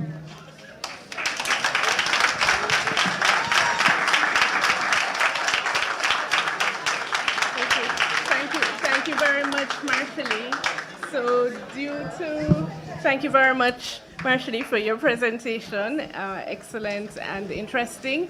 Due to time constraints, we will, okay, all right. So we will take the two questions, but the responses will be after, as we have two presentations that we will be continuing with. So we'll take the two questions, note them, and discuss after. Thank you. Okay, good afternoon, everybody. My name is Ariana Birthright from St. Andrew High School for Girls. And my question is, what would be the best way to assist children that abuse substances because of unavoidable factors faced frequently, such as family lifestyle or culture? Hello, good afternoon. My name is Sharon Claire from the Queen's School. I want to ask a question and to add on to the fact that not only are substances introduced at home, but it also is introduced at schools. And the question is, what are the preventative measures and what are some implementations that can be placed in schools to know that they have taken substances?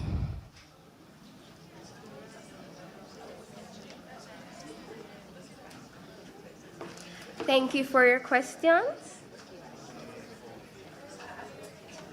Okay.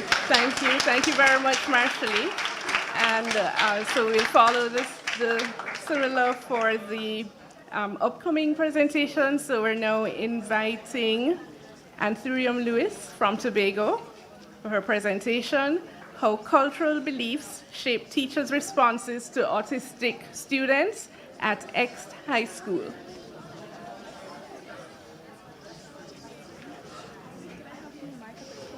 Sure, and this will be done for the next. Okay.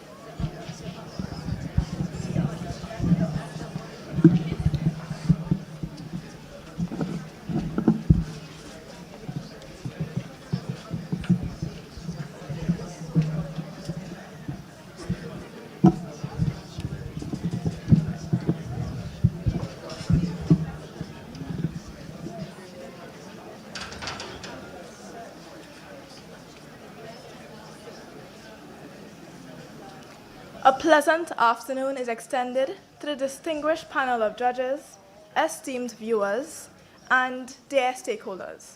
At this time, I'd like you to close your eyes and picture yourselves in the scenario I'm about to narrate. You're in class. The fluorescent lights hum and flicker like a dentist lamp on your skin. The chatter isn't just noise, but a chaotic symphony.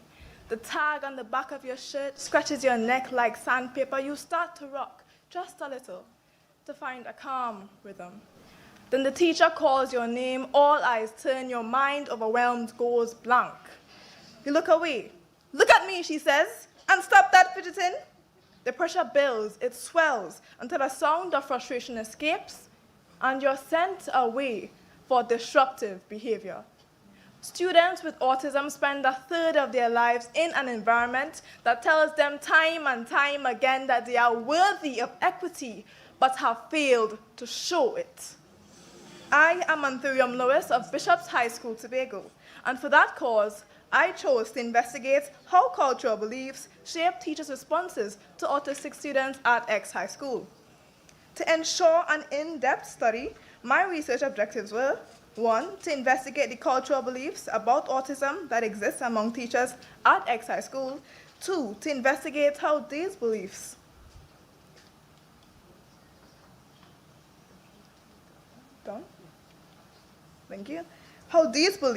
influence how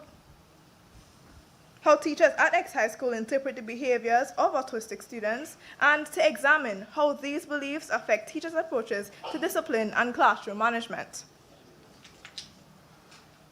This research is not happening in isolation. It is rooted in global child rights and development frameworks. The Convention on the Rights of the Child, CRC, is the United Nations treaty that guarantees every child, regardless of disability, background, or identity. Article 2, the right to the non-discrimination. Article 23, the right to special care and support for disabilities. Article 28, the right to education. And Article 29, the right to an education that develops their abilities to the fullest. Similarly, the Sustainable Development Goals, SDGs, provide a global roadmap to ensure all children thrive. SDG 4 calls for inclusive and equitable quality education. SDG 3 promotes health and well-being, and SDG 10 focuses on reducing inequalities, which includes inequalities faced by autistic learners. By examining how cultural beliefs influence teachers' responses, my study directly supports the shared vision of both frameworks, which is to leave no child behind. Autism spectrum disorder is a broad range of conditions characterized by challenges. As described by the Diagnostic and Statistical Manual of Mental Illness, Centers for Disease Control and Prevention, and the World Health Organization, these challenges may include, but are not limited to, reduced social skills, repetitive behaviors, speech delays, and nonverbal communication differences. Haller and Elsebag, 2009, contend that teachers' perceptions of autism are deeply embedded in cultural norms, which affect their interpretations of behavior and disciplinary approaches. Lindsay and others, 2023, found that teachers' understanding of autism is often filtered through cultural lenses that may not align with evidence-based practices. Thorburn, 1998, also noted that cultural beliefs about supernatural causes of disability persist in many Caribbean communities, affecting how people interpret disabilities. Relatedly, the baseline survey on teacher training 2022 found that 75% of teachers in Trinidad and Tobago reported feeling underprepared to support students with neurodevelopment disorders. This data suggests that there is a knowledge gap that must be addressed. Explore Community Report 2021 explains that in Caribbean schools, behaviors departing from neurotypical expectations are often disciplined rather than accommodated. I used a quantitative data approach as it allowed me to measure teachers' cultural beliefs about autism in a clear and objective way. Data was collected from 15 teachers between August 22nd and 29th, 2025, using an online survey with 14 questions as it generated numerical data that made patterns easy to identify and reduced interviewer bias, also with a piloted survey. An online survey was also necessary because data collection took place during the summer period when teachers were not physically on campus. Teachers were selected using simple random sampling, a staff list was acquired, numbers were assigned to staff, and numbers were pulled from a bag to select persons to participate. Figure 1 shows 53.3% of respondents being uncertain whether parents disclose their child's diagnosis. However, 40% believe parents don't make the disclosure, whereas 6.7% indicated parents do disclose the diagnosis. Figure 2 shows 66.7% of respondents indicating that it is not a norm to discuss autism, 20% being unsure, and 13.3% believing that it is a norm. Figure 3 shows 46.7% indicating parents strongly resist the idea that their child has autism, 40% noting that parents attempt to give alternative explanations for behavior, and both options, hesitant to act and actively seek support, being selected by 6.7% of respondents, respectively. Figure 4 shows 66.7%, indicating that autism was attributed to non-medical causes occasionally, 20% selecting frequently, and 13.3% selecting never. Figure 5 shows teacher interpretation of outbursts by autistic students, with the options unable to cope, and because I don't officially know the child is autistic, I view it as bad behavior, each being chosen by 33.3% of respondents. Also, 20% view it as they don't fully understand what is happening, and 13.3% tend to be understanding and give them a break. Figure 6 shows communication strategies with minimally verbal autistic students, with 60% of respondents utilizing simplified language, 26.7% utilizing visual aids, and the options the same way we communicate with all students and no specific strategies were selected by 6.7% of respondents. Figure 7 shows 46.7% adjusting classroom rules to help autistic students sometimes, 33.3% not making any adjustments, and 20% rarely making such adjustments. Table 1 shows barriers to supporting autistic students in the classroom. All respondents selected lack of training, 80% selected cultural stigma, 93.3% selected large class sizes, and 80% selected no school policy. Table 2 shows teacher preference for autism-related training topics, with 73.3% of respondents selecting training for sensory-friendly classrooms, 93.3% selecting behavior management, and 46.7% selecting cultural competency training. In conclusion, a significant barrier to effective support for autistic students at X High School in Tobago is a lack of formal training among teachers. The results suggest that teachers' approaches to management and discipline are negatively impacted by their beliefs and lack of training, often leading to inequitable classroom practices.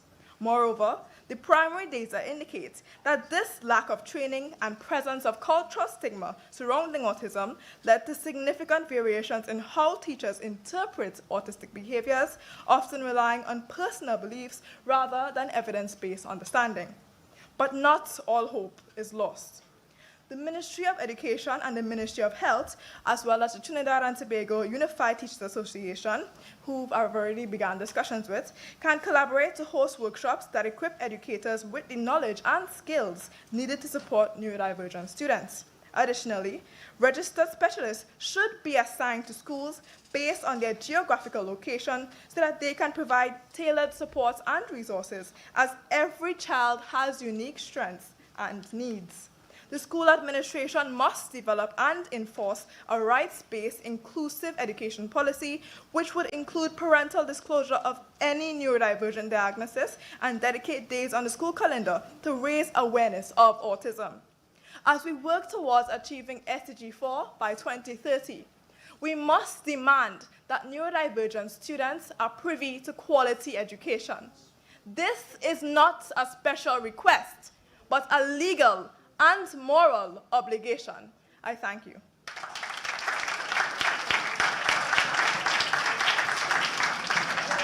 Thank you very much, Anturium, for your excellent presentation. And we invite our judges panel for questions.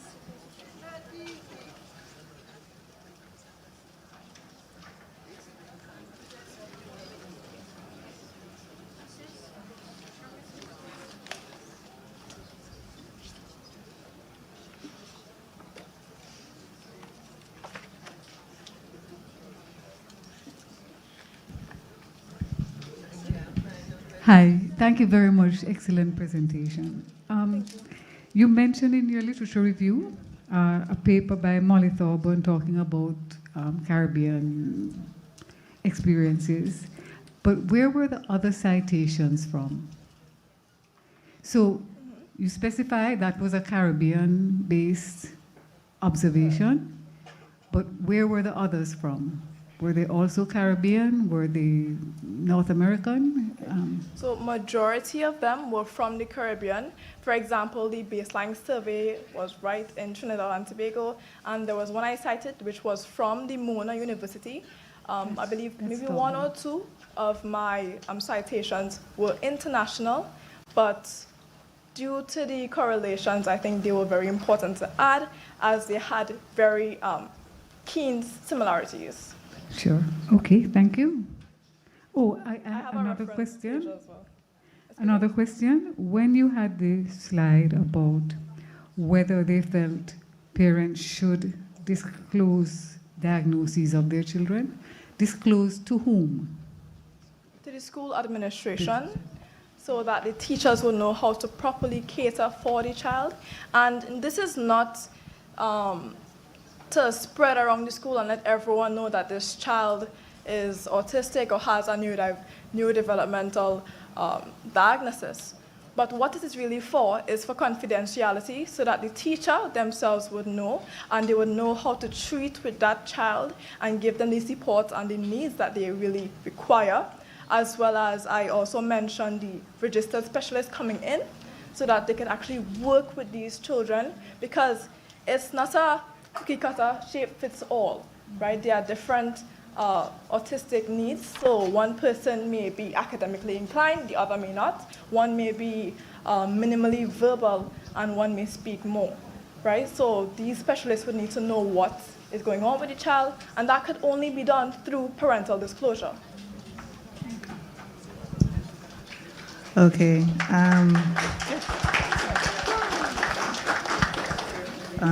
Okay, so yes, agreed. Great presentation. So I'm not sure if this is an opinion question or it's just a question, because it's a two-pronged thing that's happening there. So you're speaking about the how to assist and support autistic students within the classroom, but you also spoke about the cultural beliefs and perceptions of the teachers themselves. So there's two things at play here.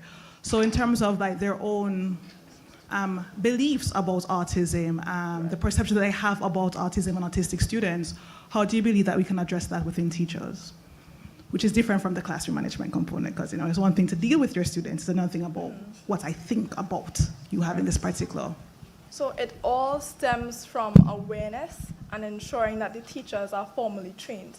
Because once they understand what autism is and how it impacts the life of a child, they would then know how to treat with the child. And it would clear any of the cultural beliefs that conflict with what the actual facts and what medicine says.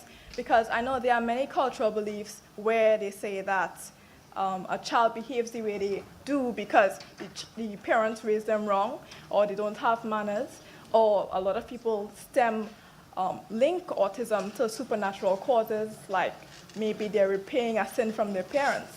So education is the main thing that will really clear those misunderstandings and truly allow persons with autism to feel like they are welcomed and belong and understood. Okay, great response. Final question regarding your sample, because I noticed in one of the responses or findings that you had is that some of them did not know if their particular students had autism. So I just wanted to kind of confirm in terms of like your demographic information, in terms of did all the teachers confirm that they have students or had ever taught students with autism, or some of them are just saying just in general if they ever had, they would do these things. So direct experiences versus what they think they would do. Understand the question? Okay, so when the teachers were filling the survey, I believe most of them would have interacted with autistic students, but those who didn't, they responded in terms of what they would do if they did. But it's mainly a case of them interacting with a child who they believe was autistic and what they did in those cases as well. Okay, great. Thank you. Thanks. You're welcome.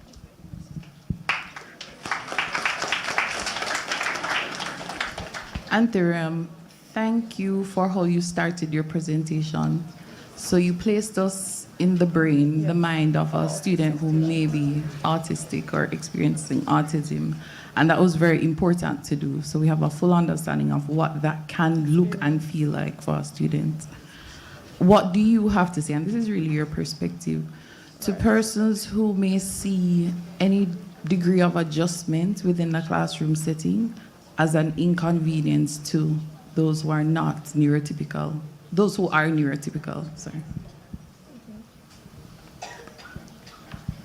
So I think it all comes down to equity, right? So there will be the neurodivergent students, and then there will be the students who don't have that diagnosis, right?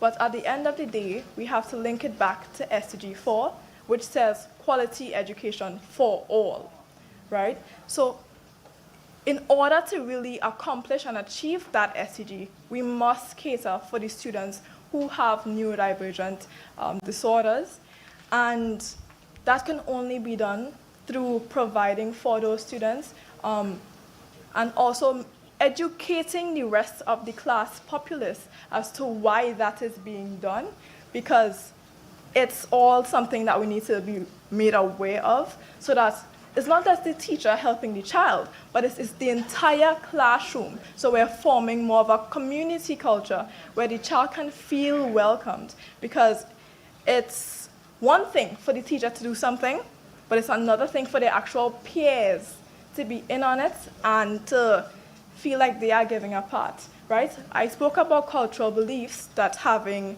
a negative aspect, but those same cultural beliefs can also be used for good, right? So the same way we in the Caribbean, we may help our neighbor before we even help ourselves, it's the same thinking we have to use in this regard, and I hope that answers your question.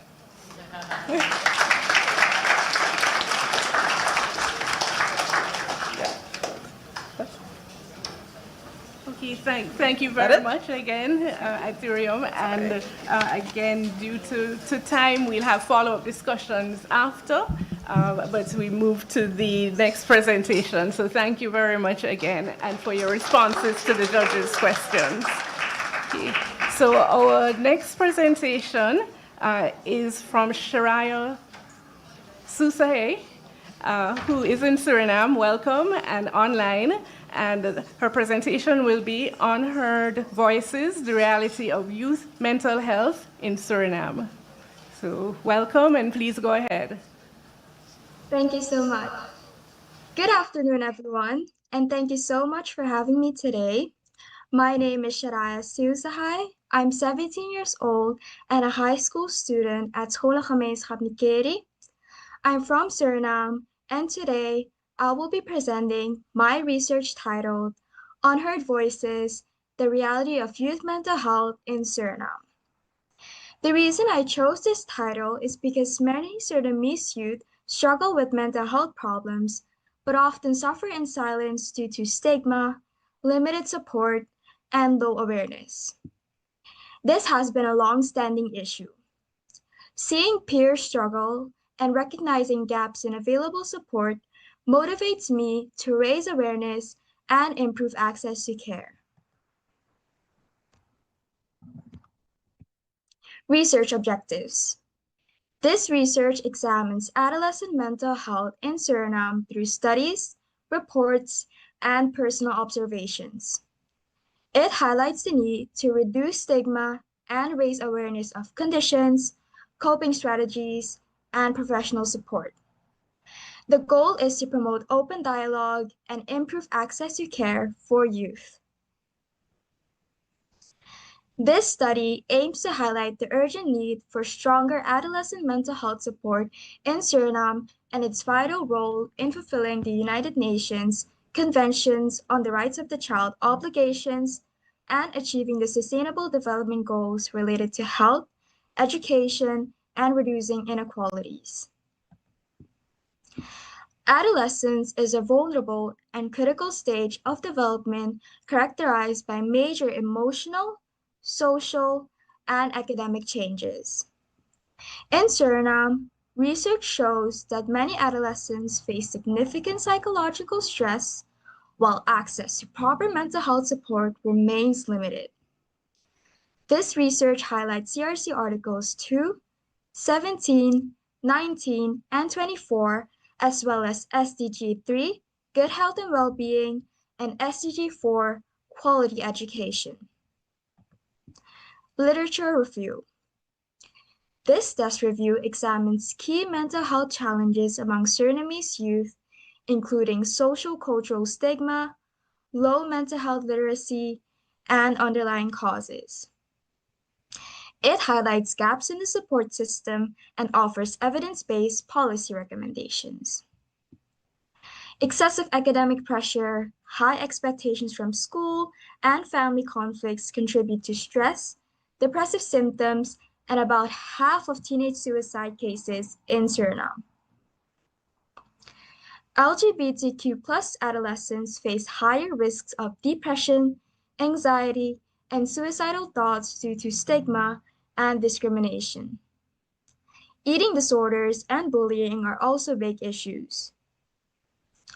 Widespread stigma and low mental health literacy limit care seeking and symptom recognition. Although primary psychological services are less stigmatized in Suriname, lack of full insurance coverage delays timely support. The recommended policies combine research and local observations to provide practical and effective approaches for Suriname. Methodology. This study used the desk review to examine adolescent mental health in Suriname, drawing on academic journals, organizational reports, and credible local media such as Star News, the UWITV, and included key sources by UNICEF and the World Health Organization, with personal observations added to contextualize findings within the Surinamese setting.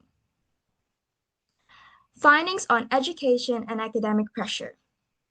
Academic demands are a growing source of stress for adolescents, directly affecting their emotional well-being.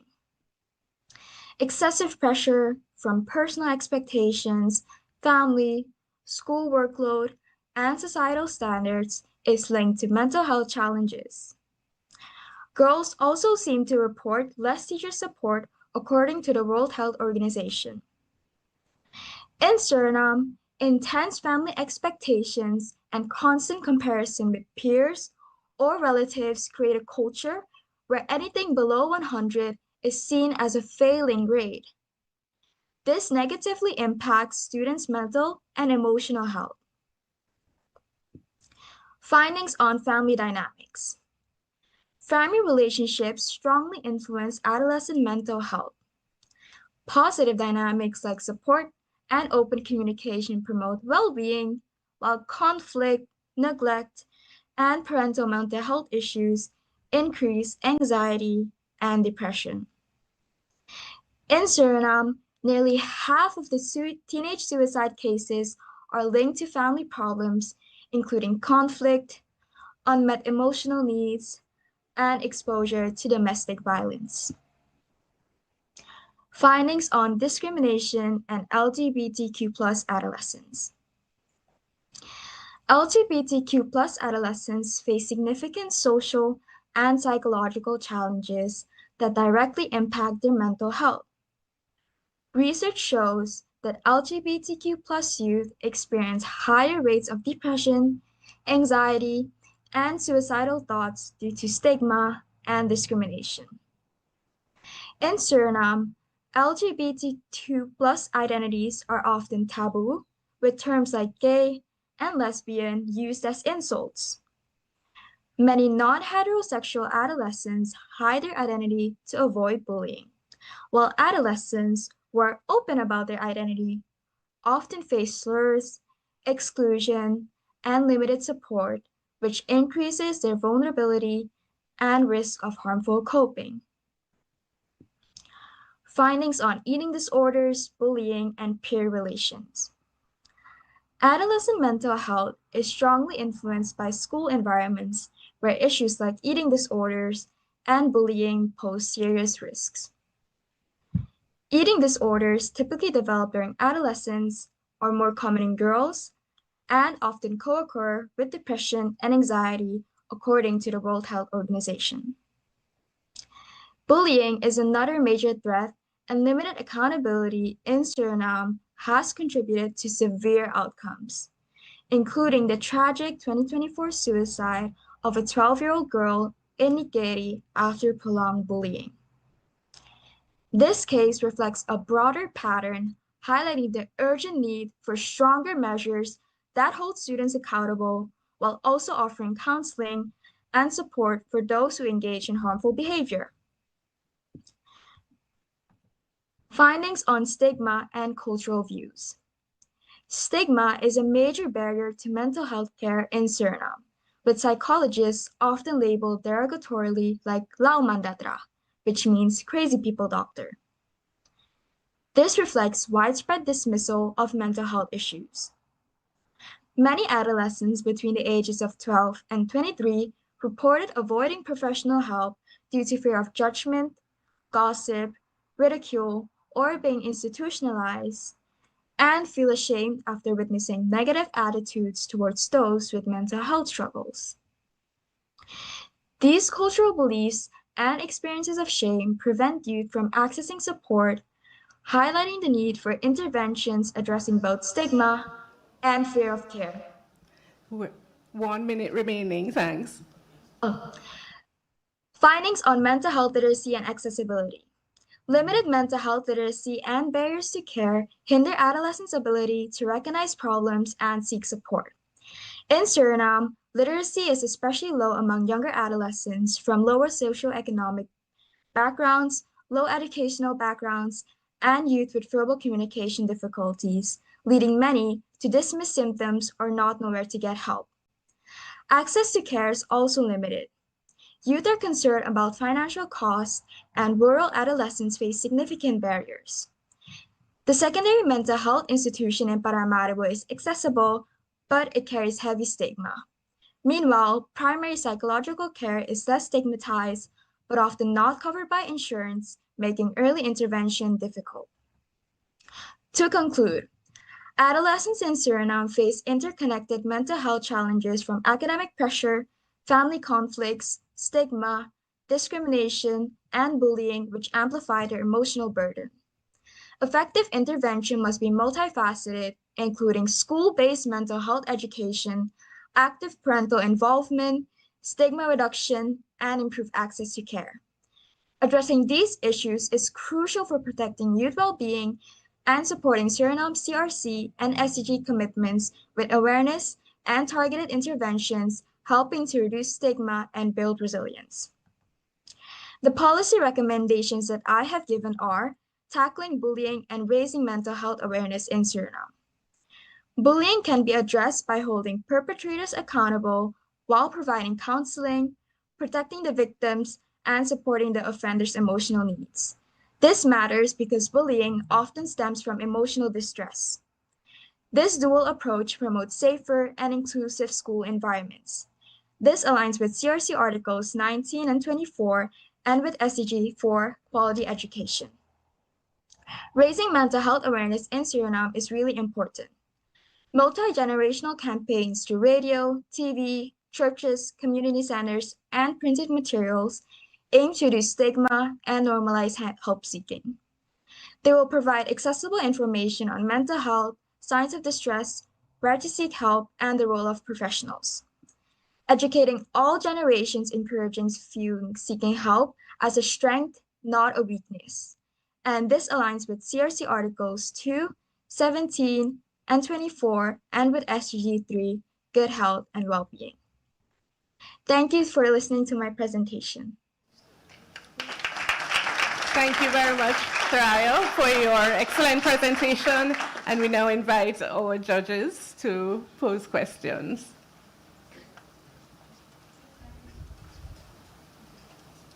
Thank you so much, Shariah. Very interesting. Do you think that the desk review that you did, that you now have all the information, or if you were to have additional research, what questions would you ask to get more information? Thank you. Thank you for your question. The questions that I would ask are what hinder younger people from seeking help in especially the capital, since the primary psychological institute is available there. And I would also ask the older generations why they have a negative view towards mental health professionals, and mental health institutions, because the older generations are the one that keep this stigma alive, because the younger generation, there is a small amount of the youth that does have access to mental health information and how to seek mental help, but the larger majority of the youth in Suriname does not have access, and they tend to listen to their elders. So when their elders are spreading misinformation, they're led to believe that the misinformation is true. So I would ask the youth in the capital what is preventing them from seeking help, since the psychological institution is available in the capital. And I would ask the older generation why they have this negative view towards mental health and everything that fits in those categories. Thank you.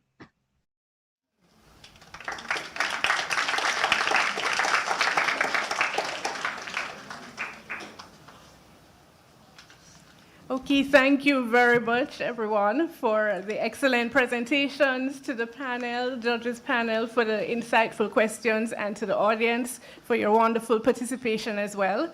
As we mentioned at the start, the judges will deliberate, and the announcement of the winners will be in the session after lunch. Lunch will be 30 minutes in the three locations, same three locations as the break. So we would be returning at 2:15 p.m. And so we want to thank all our presenters. Again, Adrian Johnson, Jermel Job, Jonathan Badeau, Marshallie Graham, and Thurium Lewis, and Shariah Susahai. And we'd also like to thank our panel of judges for all of the questions and the work in reviewing, Ms. Sarah Bailey Belafonte, Ms. Janelle Brown, and Prof. Julie Meeks. And thanking Prof. Aldry Henry Lee and the organizing team, UWITV, and all the audience, parents, teachers, and presenters again. Congratulations on your presentations. Thank you. And we look forward to the remaining sessions for the day. Thank you.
Every child shall enjoy the following rights: without any exception whatsoever, and shall be entitled to them without any distinction or discrimination on account of race, color, sex, language, religion, or politics. The child shall enjoy social protection and be given the opportunities, facilities, and means to enable development, physically, mentally, morally, and spiritually, in conditions of freedom and dignity. The child shall be entitled from birth to a name and nationality. The child shall be entitled to grow and develop in health and shall have the right to adequate nutrition, housing, recreation, and medical services. The child who is physically, mentally, or socially handicapped shall be given special treatment, education, and care. The child needs love and understanding and shall have the right to grow up in an atmosphere of affection and security. The child is entitled to receive education and an opportunity to develop abilities in order to become a useful member of society. The child shall, in all circumstances, be the first to receive protection and relief in times of emergency and disaster. The child shall be protected against all forms of neglect, cruelty, and exploitation, and shall not be admitted to employment before an appropriate minimum age. The child shall be protected from practices which may foster racial, religious, or other forms of discrimination, and shall be brought up in a spirit of understanding, tolerance, friendship among peoples, peace, and universal brotherhood.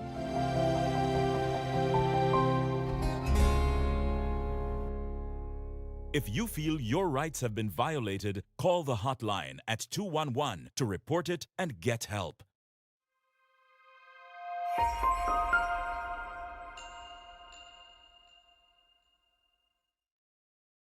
What if your voice could change the world for good? With UReport, you can. UReport is a platform where young voices are heard across more than 90 countries. In Jamaica, over 14,000 UReporters are actively providing insights and solutions to help shape policies and decisions. And that echoes our belief that your voice truly matters. Climate change is not an easy thing, but I was able to participate in a UReport poll, and those recommendations were given to our government and by extension world leaders on how we can protect our island home from the negative impact of climate change. These exact recommendations were later tabled at the United Nations General Assembly Summit of the Future. Now that is what I call impact. I took the poll and shared my views on mental health impacts on youth. And today, we have an established mental health chatline just for youth, free of cost through UMatter. UReport is UNICEF's digital community for young people to speak and influence change. Joining UReport is easy. Share your views through polls and see the impact of your voice in real time. Your voice can help to shape a better future. UReport, your voice matters.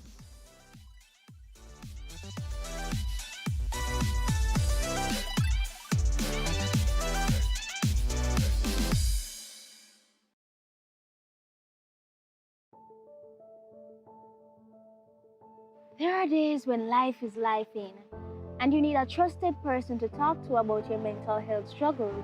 Your mental health is all about how you think, feel, and act.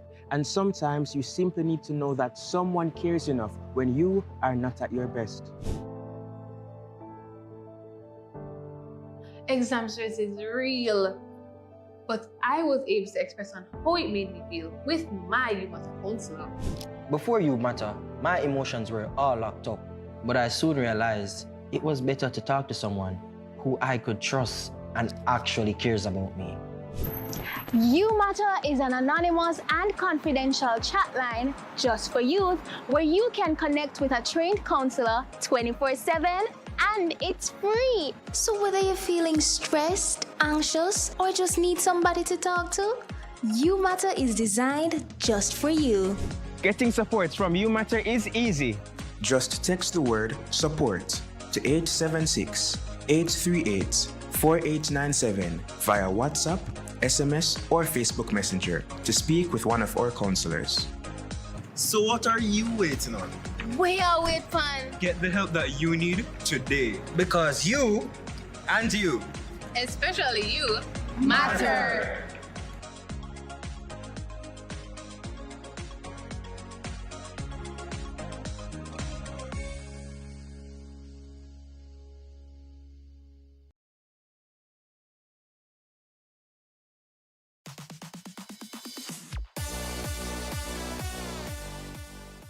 Imagine having a free personal life coach that you can reach instantly via your smartphone.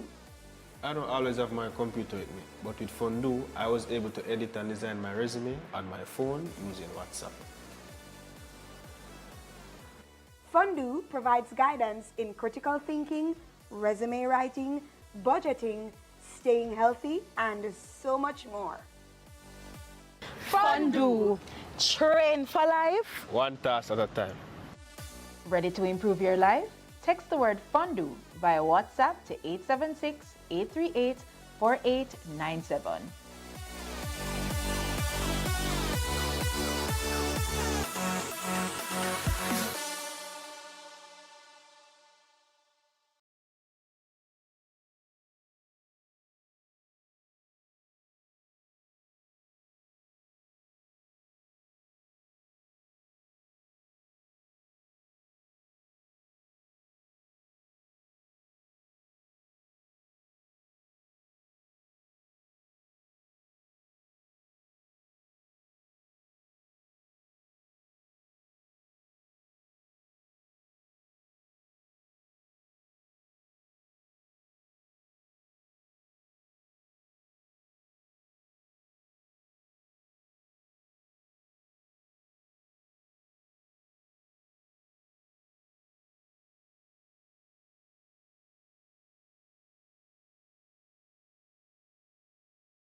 Hey, upset her. See how upset her. Score outside there. On and on and on and on. I'm a winner. You know the dance. I'm a winner. Hey, watch out now. I'm on the sun. Oh, we're winning right now, you be. Say we're winning right now. Me forget that trophy to what me living right now. Cause I'm winning right now, yeah. And I'm chilling right now. Oh, we're winning right now.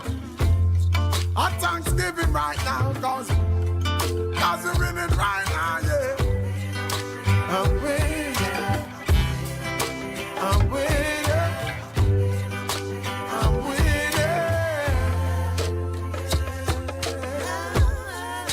Hey, watch out now. Hey, I'm a walking W. Learn from the L's. Turn them in a medal in a trophy and bells. Every day you see we with the pan on next level. Break records like we cracking eggshells. And every single ounce of effort we expel. It's all about progress cause we have to excel. I watch them looking like success we dress well. Boop. Another knockout for the ring the next bell. I'm about to send my haters a card to get well cause I'm sick of it. Lord, I'm so sick of it. But that's the whole gist of it. I hate in all the beauty when winning now we have it. Cause I'm winning. I'm winning. I'm winning.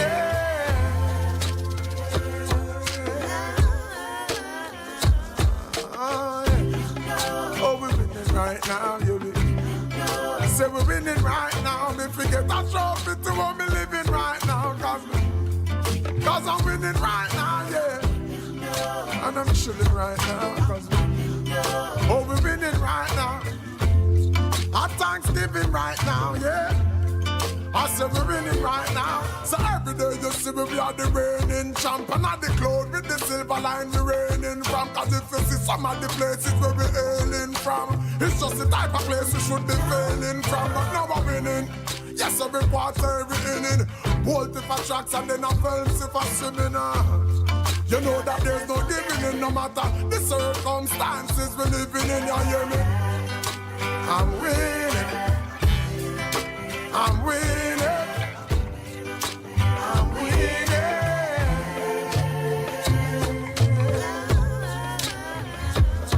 Oh, yeah. Oh, we're winning right now, you be. Say we're winning right now. Me forget that trophy to what me living right now. Cause I'm winning right now, yeah. And I'm chilling right now. Oh, we're winning right now. Our Thanksgiving right now, God. I said we're winning right now.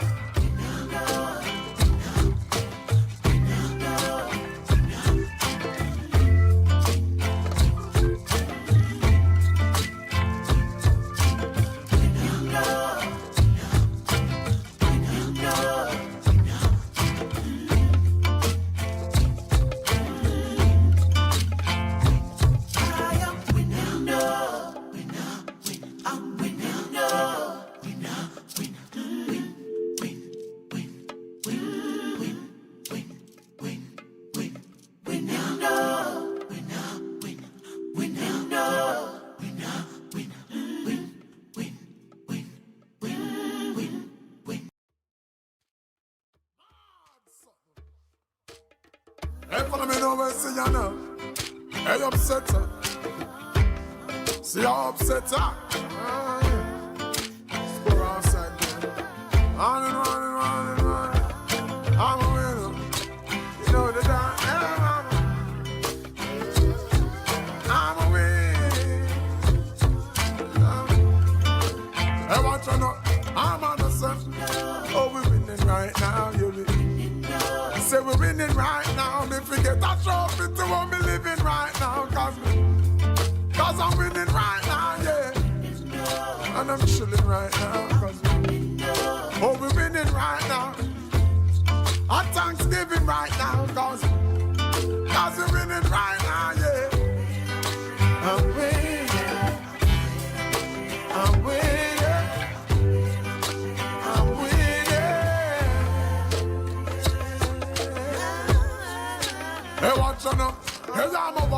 W. Learn from the L's. Turn them in a medal in a trophy and bells. Every day you see we with them on our next level. Break records like we cracking eggshells. And every single ounce of effort we expel. It's all about progress, cause we have to excel and watch out. Looking like success, we dress well. Boop. Another knockout for the ring, the next spell. I'm about to send my haters a card to get well, cause I'm sick of it. Lord, I'm so sick of it. But that's the whole gist of it. I hate in all the beauty when winning now we have it, cause I'm winning. I'm winning. I'm winning.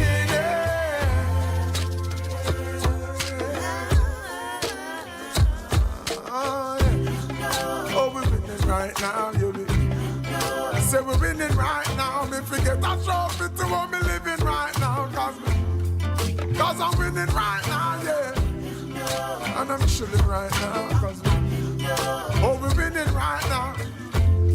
Our Thanksgiving right now, yeah. I say we're winning right now. So every day you see we are the reigning champ. And at the cloud with the silver line we reigning from. Cause if you see some of the places where we're hailing from, it's just the type of place we should be failing from. But now we're winning. Yes, every quarter, every inning.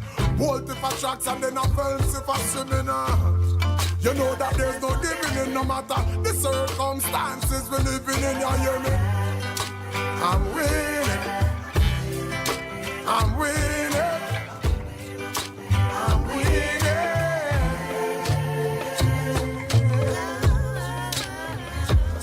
Oh, yeah. Oh, we're winning right now, you be. Say we're winning right now. Me forget a trophy to what me living right now. Cause I'm winning right now, yeah. And I'm chilling right now. Cause oh, we're winning right now. Our Thanksgiving right now, cause I said we're winning right now.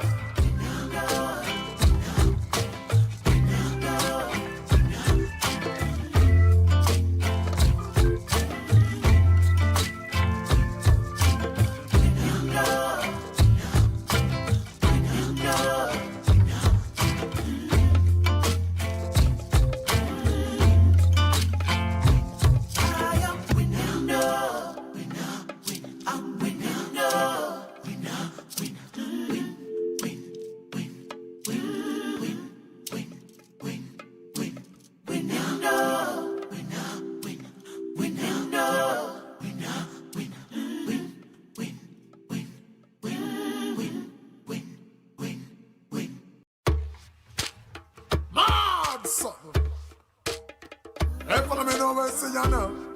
Hey, upset her. See how upset her. Let's go outside there. Running. I'm a winner. You know the time. I'm a winner. Hey, watch out now. I'm on the sun. Oh, we're winning right now, you be. Say we're winning right now. Me forget a trophy to what me living right now. Cause I'm winning right now, yeah. And I'm chilling right now. Cause oh, we're winning right now. Our Thanksgiving right now. Cause we're winning right now, yeah. I'm winning. I'm winning.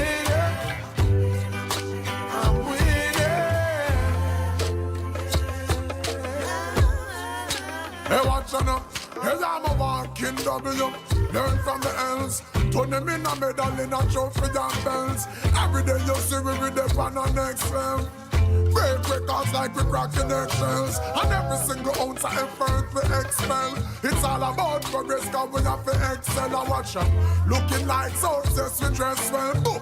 Another knockout for the ring, the next spell. I'm about to send my haters a card to get well, cause I'm sick of it. Lord, I'm so sick of it. But that's the whole gist of it. I hate in all the beauty when winning now we have it. Cause I'm winning. I'm winning. I'm winning.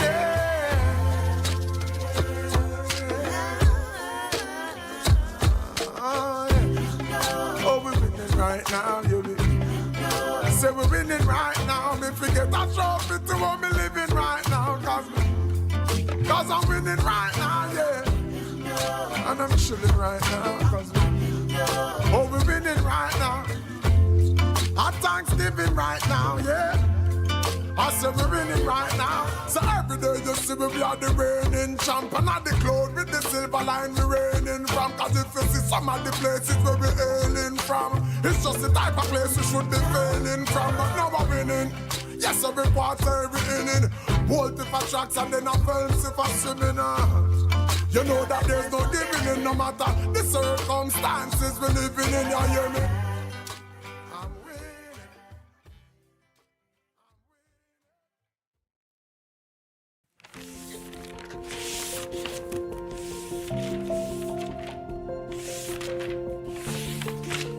Every child shall enjoy the following rights, without any exception whatsoever, and shall be entitled to them without any distinction or discrimination on account of race, color, sex, language, religion, or politics. The child shall enjoy social protection and be given the opportunities, facilities, and means to enable development, physically, mentally, morally, and spiritually, in conditions of freedom and dignity. The child shall be entitled from birth to a name and nationality. The child shall be entitled to grow and develop in health and shall have the right to adequate nutrition, housing, recreation, and medical services.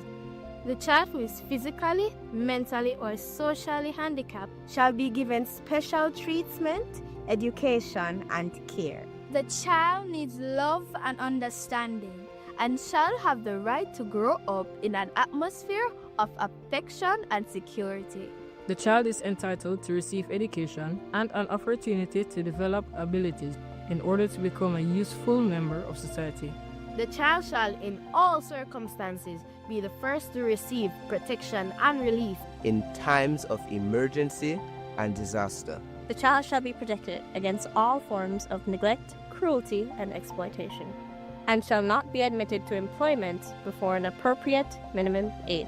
The child shall be protected from practices which may foster racial, religious, or other forms of discrimination, and shall be brought up in a spirit of understanding, tolerance, friendship among peoples, peace, and universal brotherhood.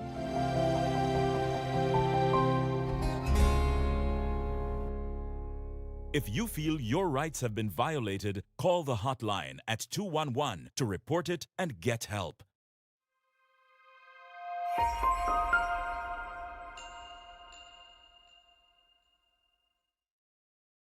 What if your voice could change the world for good? With UReport, you can. UReport is a platform where young voices are heard across more than 90 countries. In Jamaica, over 14,000 UReporters are actively providing insights and solutions to help shape policies and decisions. And that echoes our belief that your voice truly matters. Climate change is an easy thing, but I was able to participate in a UReport poll, and those recommendations were given to our government and by extension world leaders on how we can protect our island home from the negative impact of climate change.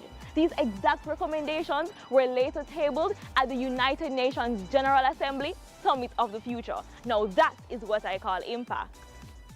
I took the poll and shared my views on mental health impacts on youth.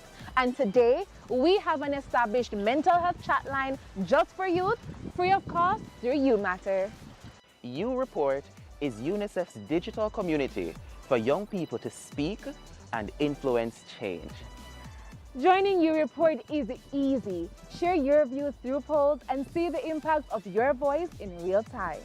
Your voice can help to shape a better future. UReport, your voice matters.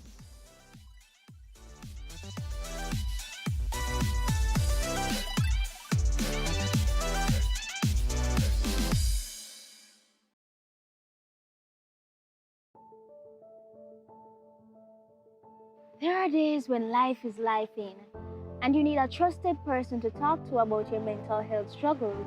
Your mental health is all about how you think, feel, and act.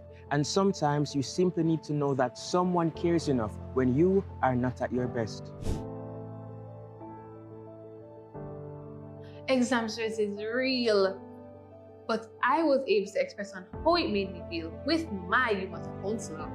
Before Youth Matter, my emotions were all locked up, but I soon realized it was better to talk to someone who I could trust and actually cares about me. You Matter is an anonymous and confidential chat line just for youth where you can connect with a trained counselor 24/7 and it's free. So whether you're feeling stressed, anxious, or just need somebody to talk to, You Matter is designed just for you. Getting support from You Matter is easy. Just text the word support to 876-838-4897 via WhatsApp, SMS, or Facebook Messenger to speak with one of our counselors. So what are you waiting on? We are with fun. Get the help that you need today. Because you and you, Especially you, matter.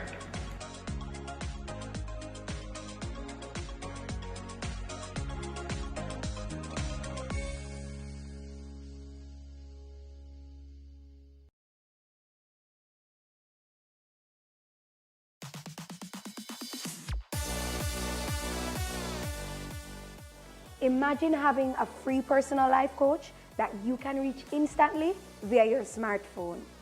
I don't always have my computer with me, but with Fondue, I was able to edit and design my resume on my phone using WhatsApp.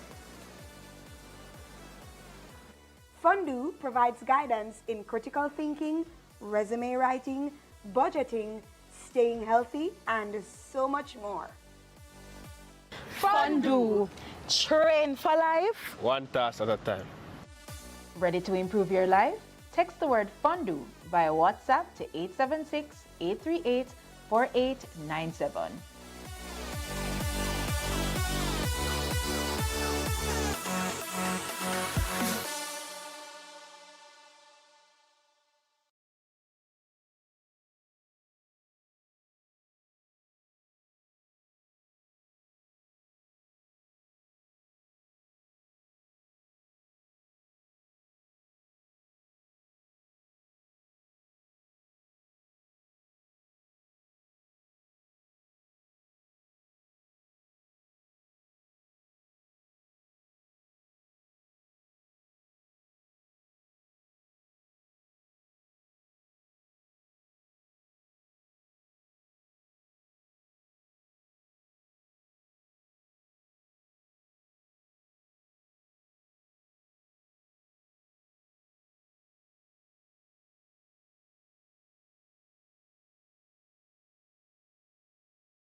See how upset her.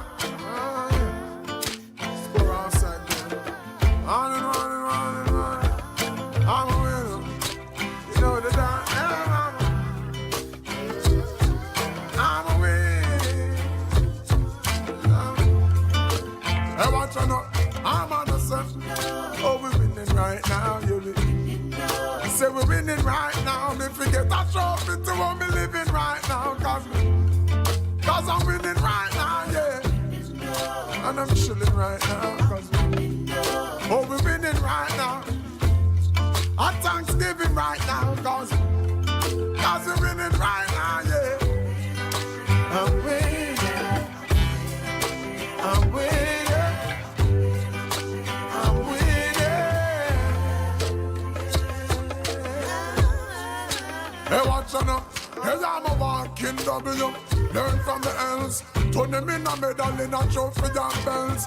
Every day you see we with them on our next film. Break records like we cracking eggshells. And every single ounce of effort we expel. It's all about progress cause we have to excel. I watch them looking like success we dress well. Boom. Another knockout for the ring the next spell. I'm about to send my haters a card to get well cause I'm sick of it. I'm so sick of it, but that's the whole gist of it. I hate in the beauty when winning now we have it, cause I'm winning. I'm winning. I'm winning.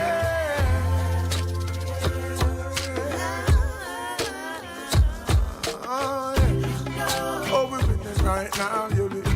I say we're winning right now. Me forget a trophy to what me living right now, cause I'm winning right now, yeah. And I'm chilling right now, cause oh, we're winning right now. Our Thanksgiving right now, yeah. I said we're winning right now. So every day you see we are the reigning champ. And at the cloud with the silver line we reigning from. Cause if you see some of the places where we're hailing from, it's just the type of place we should be failing from. But now we're winning. Yes, every quarter, every inning. Bolt if I tracks and then I films if I swimming. You know that there's no giving in no matter the circumstances we're living in, you hear me? I'm winning. I'm winning. I'm winning.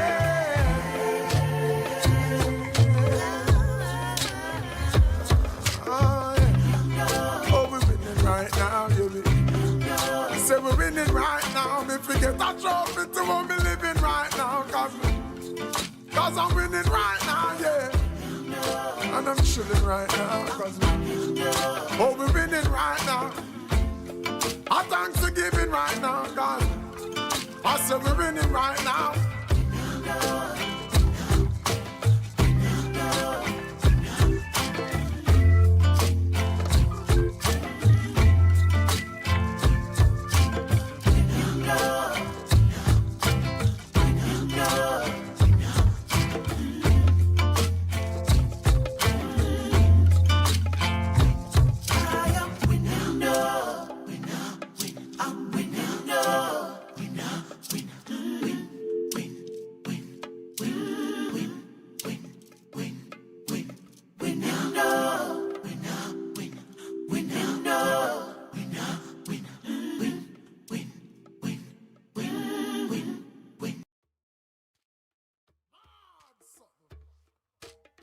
Hey, follow me now and see you now.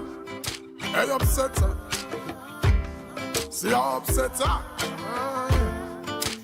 Score outside there. On and on and on and on. I'm a winner. You know the dance. I'm a winner. Hey, watch out now. I'm on the sun. Oh, we're winning right now, you be. Say we're winning right now. Me forget a trophy to what me living right now. Cause I'm winning right now, yeah. And I'm chilling right now. Cause oh, we're winning right now. Our Thanksgiving right now. Cause we're winning right now, yeah. I'm winning. I'm winning.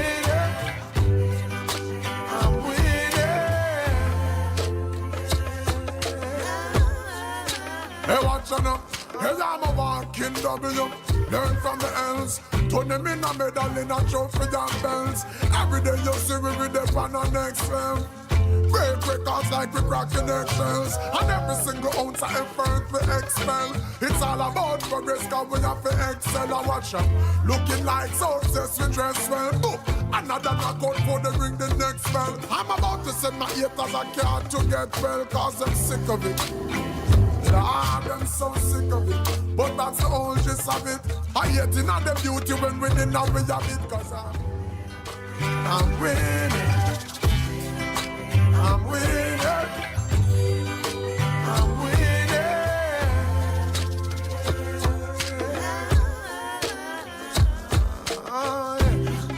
Oh, we're winning right now, you be. Say we're winning right now. Me forget a trophy to what me living right now. Cause I'm winning right now, yeah. And I'm chilling right now. Oh, we're winning right now. Our Thanksgiving right now, yeah. I say we're winning right now. So every day you see we are the reigning champ. And at the cloud with the silver line we reigning from. Cause if you see some of the places where we're hailing from, it's just the type of place we should be failing from. But now we're winning. Yes, every quarter, every inning. Bolt if I tracks and then I films if I swimming. You know that there's no giving in no matter the circumstances we're living in, you hear me? I'm winning.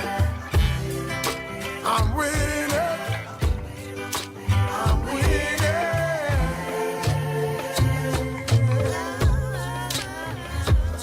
Oh, yeah. Oh, we're winning right now, you be.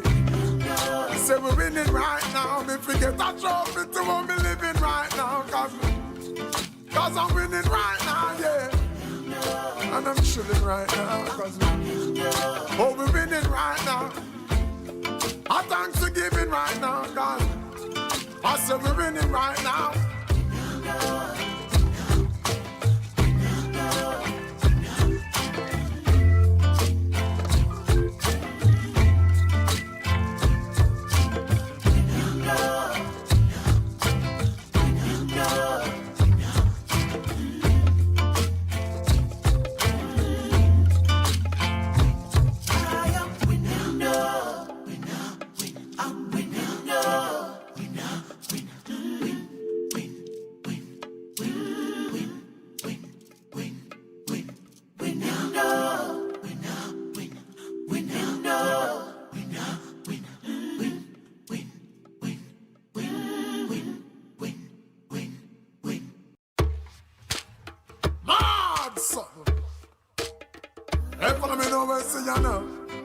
Hey, upset her. See how upset her. Score outside there. Running. I'm a winner. You know the dance. I'm a winner. Hey, watch out now. I'm on the sun. Oh, we're winning right now, you be. Say we're winning right now. Me forget a trophy to what me living right now. Cause I'm winning right now, yeah. And I'm chilling right now. Oh, we're winning right now. Our Thanksgiving right now. Cause we're winning right now, yeah. I'm winning. I'm winning. I'm winning.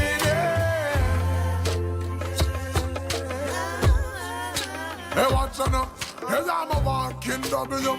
Learn from the L's. Turn them in a medal in a trophy and bells. Every day you see we with the pan on next level. Break records like we cracking eggshells. And every single ounce of effort we expel. It's all about progress cause we have to excel. And watch up. Looking like success we dress well. Boom. Another knockout for the ring the next bell. I'm about to send my haters a card to get well cause I'm sick of it. Lord, I'm so sick of it. But that's the whole gist of it. I hate in the beauty when winning now we have it. Cause I'm winning. I'm winning. I'm winning.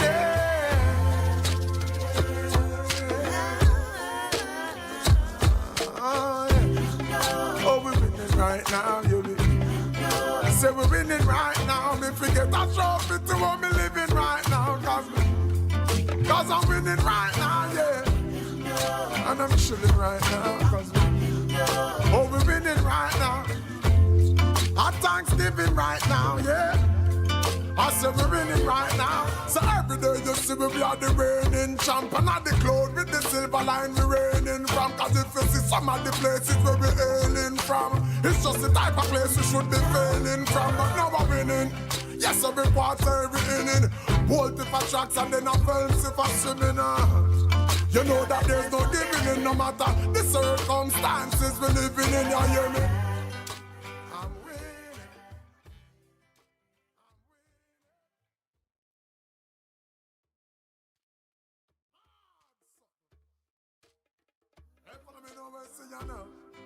Hey, upset her. See how upset her. Score outside there. On and on and on and on. I'm a winner. You know the dance. I'm a winner. Hey, watch you know. I'm on the sun. Oh, we're winning right now, you be. Say we're winning right now. Me forget a trophy to what me living right now. Cause I'm winning right now, yeah. And I'm chilling right now. Oh, we're winning right now. Our Thanksgiving right now. Cause we're winning right now, yeah. I'm winning. I'm winning. I'm winning.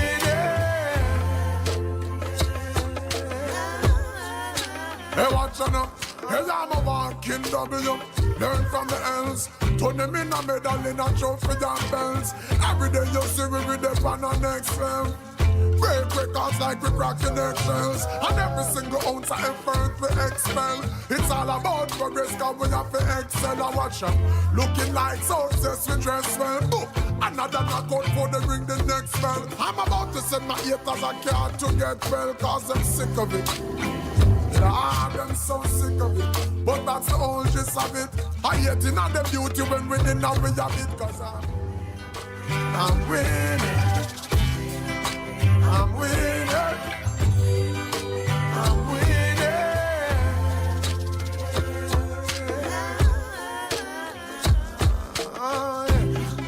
Oh, we're winning right now, you be. Say we're winning right now. Me forget a trophy to what me living right now. Cause I'm winning right now, yeah. And I'm chilling right now. Oh, we're winning right now. Our Thanksgiving right now, yeah. I said we're winning right now. So every day you see we are the reigning champ. And at the cloud with the silver line we reigning from. Cause if you see some of the places where we're hailing from, it's just the type of place we should be failing from. But now we're winning. Yes, every quarter, every inning. Bolt if I tracks and then I films if I swimming. You know that there's no giving in no matter the circumstances we're living in, you hear me? I'm winning. I'm winning. I'm winning.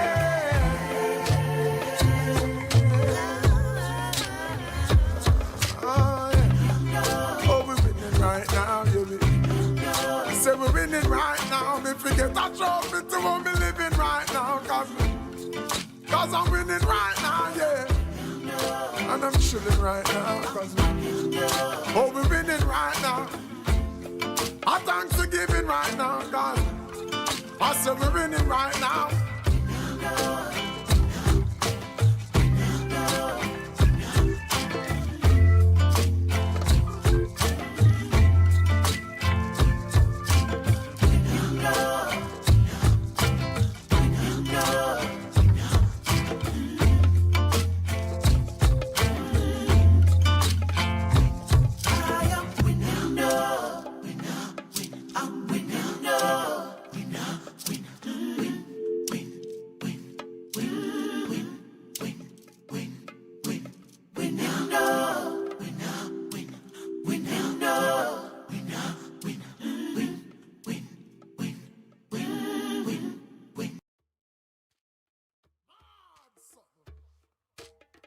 Hey, follow me now, see you now.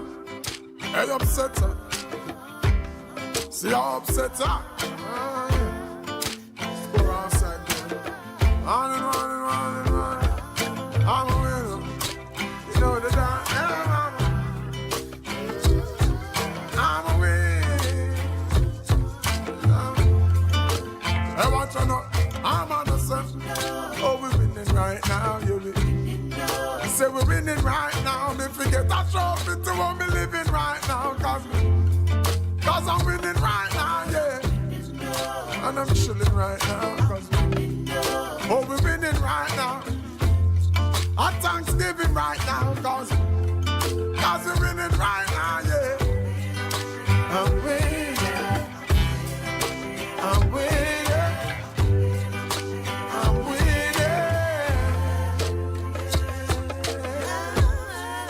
Hey, watch out now. Hey, I'm a walking W.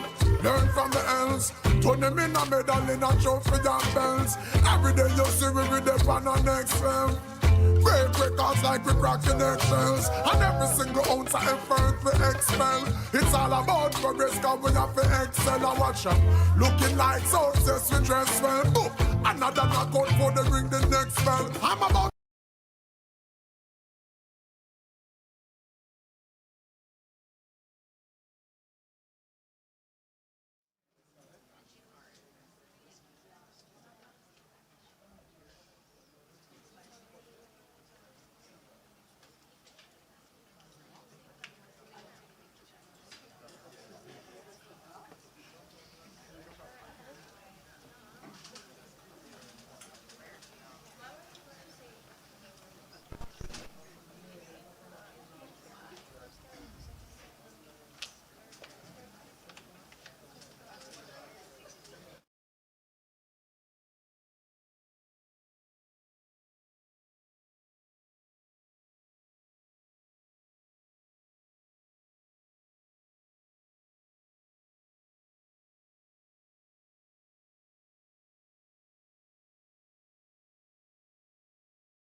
All right, as you make your way back, can we just have a round of applause for this spectacular session?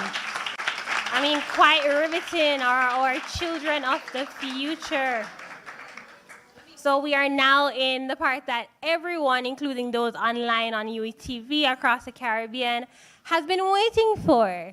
This is the part where we hear who has won, right? Well, I know this is not what we came here for either. We're not here to hear who won and the awards and the prize and feel good. Okay, I'm here for this, okay? So I am quite excited as we jump in. So we will start off with the announcements. We had 3 competitions for this year's conference. We had a poem competition, we had an essay competition, and we also had a research paper competition. So I will be announcing the top 3 for the essay and the poem, and we had 6 persons in the top for the research presentation, as you would have seen by their illustrious presentations. So I'll be calling from 6 to 1, right? Of course, we also have additional prizes for best oral presentation, best research methodology, and best written paper. So those will also be called. Can I just have a round of applause? Like, I feel like the room is still, I think we're nervous. All right, so to hand out the first awards, before I hand out the awards though, I would like to thank the judges for, just putting everything together. Miss Sarah Bailey Belafonte. She is the head and acting research fellow for Social Work Training and Research Center at the Consortium for Social Development and Research, the University of the West Indies Global Campus. Another one of our judges was Miss Janelle Brown, Program Officer for the Consortium for Social Development and Research at the University of the West Indies Global Campus. And finally, our Chief Judge, Professor Julie Meeks Gardner, Director of Graduate Studies and Research for the Global Campus. Can we just have a round of applause for the judges? Truly exceptional work. So for the poetry competition, in 3rd place, and for the poetry competition, I will invite Aria Bim in 3rd place from, QP, I apologize in advance for my mispronunciation of any name, any school. Again, apologies in advance. Kirapi Presbyterian Primary School for Trinidad and Tobago. She is not in the room with us, but I'm sure she's joining online. So congratulations, Aria Bim. 3rd place for the poem competition. In 2nd place, also not here with us, is Akeja Ray from Immaculate Conception Catholic School in St. Kitts and Nevis. Congratulations again. And in 1st place for the poetry competition, we have Amelia Ramia from Esperanza Presbyterian Primary School, Trinidad and Tobago. They are not with us, but we will reach out in terms of following up for the logistics for the receipt of their prizes. Okay, so now we're on to the essay competition. So we actually do have some of the essay top 3 persons here with us. Fun fact, all of the persons from Jamaica were actually from the West. So St. James and Westmoreland, we were unable to reach out to one of the schools, of course, given the impact of Hurricane Melissa in the West. But it's so wonderful that we actually have one of the winners here with us from St. James. So in the order of 3rd place, we have Zidane Joyet, Mustique Primary School from St. Vincent and the Grenadines. She is not in person, but congratulations, Zidane. I'm sure you're watching online. In 2nd place, we have Marissa Rayson from Revival Primary School in Jamaica, and this is in Westmoreland. She is not here with us, unfortunately, but congratulations. And 1st place, all the way from St. James, we have Jihan Gidwani from Hines Smithsonian School, Jamaica. I will actually, to hand out the certificates, I'll actually ask Professor Henry Lee. A round of applause for Jihan. Jihan Gidwani.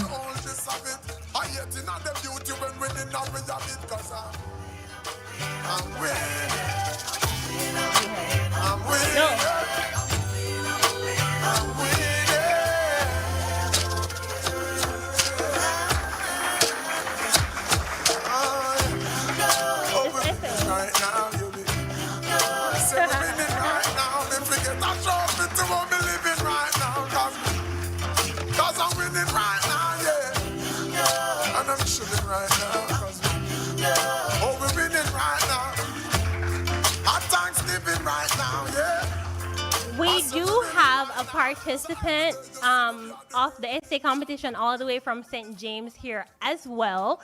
So we thought it fit to give her her certificate of participation here in person. Can we welcome Rika Vijur from also the Hines School. You know that there's no giving in no matter the circumstances we're living in. You hear me? I'm winning. I'm winning. I'm winning. All right, so for the first round of the announcement for the research papers, I'll actually invite the representative from the Child Protection and Family Services agencies to come up. A round of applause, please. I noticed the room got silent. We're all very nervous, it seems. Okay, so again, we have first to sixth place, and then we also have the best methodology, best written paper, and best oral presentation. I'll actually ask the UNICEF representative, Ms. Olga Isaz, to hand out the best methodology, best written, and best oral. So the first to sixth place will be presented by the UNICEF, the CPFSA representative. So in sixth place, drum rolls, we have Marsha Lee Graham from Sam Sharp Teachers College, Jamaica. Oh, we're winning right now. Our Thanksgiving right now, yeah. I said we're winning right now. So every day you see me, we are the reigning champ. And at the cloud with the silver line, we reigning from. Cause if you see some of the places where we're hailing from, it's just the type of place we should be failing from. But now we're winning. Yes, every quarter, every inning. Bolt if I tracks and then I felt if I. Congratulations. And she's actually coming all the way from Hanover. So I think that is amazing. In fifth place, we have Jonathan Bidou from Grenada.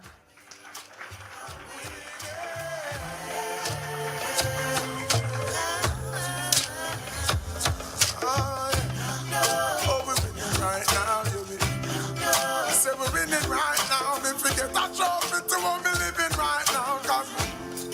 Cause I'm winning right now, yeah. Congratulations. In fourth place, we have Adrian Johnson from William Knibb Memorial High School in Jamaica.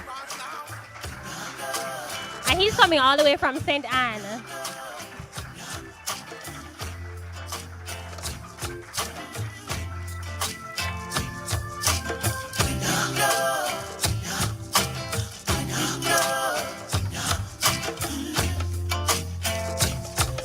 In third place, we have Soraya Seswai. She is in Suriname, so she is actually not able to receive her her award in person, but congratulations. I'm sure she's online, smiling from ear to ear.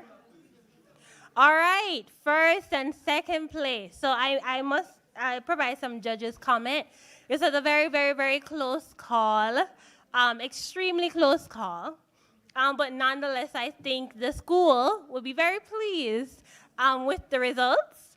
In second place, we have Anthurium Lewis from Tobago.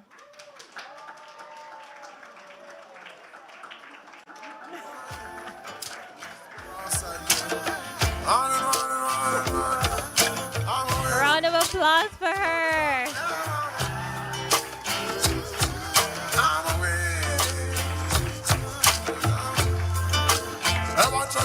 And in first place, who does that leave? We have Mr. Jermel Job, all the way from Tobago. This is the first time in over 3 years that a Jamaican actually has not won the research competition. So for Tobago to be first and second, that is quite phenomenal.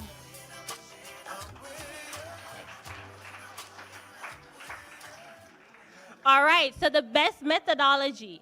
So for the best methodology, this was also a very close call. Ms. Isaz, we ask that you stay. So for best methodology, it was a tie between Jamaica and Tobago. So from Jamaica, please welcome Mr. Adrian Johnson.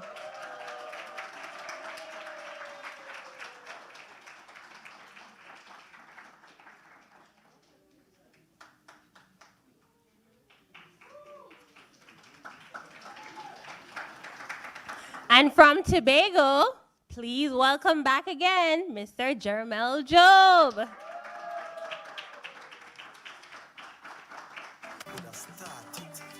My dream. Tell you my dream is to live my dream. Hear the most I in me sleep when me sleep. Tell you my goal. Don't go too far because the best written paper is also Mr. Jermel Job. Look at me now, where them treat me less than gold. Put me in a box like a rectangle. Oh, look at me now, look at me now, look at me now. I'm gonna tell you my life. For the best oral presentation, this person actually received, for the best oral presentation, and it was a consensus among all the judges. From Tobago, please welcome Anthurium Lewis. When my name call is like roars after roars, sweet melody and chords after chords. Them like a one door, me bust doors after doors after doors after doors after doors after doors. Look at me now, where them treat me less than gold. So we will be following up with all the winners to discuss the cash prizes and the receipt of such, so you can look out for an email from the conference following up on that. But of course, behind every good child, every good presentation, we have those who push them and encourage them. We have the teachers and we have the parents who are always pushing them on. So we are actually awarding parent and teacher gifts because these parents, listen, they stay up in the night and they rehearse. It's a lot. These parents call and these teachers in the middle of the night on weekends, and they double check and they say, all right, miss, what else is needed, just to make sure that the students stand out. So, and you know, I must mention this one teacher in particular. For the past 4 years, she actually has been behind one of the leading research papers at the conference for the past 4 years. No matter what school she's gone to, you know, there has always been a research paper in the top. Can we please put it up for Mrs. Opal Angus from, well, she is now at Sam Sharp Teachers College, and she'll be receiving a gift basket. Some of the same people, them we used to set things, I don't used to set him. Now bust him, can't bust them, same one I take bus, come on state trophy, call up them. And she's coming all the way from St. James to be with us here. From Trenchtown. All right. So, can we also put it up for Dr. Gabrielle Walcott Badu? She is the parent of the Grenadian who has won. Traveling all the way to Jamaica to make sure that your child can participate. I think that's quite phenomenal. Look at me now, look at me now, look at me now, look at me now, where them treat me less than gold. Put me in a box like a rectangle. Oh, look at me now, look at me now, look at me now. I'm gonna tell you my life. And used to go round me, go round. No one used to come round me. My life was so lonely. Look at me now. So we had a teacher who traveled all the way from Tobago, trying to ensure that her students got passports, were even able to participate in person. Can we welcome Miss John from Tobago?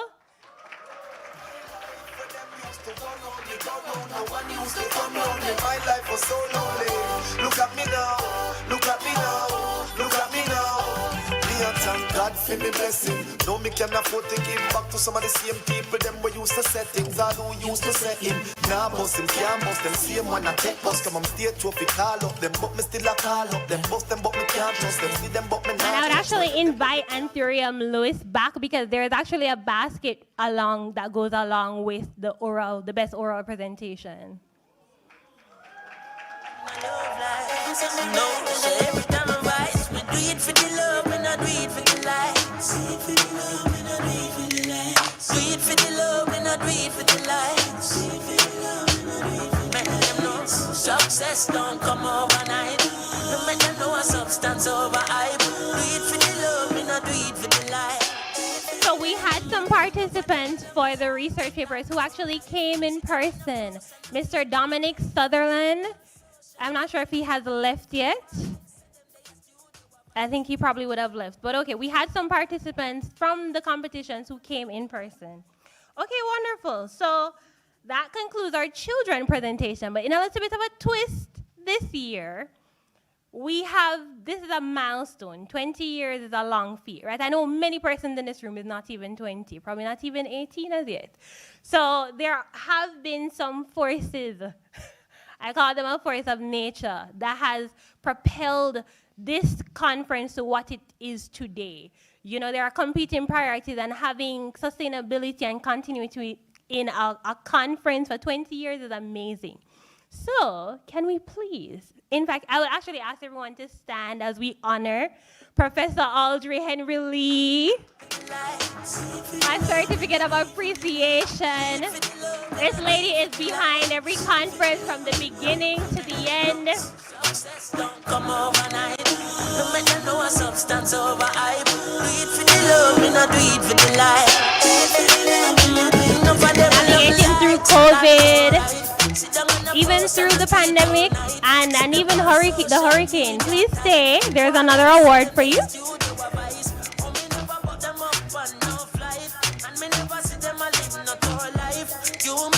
As you have planted seeds in our life, we pray that this orchid will represent something beautiful in yours.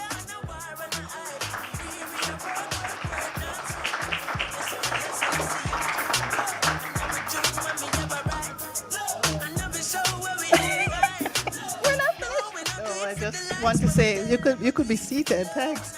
It cannot be one person making the conference a success. So I just want to say thank you, and I accept this on behalf of the conference partners. I couldn't do it alone. I just couldn't. So thank you, conference partners. Thank you, UNICEF. So on that note, we know that it takes a village, right?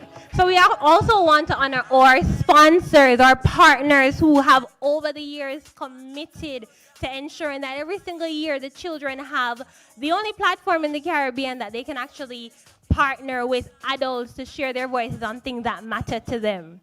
So I will actually invite Mr. Richard Lee to present the certificate of participation to Miss Olga Isas for UNICEF. And this is UNICEF Jamaica, UNICEF Eastern Caribbean. The Eastern Caribbean team could not be with us in person this year, but they have been tremendous over the years. Whether we are in Antigua and Barbuda, whether we're in Barbados, they have really been a source of strength all throughout the 20 years.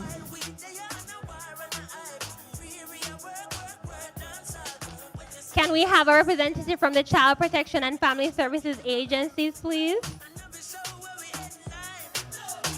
So they have also been quite pivotal, making sure that whenever Jamaica wins, they are there with the awards, with the gift. As long as there's a Jamaican winning, there will be CPFSA.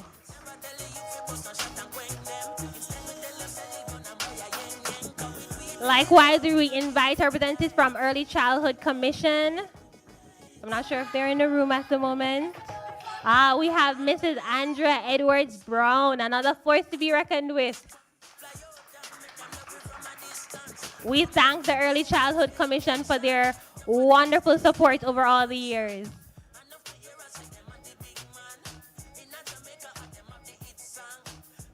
We also welcome the Office of the Children's Advocate. A representative from the Office of the Children's Advocate, not in the room.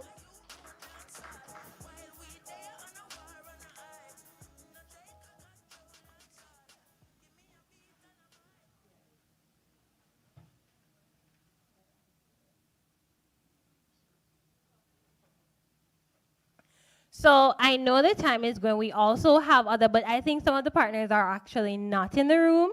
So we'll present it to them offline. But in the interest of keeping with time, can we just have a round of applause again for all the winners?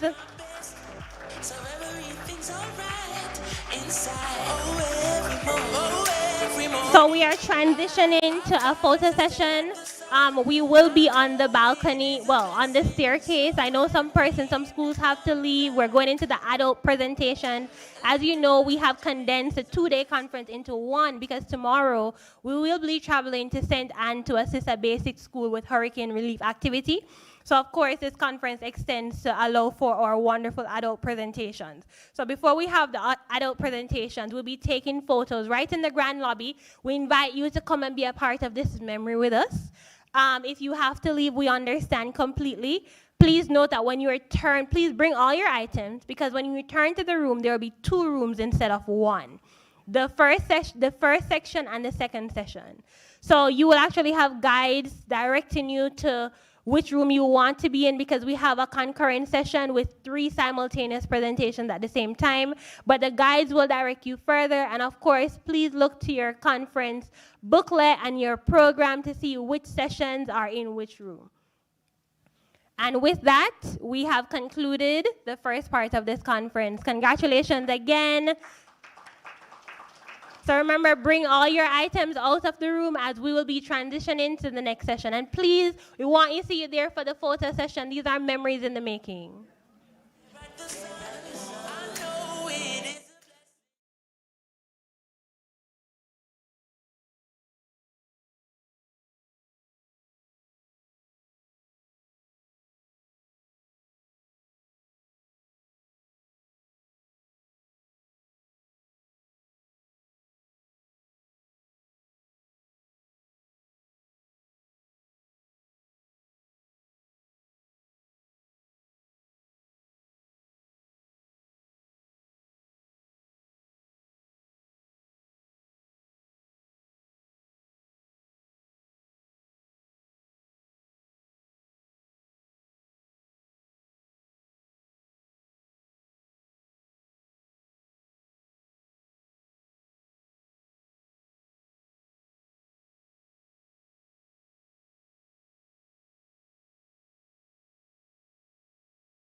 Hey, upset her.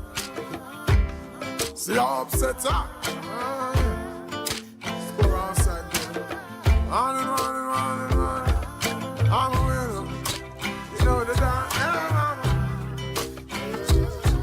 I'm a winner. Hey, watch out now. I'm on the sun. Oh, we're winning right now, you be. Say we're winning right now. Me forget that trophy to what me living right now. Cause I'm winning right now, yeah. And I'm chilling right now. Oh, we're winning right now. I thank Thanksgiving right now, cause we're winning right now, yeah. I'm winning. I'm winning. I'm winning. Hey, watch out now. Hey, I'm a walking W. Learn from the else. Turn them in a medal in a trophy and bells. Every day you see we with them on the next level. Break records like we cracking eggshells. And every single ounce of effort we expel. It's all about progress, cause we have to excel. I watch up, looking like success, we dress well. Boom. Another knockout for the ring, the next spell. I'm about to send my haters a card to get well, cause I'm sick of it. Lord, I'm so sick of it. But that's the whole gist of it. I hate in all the beauty when winning now we have it, cause I'm winning. I'm winning.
Change the world for good. With UReport, you can. UReport is a platform where young voices are heard across more than 90 countries. In Jamaica, over 14,000 UReporters are actively providing insights and solutions to help shape policies and decisions. And that echoes our belief that your voice truly matters. Climate change is an easy thing, but I was able to participate in a UReport poll, and those recommendations were given to our government and by extension, world leaders on how we can protect our island home from the negative impact of climate change. These exact recommendations were later tabled at the United Nations General Assembly Summit of the Future. Now that is what I call impact. I took the poll and shared my views on mental health impacts on youth. And today, we have an established mental health chatline just for youth, free of cost through UMatter. UReport is UNICEF's digital community for young people to speak and influence change. Joining UReport is easy. Share your views through polls and see the impact of your voice in real time. Your voice can help to shape a better future. UReport, your voice matters.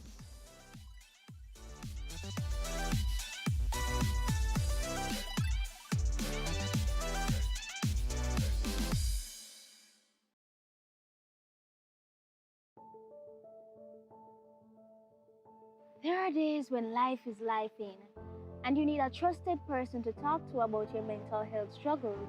Your mental health is all about how you think, feel, and act.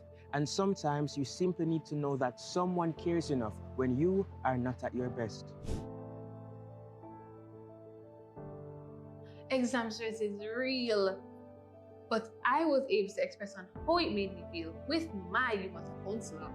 Before UMatter, my emotions were all locked up, but I soon realized it was better to talk to someone who I could trust and actually cares about me. UMatter is an anonymous and confidential chat line just for youth where you can connect with a trained counselor 24/7 and it's free. So whether you're feeling stressed, anxious, or just need somebody to talk to, UMatter is designed just for you. Getting support from UMatter is easy.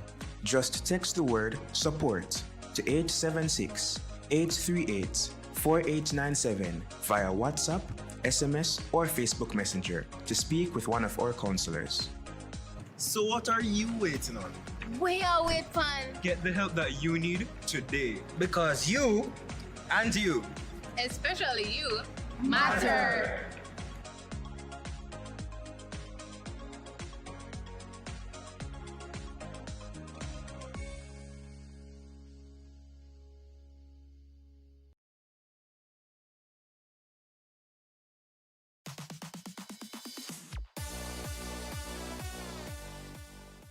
Imagine having a free personal life coach that you can reach instantly via your smartphone. I don't always have my computer with me, but with Fondue, I was able to edit and design my resume on my phone using WhatsApp. Fondue provides guidance in critical thinking, resume writing, budgeting, staying healthy, and so much more. Fondue, train for life. One task at a time. Ready to improve your life? Text the word Fondue via WhatsApp to 876-838-4897.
if your voice could change the world for good.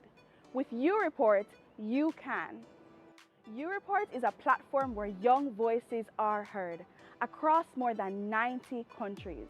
In Jamaica, over 14,000 UReporters are actively providing insights and solutions to help shape policies and decisions. And that echoes our belief that your voice truly matters. Climate change is an easy thing, but I was able to participate in a UReport poll, and those recommendations were given to our government and by extension, world leaders on how we can protect our island home from the negative impact of climate change. These exact recommendations were later tabled at the United Nations General Assembly Summit of the Future. Now that is what I call impact. I took the poll and shared my views on mental health impacts on youth.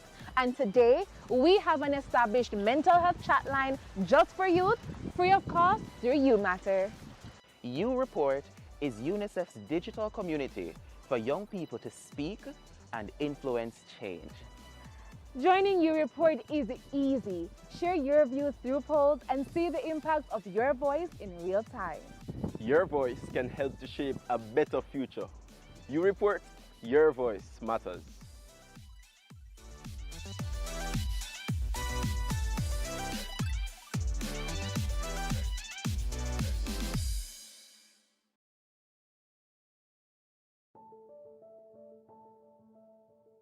There are days when life is lifing, and you need a trusted person to talk to about your mental health struggles. Your mental health is all about how you think, feel, and act. And sometimes you simply need to know that someone cares enough when you are not at your best. Exam stress is real, but I was able to express on how it made me feel with my UMatter counselor. Before UMatter, my emotions were all locked up, but I soon realized it was better to talk to someone who I could trust and actually cares about me. UMatter is an anonymous and confidential chat line just for youth where you can connect with a trained counselor 24/7 and it's free. So whether you're feeling stressed, anxious, or just need somebody to talk to, UMatter is designed just for you. Getting support from UMatter is easy. Just text the word support to 876-838-4897 via WhatsApp, SMS, or Facebook Messenger to speak with one of our counselors. So what are you waiting on? We are with fun. Get the help that you need today. Because you and you, Especially you, matter.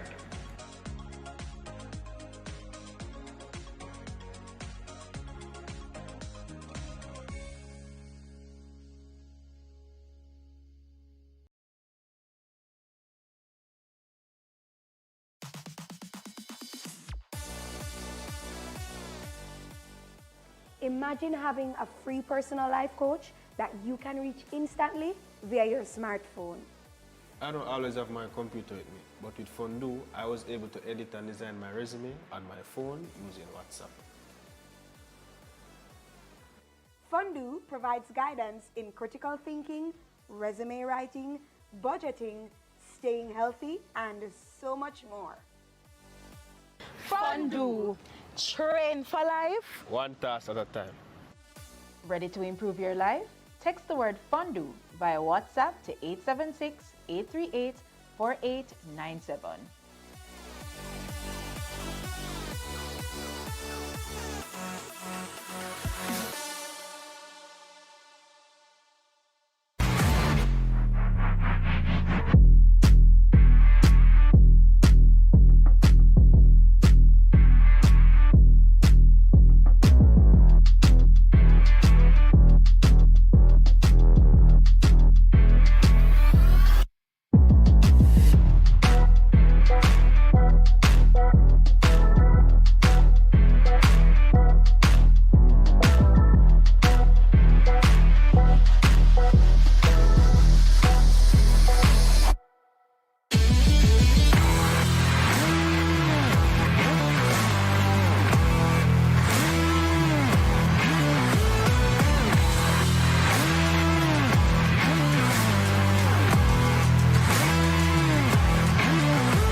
change the world for good.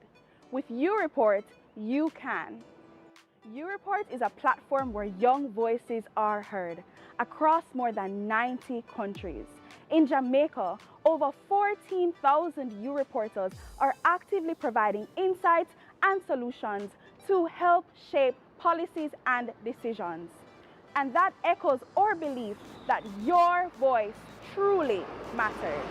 Climate change is not an easy thing, but I was able to participate in a UReport poll, and those recommendations were given to our government and by extension world leaders on how we can protect our island home from the negative impact of climate change.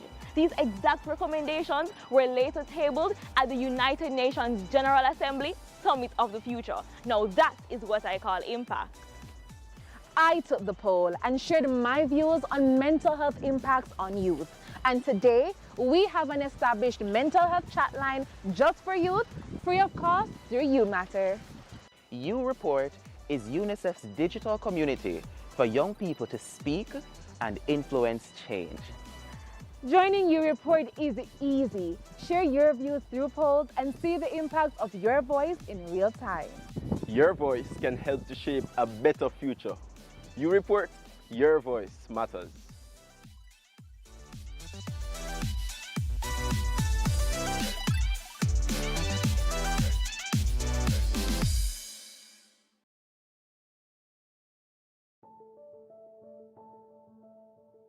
There are days when life is lifing, and you need a trusted person to talk to about your mental health struggles. Your mental health is all about how you think, feel, and act. And sometimes you simply need to know that someone cares enough when you are not at your best.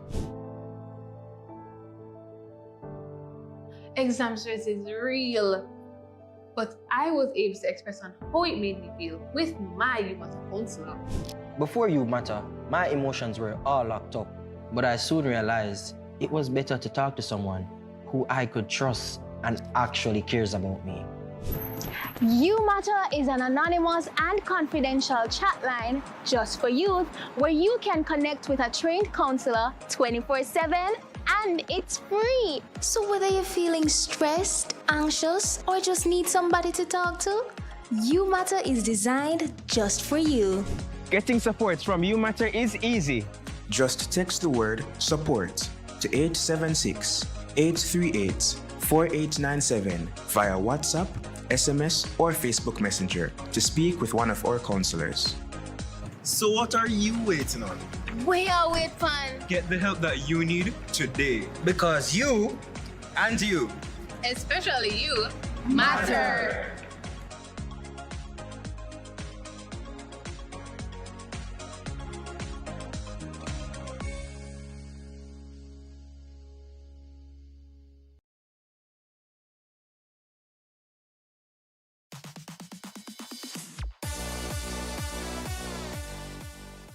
Imagine having a free personal life coach that you can reach instantly via your smartphone. I don't always have my computer with me, but with Fondue, I was able to edit and design my resume on my phone using WhatsApp. Fondue provides guidance in critical thinking, resume writing, budgeting, staying healthy, and so much more. Fondue, train for life. One task at a time. Ready to improve your life?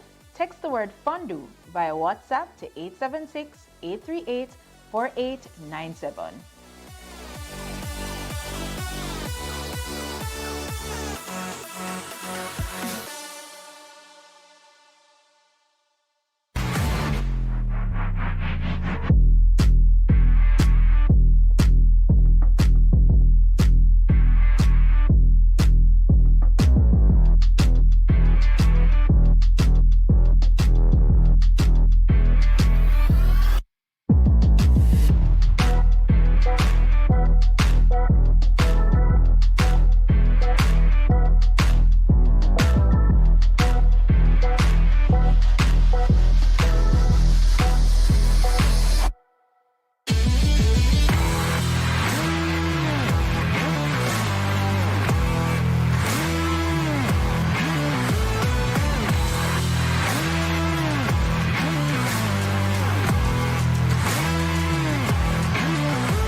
could change the world for good.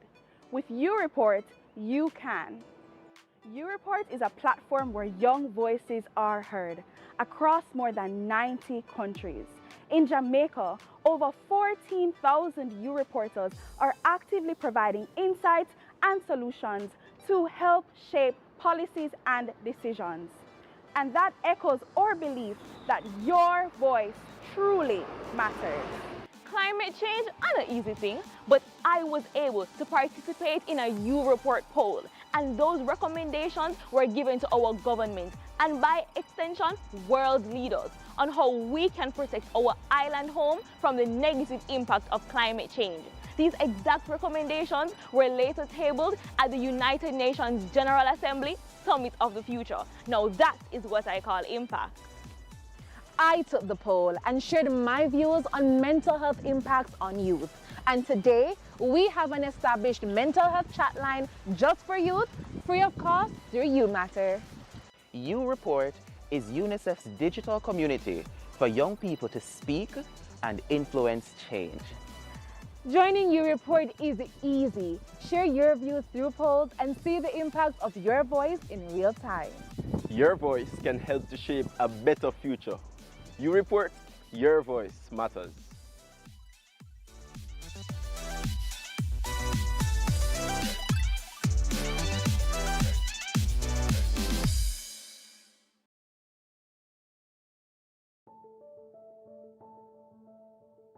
There are days when life is lifing, and you need a trusted person to talk to about your mental health struggles. Your mental health is all about how you think, feel, and act. And sometimes you simply need to know that someone cares enough when you are not at your best. Exam stress is real, but I was able to express on how it made me feel with my UMatter counselor. Before UMatter, my emotions were all locked up, but I soon realized it was better to talk to someone who I could trust and actually cares about me. UMatter is an anonymous and confidential chat line just for youth where you can connect with a trained counselor 24/7 and it's free. So whether you're feeling stressed, anxious, or just need somebody to talk to, UMatter is designed just for you. Getting support from UMatter is easy. Just text the word support to 876-838-4897 via WhatsApp, SMS, or Facebook Messenger to speak with one of our counselors. So what are you waiting on? We are with fun. Get the help that you need today, because you and you, Especially you, matter.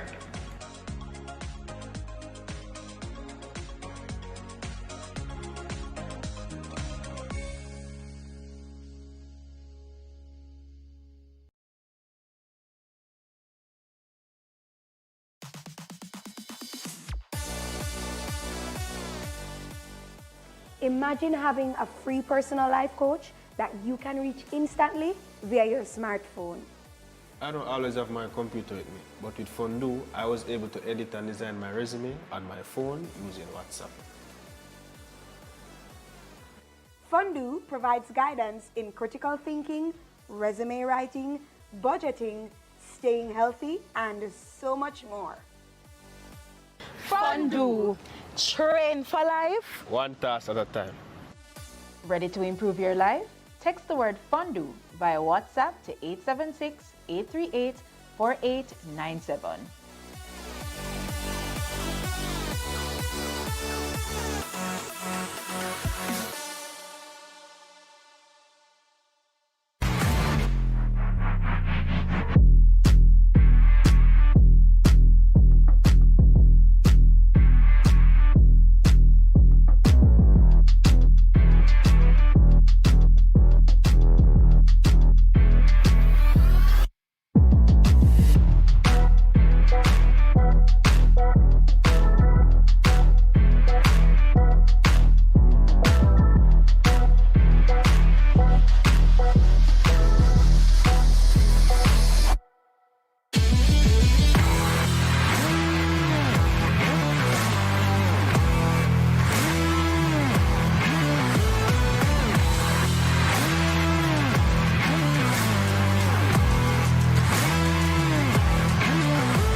your voice could change the world for good. With You Report, you can. You Report is a platform where young voices are heard across more than 90 countries. In Jamaica, over 14,000 You Reporters are actively providing insights and solutions to help shape policies and decisions. And that echoes our belief that your voice truly matters. Climate change is an easy thing, but I was able to participate in a You Report poll, and those recommendations were given to our government and by extension, world leaders on how we can protect our island home from the negative impact of climate change. These exact recommendations were later tabled at the United Nations General Assembly Summit of the Future. Now that is what I call impact. I took the poll and shared my views on mental health impacts on youth. And today, we have an established mental health chatline just for youth, free of cost through You Matter. You Report is UNICEF's digital community for young people to speak and influence change. Joining You Report is easy. Share your views through polls and see the impact of your voice in real time. Your voice can help to shape a better future. You Report, your voice matters.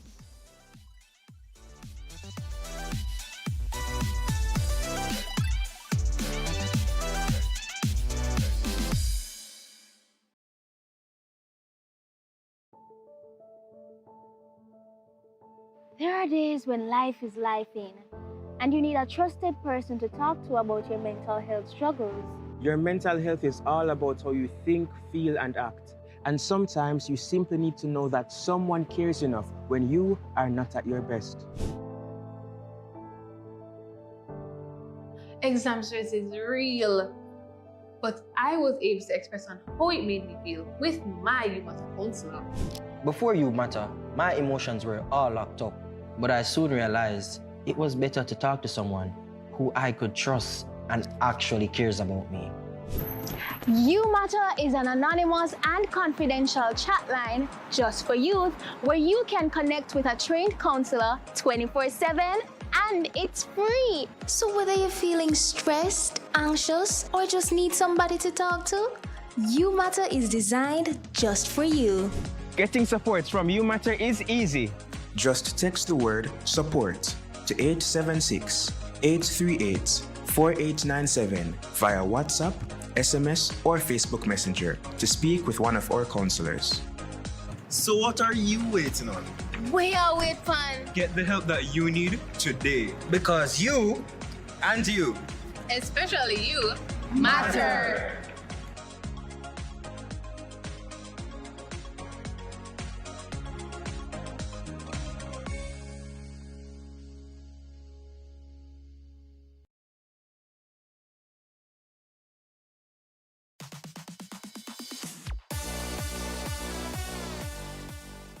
Imagine having a free personal life coach that you can reach instantly via your smartphone. I don't always have my computer with me, but with Fondue, I was able to edit and design my resume on my phone using WhatsApp. Fondue provides guidance in critical thinking, resume writing, budgeting, staying healthy, and so much more. Fondue, train for life. One task at a time. Ready to improve your life? Text the word Fondue via WhatsApp to 876-838-4897.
The 20th Annual Caribbean Child Research Conference. The theme of this year's conference is Leaving No Child Behind, Bridging Gaps for Marginalized Children in the Caribbean. This session focuses on adherence to children's rights to good quality education. My name is Zoe Marie Harris, and I'm the head girl for St. Andrew High School for Girls. The timekeeper for this session is Shanoya Morgan, the deputy head girl for St. Andrew High School for Girls. Today's session will feature presentations from Dr. Lois George, Ms. Alison Monroe-Tai, Dr. Michelle McAnuff-Gomes. I will provide a brief introduction for each presenter and then invite the presenters to make their presentations. Please note that a question and answer session will follow after all the presentations have been made. Participants are invited to place their questions in the chat on uwitv.org or to come to the mic and raise their questions or comments. Before I introduce Dr. Michelle McAnuff-Gomes, I'd like to say how the time will be kept. So when there are 5 minutes left in the 15 minutes, I will indicate to the speaker, and then I will tell you when the time is completed. Now I'll introduce Dr. Michelle McAnuff-Gomes. Dr. Michelle McAnuff-Gomes will be presenting on the topic From Boys to Men, Learning to Read and Relate After Family Separation. She is a senior lecturer in educational research at the University of the West Indies, Mona, an educator since 1992 and teacher educator since 1996. She specializes in literacy research and instruction from underserved populations.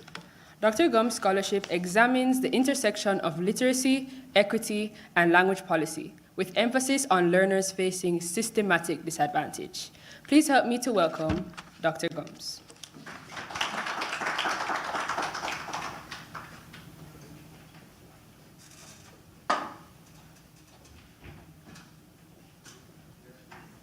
Thank you, everybody. Can I have my slides up?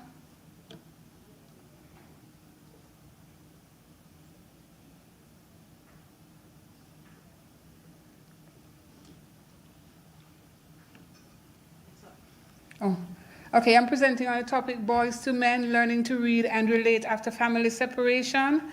And the way I'm looking at this is that family separation is a disruption of the, Family separation is a disruption of the family ecology, right? And of course, it will have some behavioral and other impact on students. So post-separation, could you go to the next slide? Post-separation custodial arrangements significantly affect children's academic, behavioral, and social development. The economic strain and reduced social support after separation place students at increased risk, especially in a matrifocal context like Jamaica. So Jamaica is very matrifocal, and that means women have greater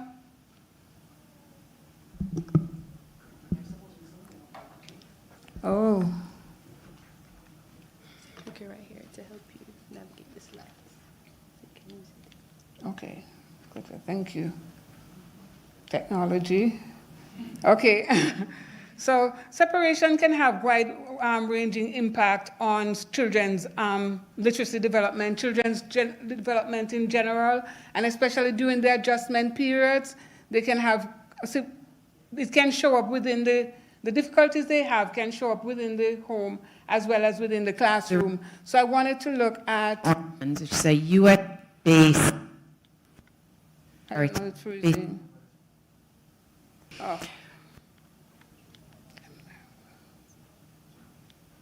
It's not working.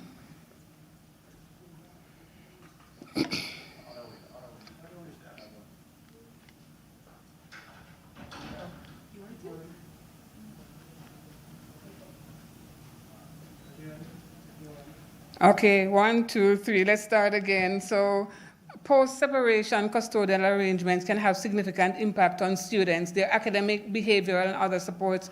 Research shows that, for instance, especially for boys, the tendencies for their behaviors are maladaptive behaviors to escalate after an incident of separation. So I'm looking at boys within, in fact, let me just talk without talking from my script. I am looking at a particular family in Jamaica where the mother tends to move out and leave the boys along with their father. So this has happened across 3 generations. So I wanted to study the family to find out, you know, what's the thinking behind the separation and leaving boys with their father. And I wanted to also look at how this would impact the family, the child's development in school and at home. So I'm using narrative analysis to examine how boys' literacy and socio-cognitive development are shaped by post-separation custody arrangement. I don't know if people are familiar with this situation. I don't think it's typical at all, where every time the mother moves out, the boys are left with their father. That's something that I observed, and I wanted to understand it more, why this pattern exists and what implications it has for the boys within the particular home. So I'm looking at one rural family network. First of all, let's talk about the international human rights and why I'm presenting at this conference today. The study is grounded in the United Nations Convention on the Rights of a Child, that children have a right to have their voices heard, and to experience schooling that develops them holistically, not just their academic He abilities. had free access to the house, and that did occur.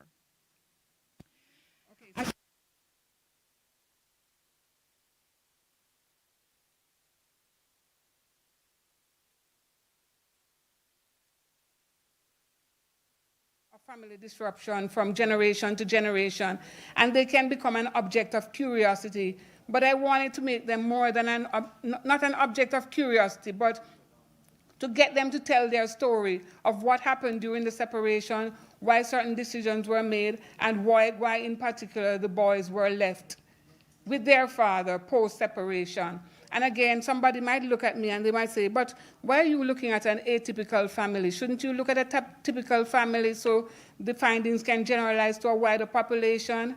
But I'm more interested in marginalized students who are at the margins, whose story never gets told because they don't fit the common mold. A lot of times we develop policies and practices within classroom, and it's around what the majority is doing or what is happening in majority of homes. But I wanted to zero in on this family, present them from a positive view rather than a negative view, and have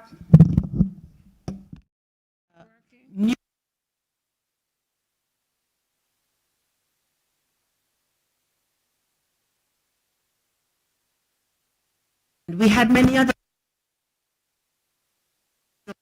there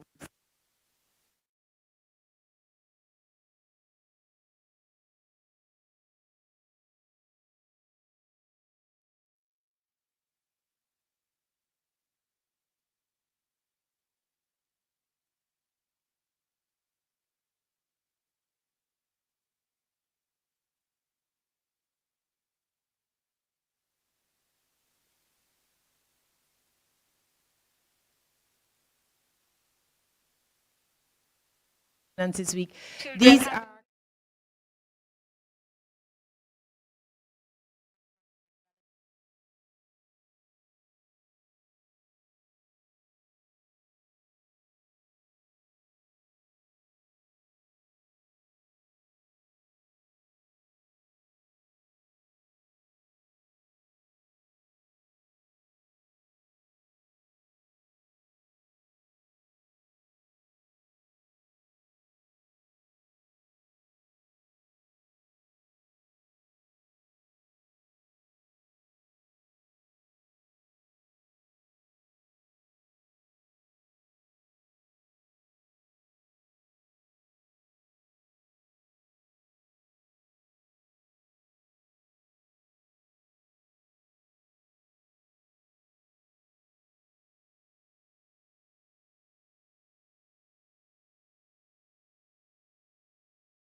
do this over, so I'm going to grab it. I'm looking at boys to men learning to read and relate after family separation. And as I said before, separation can be a traumatic time, not just for the parents, but also for the children as well. And research has shown that, in fact, students' behavioral, social, and their academic outlook is often marred by the fact that they are going through this psychological disruption. It's more than a physical disruption to the family. It's a psychological disruption as well. And so what I wanted to look at is one particular family that I consider to be unique. And unique means that they can be in the margins. That means people might not necessarily showcase them because they don't represent what is typical. But I wanted to look at them to find out what this generational pattern of leaving the child behind with the father is. I'm not looking at being left behind with the father as necessarily a disadvantage, but there are some things within a breakup that can cause it to become a disadvantage for students if the right supports are not in place. So I'm trying to advocate for support for boys, especially who are left with their dads and who might not have the supportive role of a mother or somebody else in the home. So I'm looking at this family because they've had this pattern all the time where the mother is the one who leaves the home. Are people familiar with anything like that? Where it's the mother that leaves the home and leaves the boys behind with their father? And I've looked at it and I've tried to puzzle out what the reason is. And I'm thinking that maybe boys might be looked at as being safer with their dad than leaving the girls behind. And that taking the girls along might be a way that the mother ensures that at least if she cannot take all the children, that she has some kind of stewardship over the girls. So I personally do not know what the thinking and the actions surrounding that are. So I went in and I'm trying to understand this particular family. So research shows that boys who remain in their father's custody following family separation tend to demonstrate lower levels of literacy and social development, right? And there are I was studying a topic that was like maybe done in the 1980s, 1990s, but I found that there's a resurgence of research right now on boys and the at-risk level for boys, especially in atypical family arrangements. So boys tend to have lower levels of literacy and social development, and this risk intensifies in a matrifocal context because, again, when the mother leaves, usually the mother, from what I'm reading as well, that the mother is the one who has the greater amount of social mobility in terms of education and in terms of salaries, and that men, in a sense, have not, because of the changes in the economy in the Caribbean, some of the jobs that men would normally do are no longer available. And so many men are facing unemployment and economic stress.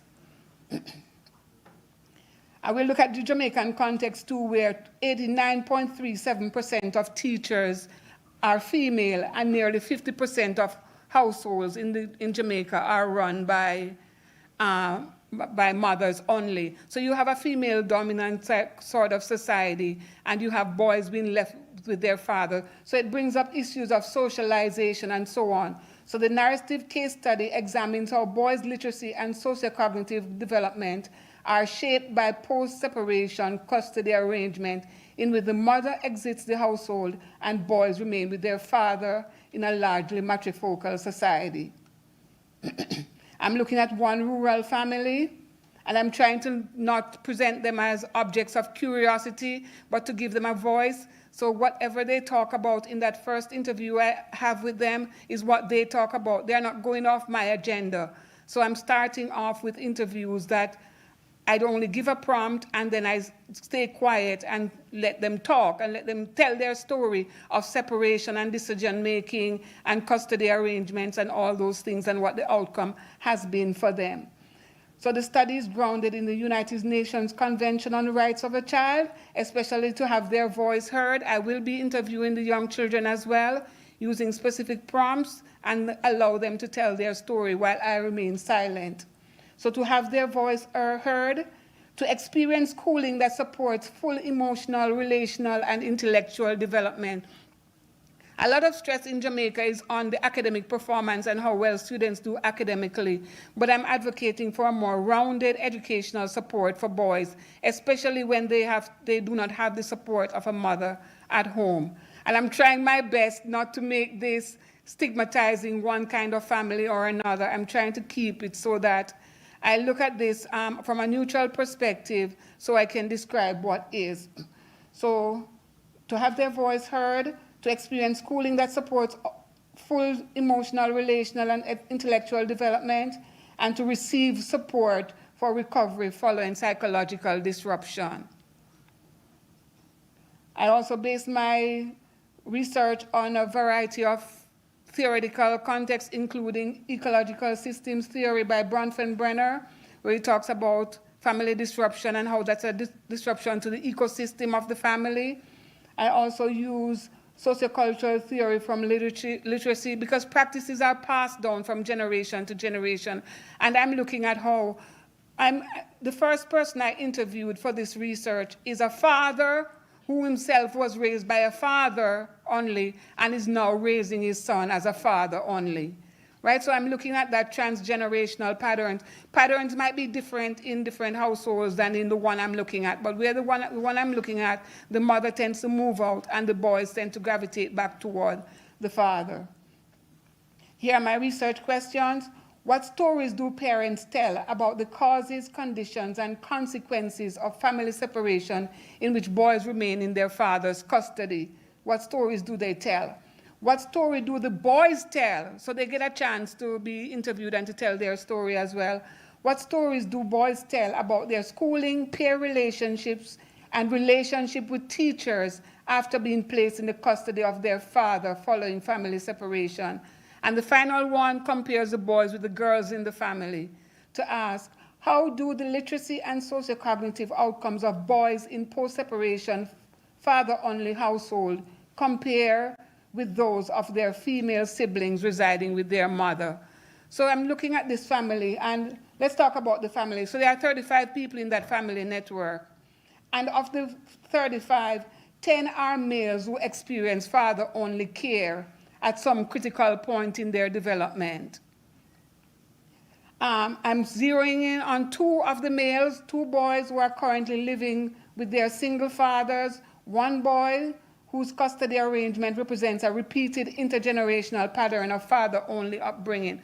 Why is it that the boys are always being left with the father and the girls are being taken along? So I do in-depth case study of the 2 boys who are currently in school. The others are, of the 10 males, 2 boys are in school, and the other 8 are grown people. So grown meaning 18 and upward. Okay. Okay, so there are 5 families that I picked out that have separation happening in the family. There's the mother, the matriarch, her husband has died, so she's represents one of those families. Then we have 2 parents whose separated partner are deceased, so I can only hear one side of that story. And then there are 2 separated parents who both are still alive. So I have 5 families that I'm looking at, 10 males and 2 zeroing down on 2 boys, 1 in primary school and 1 in secondary school. This is a little bit small to see, but so what I do when I go in to do the interviews, as I said before, I'm giving them a chance to tell their story, not for me to judge as to why the mother leaves the boys behind or what the decision was, but to hear from them what their experience of that period was. So there are 3 sessions that I would do with them. So the first interview, I say a prompt, and I'll show you the prompt in a little while. I say the prompt, can you tell me the story of your separation from X, how decisions were made about where the children, especially for your sons, would live and attend school, and how things have turned out for them at home and at school since then. Kind of a long prompt, right? So sometimes you have to rephrase it a little bit. But the whole idea is that I'm inviting them to tell me their story, and I cannot interrupt and steer this, because I'm interested in literacy. I cannot interrupt and steer the conversation into literacy just because I want to hear what their story, what they consider important to recall, what they do not recall, and so on. And so to give them a voice while I remain silent. So that's the first interview. In the second interview, it still honors their voice because I look back through the script from the first interview. The second interview takes place 15 minutes after the first. So once I interview them for the first, give them up to 30 minutes or more to talk. In the second subsession, it's 15 minutes later, and I pick out things that they have said and say, tell me more about this. So I still cannot bring my agenda to the interview. 5 minutes left? I still cannot bring my agenda to the interview. And so I give them a chance to tell their story. For the children, the prompt is a little bit shorter. Can you tell me the story of what changed for you at home and at school when your parents began living in separate homes? And you came to live with your father? And of course, I can probe and prompt if they don't give me enough data. But the idea is just to get them to talk and to share their experiences and to understand their experiences. So I'm going to show you excerpts from one of the interviews I did. So in subsession 1, I gave the prompt, please tell me your story of separation from Monet, how decisions were made, where your children, especially the boys, would live and attend school, and how things turned out for them at home and at school since then. And then, so the father launches into this, well, he's telling me the story of that. And so the first one, he said the separation between me and my baby mother and my son was not a good time, and I wasn't at a good place. Ethical considerations are important there, because if I'm telling people to tell me their story of separation, that makes them very vulnerable, right? So I have to make sure, again, that I protect their identity, that I try to reduce any harm that might come from recalling a traumatic event, make sure that they are prepared to do it, and so on, and give them a place to call in case they need any support. So he said, I wasn't at a good place. I was at the lowest point where I was sick, and the best decision was for my son to live with my baby mother till I recovered and tried to find myself. And when I looked at that, I thought, oh, so the initial decision really wasn't to leave the boys with the father. The initial decision was to take them with the mother. But so these things can throw you for a loop, but it's a story that's told. He said, but it wasn't very easy. It was very difficult for a man that was unemployed and wasn't very healthy at that time. So it was a rebuilding process for me to find back myself and try to move forward and try to help my son. And he kept emphasizing this, trying to move forward, not holding grudges, and trying to uplift myself and my sons. So in the second interview, I asked him what some of these things mean. What do you mean when you said you weren't in a good place? And of course, he tries to explain what that means. He said he didn't have the supports. So it isn't only economic strain that's coming out. What's also coming out is the fact that the lack of support was there that maybe was not there before, that was there before. But still, I know that life goes on and there's always obstacles and mountains to climb. So we try to stay strong and hope for a better day. And he goes on to talk about how difficult things have been as somebody who is unemployed and not very well, trying to take care of the son. So then I asked him, he did say that now that he's in a better place, that he has taken the son back. And so the son is living with him just the same. I haven't assessed the son's literacy level, and I haven't spoken to that child as yet. So I asked him, he said you said it was a rebuilding process for me to find back myself. How was this so? And he begins to tell me about his future positive attitudes and all of those kind of things. So he said, the way I rebuild myself is to stay positive and to try out solutions, not the problem. And when I probed on this one, I was hoping he would give me something about literacy, but he didn't. It seems as if things like that, the minute details about schooling, kind of get lost in the worrying about the economic stress and how he was going to take care of himself and his psychological health as well. 1 minute. I also, just to make sure, I did a socio-cognitive assessment. What it shows is that his economic stress is over the roof? is through the roof. Thank you. His psychological health, his socio-cognitive health is through the roof. He got 49, and for clinical, 79 is the starting point for clinical. So there is something going on in terms of socio-cognitive development that will impact how well he takes care of the boy as well as for himself. So it's not just about the money. And I also did his literacy assessment. He's a high school dropout who became a footballer, and then when that stopped, he became a transporter. And so I was surprised when his decoding level, I only tested decoding so far, not comprehension, but his decoding, his word reading skills are at 11th grade, yet he refuses to even get the GED. So he just thinks that he's just waiting on his bus, which crashed, to get back repaired so he can get the income to take care of his children. So what I'm saying, it's just about trying to get the narratives of people who would normally be on the margins where their voices are not heard, and trying to understand, I'm going to end now soon, and to understand what the experience of separation was like and just rearing a child on his or her own. So some themes that came out of that was the meaning of hardship, rebuilding through resilience and fathering. Another thing, there's much parental stress, and this impacts the child's well-being. The father is nurturing but has economic strains, right? He's a nurturing father, and he can bring the love and the affection the child needs, but the economic strain is taking some kind of toll on him.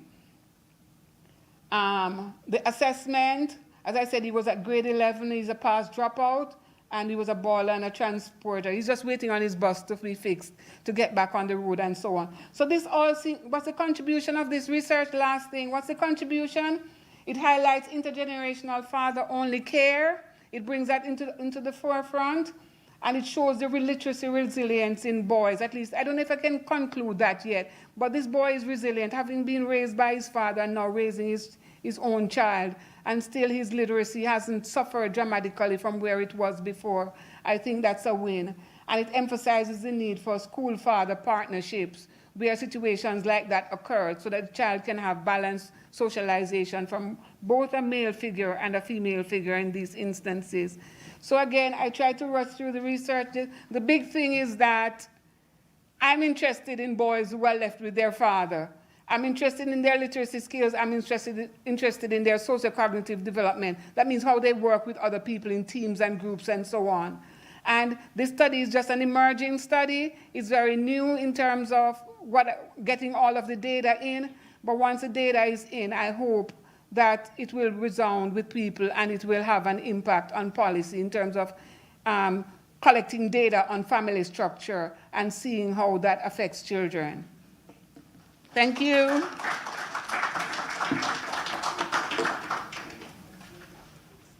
Thank you, Dr. Gomes. Please give her another round of applause, everyone. So I'm sure you all may have questions, but just a reminder that questions are saved for the end of all presentations. Now I'm going to be introducing Dr. Lois George. Now she will be presenting on the topic, Mathematics Underachievement and the Marginalization of Secondary School Children in Jamaica, Implications for Equity and Inclusion. Dr. George is a senior lecturer in mathematics education at the University of the West Indies, Mona, Jamaica. She has published widely on mathematics performance trends in the Caribbean and contributed to regional education policy discussions. Dr. George is passionate about using data-driven insights to inform interventions that improve learning outcomes and promote inclusion, ensuring all children, regardless of background, have the opportunity to succeed. Please help me welcome Dr. George.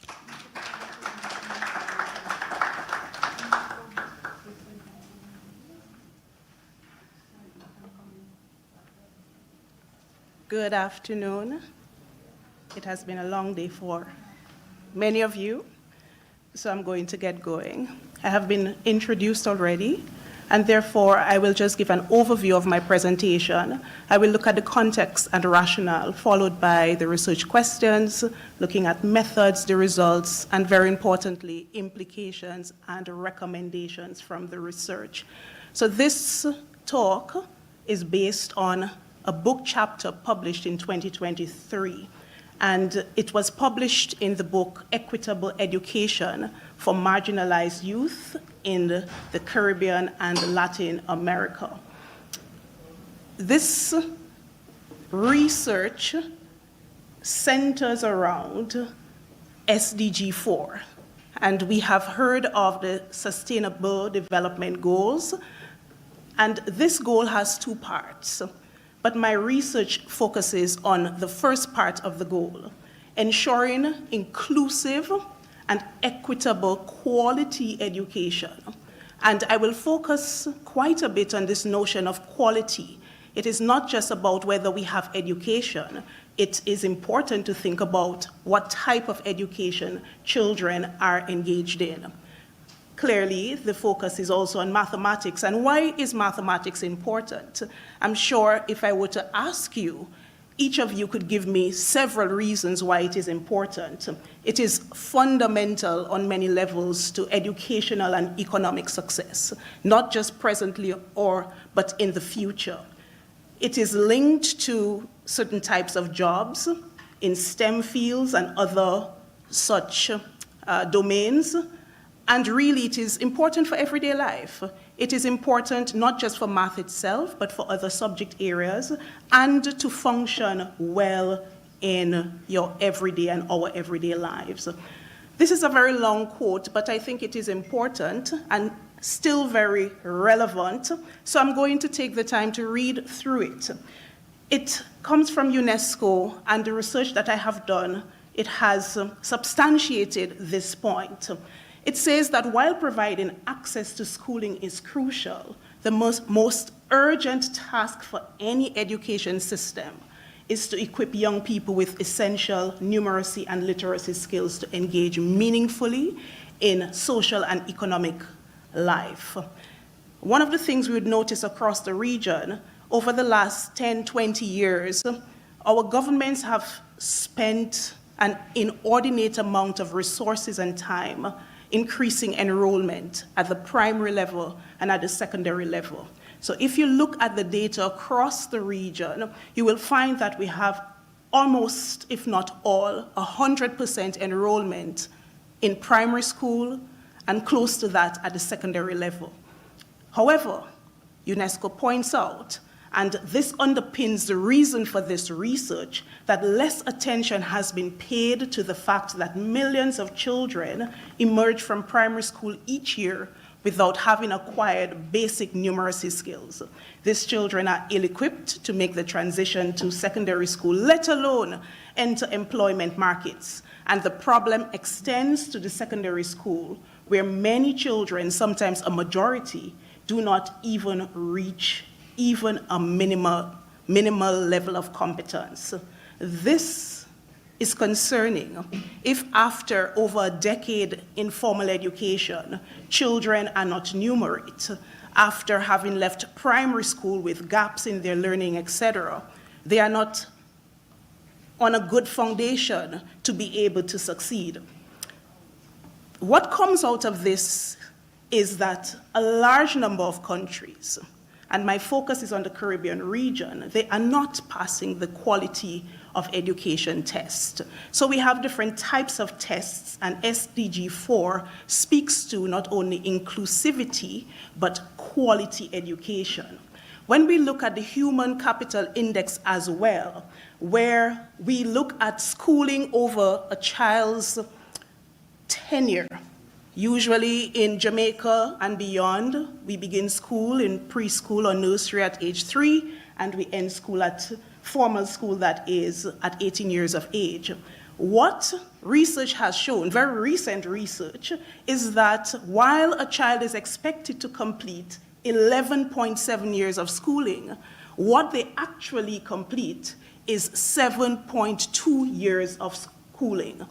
And that tells us that even though a child has been going to school for almost 12 years, really what they have garnered over that time is 7 years of schooling, not 11 years. And we see a 4.5 years learning gap in Jamaica from the HCI index. And this is also an insight into the quality of education And this is in general, not just mathematics. So when you put the mathematics spin on it, the situation, you can quite tell, it is very dire. So in terms of two aspects, I'm just zeroing in on sex, because there are other aspects that I will speak to. In the Caribbean, females outperform males at all educational levels. And interestingly, this pattern holds not just for Jamaica, but across the region consistently and over time. So this is research I conducted in 2019, but it was published earlier. We also saw that when internationally there is equal access, both boys and girls having equal access to education, there is an expectation that there is no difference in their mathematics achievement. But the question is, why are we seeing a different result in the Caribbean? Because we are definitely seeing a different result. So there are many factors that we could look at, and my research looks at several, but for this particular presentation, I will be focusing on the personal attributes of demography, sex, and some structural ones as well. Because the question is, if we continue to see the same results over time, no matter whether we speak the language of inclusivity or we speak the language of quality, the question is it really taking place? The question is, are we really seeing that every child has an opportunity to succeed in our schools? And this is a very important question to consider for a conference of this nature. When we talk about no child left behind, the research questions are simple.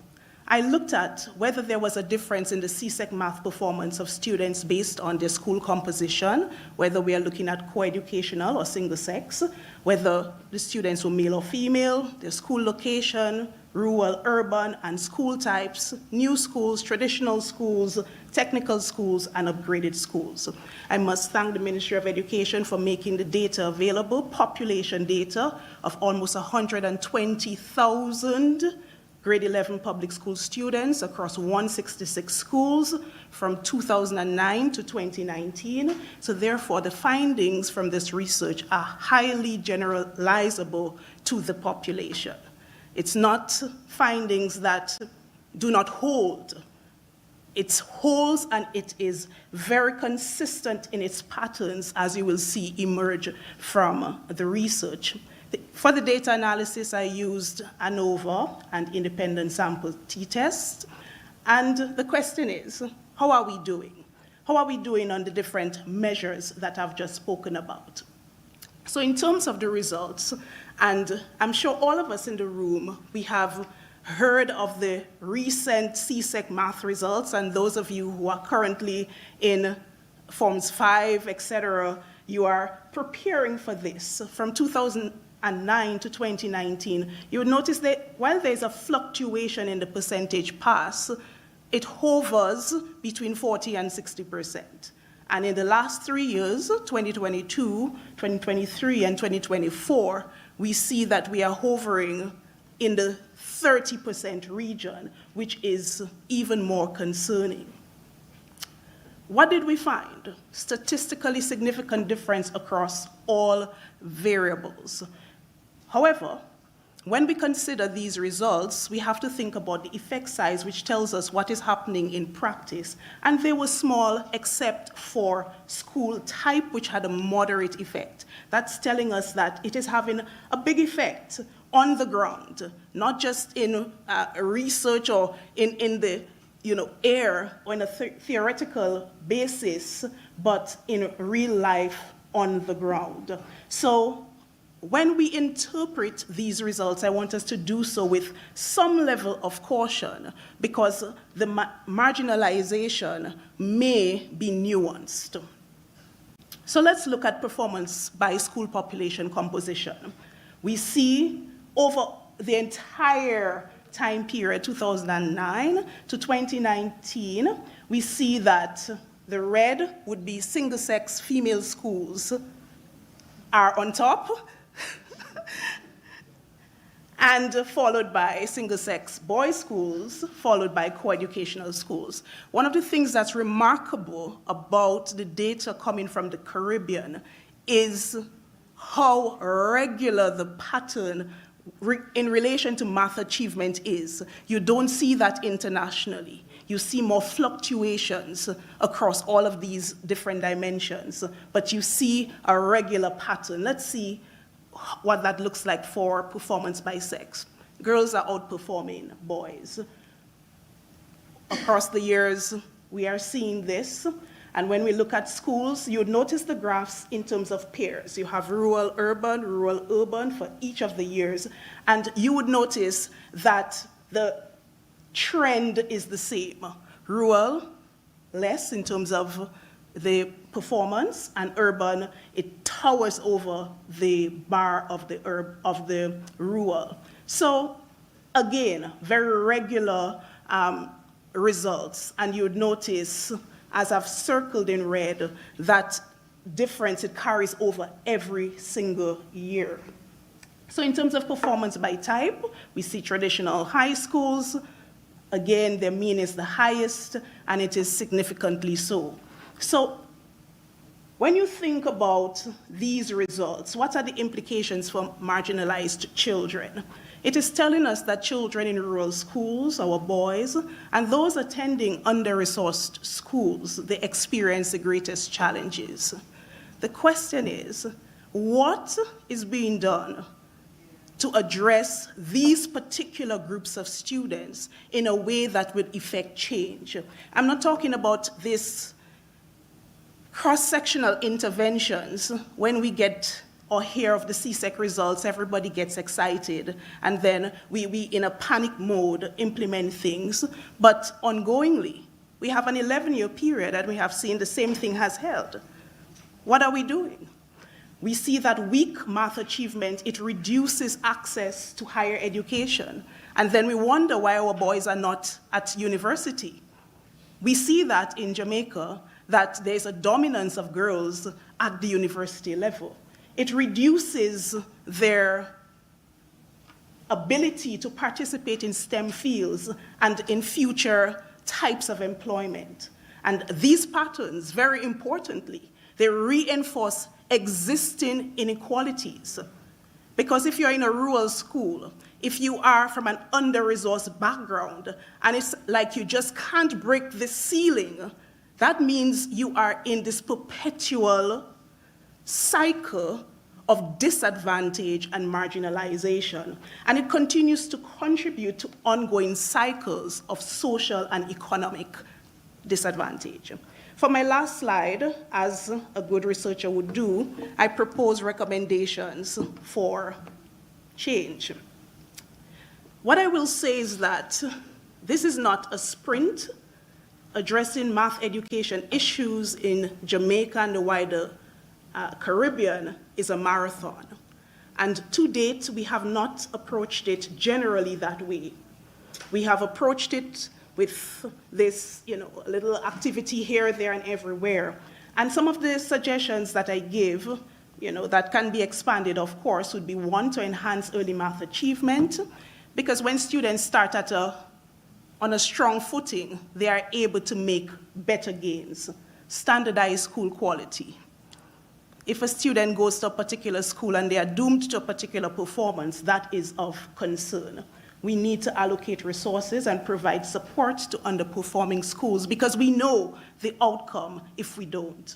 We need to boost rural education, invest in them, invest in the schools. We know that there are challenges. We need to attract better teachers and give more resources. And finally, we need to continue to expand the research scope. So beyond this paper, my next project was to look at the profile grades in CSEC mathematics.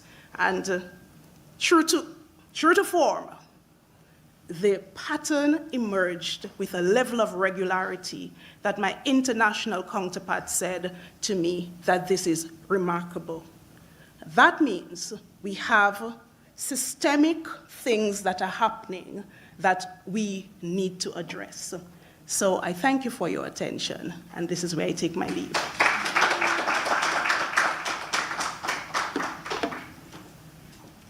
Thank you again, Dr. George.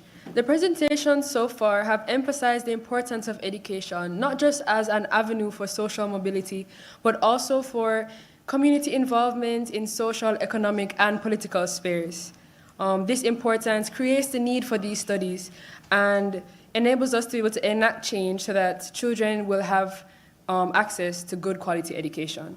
Now I'll present our final presenter, Ms. Alison Monroe-Tai, who will be presenting on the topic, Bridging the Math Confidence Gap, Empowering Special Educators to Teach Math. Ms. Monroe-Tai is a lecturer in the Department of Special Education at the Michael University College, Jamaica, with over 37 years in education spanning classroom teaching, assessment, and administration. A former vice principal and special educator, she led assessment and intervention for children with special needs and supervised school-based special education programs.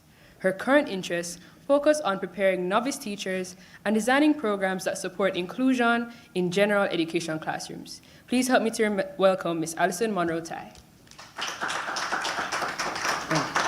Hello, little miss. So now, before I get confused, is what I was praying. Okay, good, thank you.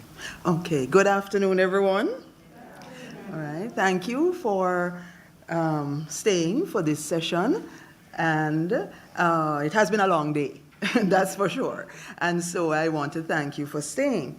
Now, math is a hot topic in education. Many things are hot topics in education, but math is there, and I want to really speak along with Dr. George earlier that we need math. But what's happening in the news? CXC reports that last year, 64% failed math.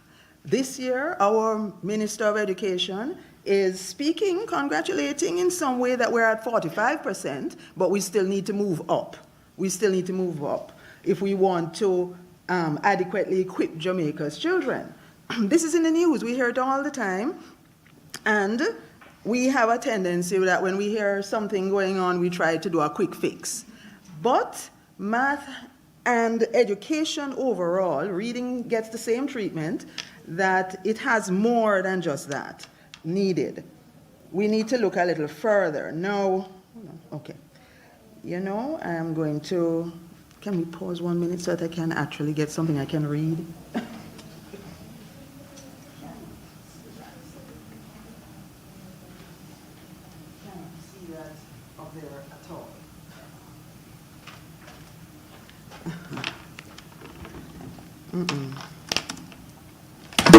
Oops, sorry about that, but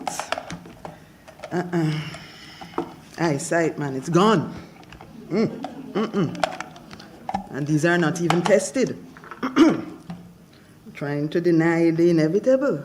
Okay, now let me get back to what I was doing here. Oh, all right then.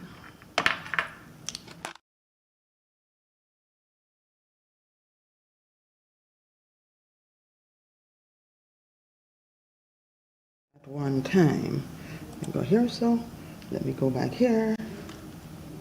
Here. Okay, good. So, Jamaica's Vision 2030 emphasizes a commitment to inclusive and equitable quality education. Very much in keeping. I love that, Dr. George. I mean, we could have been collaborating in terms of what we want to say.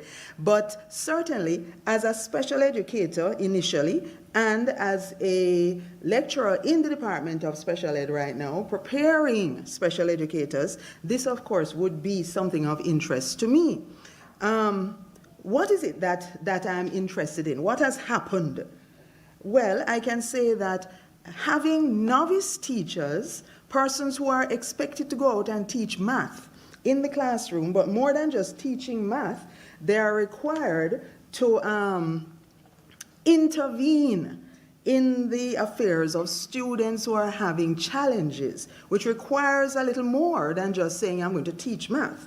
It means that I should really understand the math in the first place so that I can select the best methods to address the issues.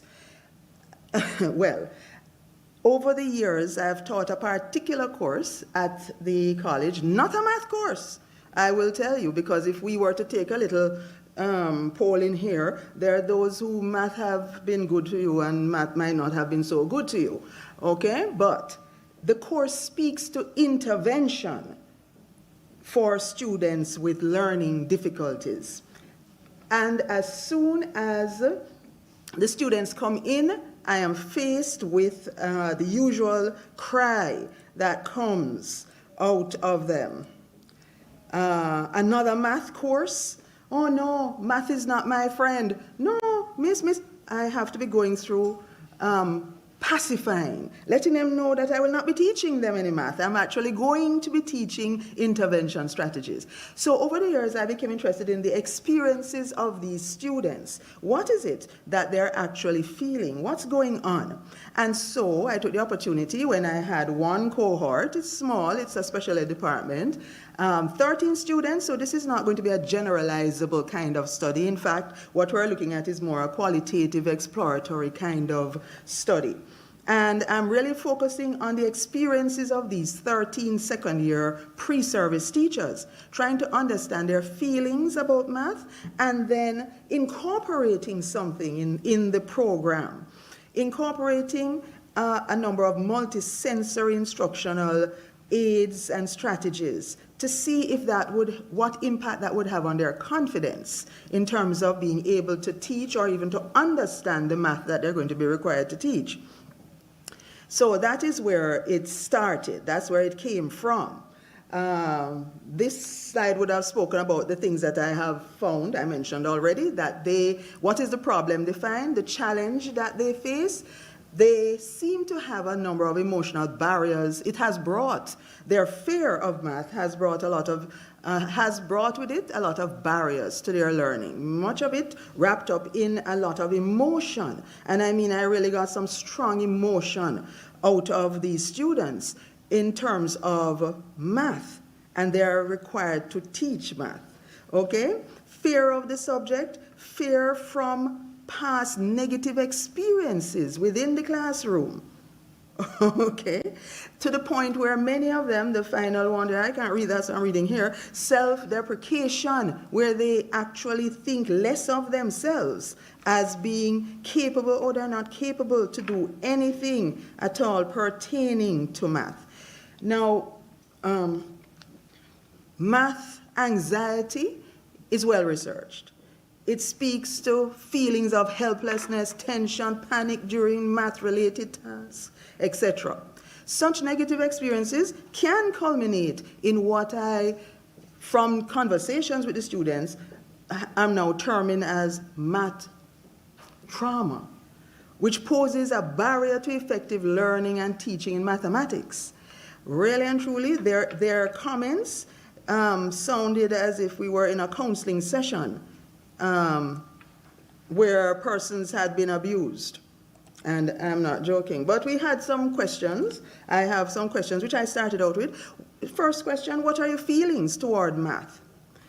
2, how would exposure to use of concrete manipulatives and a particular approach, the concrete representational abstract approach to delivering the content, how would what impact would that have on their confidence? And finally, how can pre-service teachers be better supported in their preparation to teach math effectively? The participants, as I mentioned before, only 13, so we're limited there, doing a 14-week specialization course. What was done? When they came into the class, because of the aversion and the fears, I had them, the first thing they were to do was to graphically represent their feelings about math. The prompt question was, how do you feel about math? Draw it. They were to draw, if they wanted to, they could write. They could add writing to their drawings. I'm sorry, I don't have any of those, but I can describe some of those drawings to show you. Along with that, throughout the 14 weeks, they were going to be allowed to engage with a number of concrete manipulatives, which they had heard about, never had a chance to use, saw it in the classroom, teacher didn't use it, 1 or 2 might have had it. So they were to use them and then reflect on their experience with that, as well as being introduced to a particular way of introducing math concepts, both to themselves and to students. They were given a final reflection to write, as well as a survey on their experiences. Okay, which one of the things I'm clicking now? Okay, so what came out of this? Well, the first thing was the comments that they made on their drawings and their drawings. Helplessness. And so a number of themes, these are the four major ones. Helplessness. Math makes me feel as if I can't accomplish nothing. Alienation from math. It was her against math. Her drawing was a picture of herself about this size with the world over there, and that was math. And this was her over here, alienation. And she described math as mental abuse to humans. These are persons who are going to teach math. Students Z and F express fears that they might have dyscalculia or some other math-related disability, although they had never received any formal diagnosis at all, but they have already called themselves as, I have dyscalculia. And then we have those who just plain said, I hate math, and it just breaks my heart. Full stop. These were the things on their drawings. I was concerned, to say the least, because part of the issue I'm having is that once you're dealing with your special needs students, you need persons who are very capable if you're hoping to level that plane and create the equity that you want. And so we have problems right there when you have expressions like this. So what did they say about the manipulatives and the CRA approach? 9 of the 13 said that, well, they felt a little more confident in their abilities after interacting with the manipulatives. And I should point out they got access. We spent half of the class, a 3-hour class, with them playing with the things as we worked out a particular approach or another kind of content, working with the things which they had seen before, could tell me about, but had never really examined. 7 of the 13 felt there was a shifting, and this came from the survey, in their mindset to a more positive one. Not all, but certainly they were feeling a little more positive towards the math. 10 of 13 felt empowered, that they really could now handle maybe teaching somebody something. These were usually the stronger ones. Okay, 9 of 13 developed a newfound appreciation as a subject. These were the things that came out of the survey. Now, generally what we're looking at is that the use of the manipulatives and the approach seem to have created had a positive effect on the teachers, on their confidence and their attitude. Now, studies show that manipulatives produce positive impact on children's mathematical achievement. It is known, in fact, Watt and Douglas found that manipulatives had a moderately positive effect on grade 5 students' mathematics achievement in a Jamaican primary school. So, manipulatives work for children, and they seem to work for adults. But let us see, at least in terms of what they're looking at. What did they see as benefits? Hands-on learning experiences. I feel more confident in my own mathematical abilities. Some felt my approach to teaching and learning mathematics is transformed. I think I now understand what I should do, and why wasn't I taught like this before? Those were the questions. Incorporating the pictorial and representational methods allowed problem solving. This is a student saying, I can solve the problem from a variety of angles, and so it's giving me more flexibility to deal with what I'm going to have to work with in the special needs classroom. And others felt that, boy, you know, I really got a chance to think about how I was feeling about math in here. So what are my recommendations? For teacher training, I'm talking about. Embed multisensory strategies in the math instruction. Now, as I said, this is a special ed specialization course. It's not teaching them math, but certainly embedding more multisensory approaches. Institutionalizing reflective practice, but having it more targeted towards what their own feelings were. And the part I would like to speak about, incorporate emotional readiness programs. Now, what do I mean by that? In more recent times, we're talking about, I'm suggesting adopting a trauma-informed approach to dealing with the math, because we are looking, their language spoke the language of those who have gone through abuse. Helplessness, how I feel about myself, those are all the kinds of descriptions that fall in line with persons who have been abused. And so by examining what is there in the trauma-informed approach to handling students, what can we take from that we could actually use? So it's grounded in principles of safety. Create safety in the classroom. Yes, you can do it. No, I can't do it. I never pass it. In fact, I do it 5 times. One student told me that. She's trying to qualify. She got into the college. She still has math outstanding. Okay? Doing it 5 times. Safety, collaboration, work with each other inside to discover what you're doing. Empowerment, understanding that we come with different things to the table. How can you work with it? If you need the manipulative, you need it. If you need to keep using it, keep using it. Choice. Okay? Understanding better how trauma contributes to the poor mathematics outcomes observed among Caribbean children, and both on their part, but also on the part of the persons who have to teach the subject. Okay? Might also be something that we need to look at. Okay? And so, I recognize the limitations, but as I said, it was exploratory. And in terms of really looking at a broader range, because there's an entire math department at the college that one could examine, plus there are other students within to see if there's really, how wide is these feelings for math. So there's limitation, but I think that in light of the things that have been said by the students, that was the limitations, okay, and what are the references?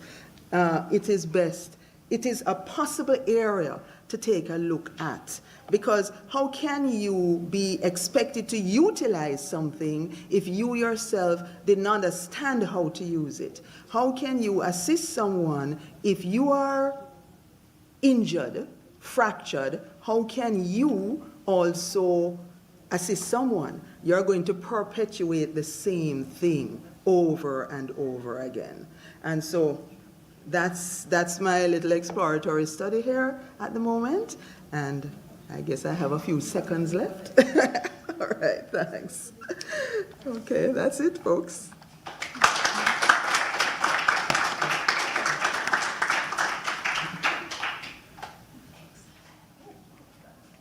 Okay, I'd like to thank all the presenters again for their wonderful presentations. In the interest of time, I'm going to only be able to take 2 questions, one for each presenter. So if you do have any questions, you can, there's no mic there, but you can make your way to the stand. There'll be a mic eventually. So if you do have any questions for any of our presenters, you can make your way to the mic.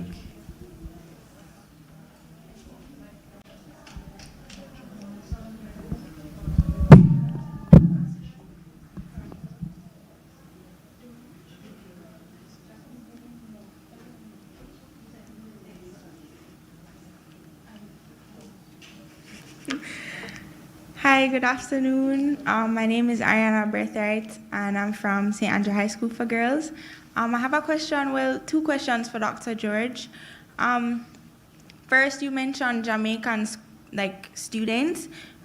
Was it particularly high school students, or were you, it was particular high school? Okay. And then also, I think, it's not really a question, but it's more of a comment. I think most of the time when you're enhancing primary level mathematics, it's good at the primary level, but once we get to the secondary level, it kind of deteriorates. So you have that foundation, and then once you get to the secondary level, you kind of just feel like, okay, I can't do this anymore because these teachers act like they don't care anymore.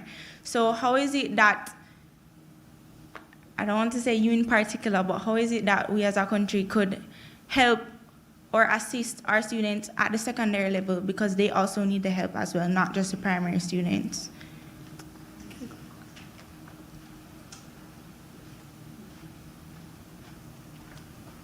Excellent question. Thank you so much. And just to reiterate, the study was for secondary school students at the end of formal education at grade 11. I think the response to this ties into the previous presenter, that for many of our children, you're absolutely right. They might have started with a good foundation, and as they go through the system, what develops would be learning gaps. So it's widening over time, and children just don't think that they can catch up. We need our classrooms to be safe spaces where our teachers know what they are doing, both conceptually, because a lot of the teaching that we do, the NEI reports, etc., suggests that it is rote learning. So many times students don't remember what they have learned beyond that class. Even when the unit tests are given, teachers will say to you, but I taught this, and the kids don't remember. So one of the things we have to use an approach, and one of the approaches that I strongly recommend is the CPA approach, especially for lower secondary school. Using the concrete tools to underpin procedural understanding. And also, we need to focus on reasoning, the application of what you're doing. A lot of children say to me, I don't know why I'm doing this. I don't understand what this is for. And it is a drudgery. And from research that I conducted in reasoning across a Jamaican population as well, we found that reasoning was the weakest competency, not knowledge or comprehension, but reasoning. So our children are learning how to add and subtract, but when given the opportunity to place these competencies in a real-world situation, they do not know what to do. And how can we say they have learned when they cannot apply their understanding and knowledge? So these are some of the strategies I think that can work. We need to continue to develop the competencies of our teachers. One of the things we see in research, and I'll stop there, at several levels, we see it conducted by my colleagues, both at the ministry and at UWI, that when teachers leave their teacher training institutions, they are novice teachers. There are still gaps in their own understanding. And what we don't have is a very formal way of continuous professional development. So you are thrown into the deep end. You may have a supportive environment or a school culture that will mentor and support you, but most schools, from what I've seen, we don't have that. We don't have mentorship for beginning teachers. We don't have a supportive system. And therefore, this formal level of continuous professional development to build the competencies of teachers, both conceptually, procedurally, and as it relates to reasoning, it's just not there. So our teachers, instead of doing this in terms of their competencies, many do not. I'm not saying there aren't exceptions. I'm not saying that we do not have, the means to do so. I'm just saying the data shows it's not happening. Or if it is happening, it's not happening sufficiently or across the board enough.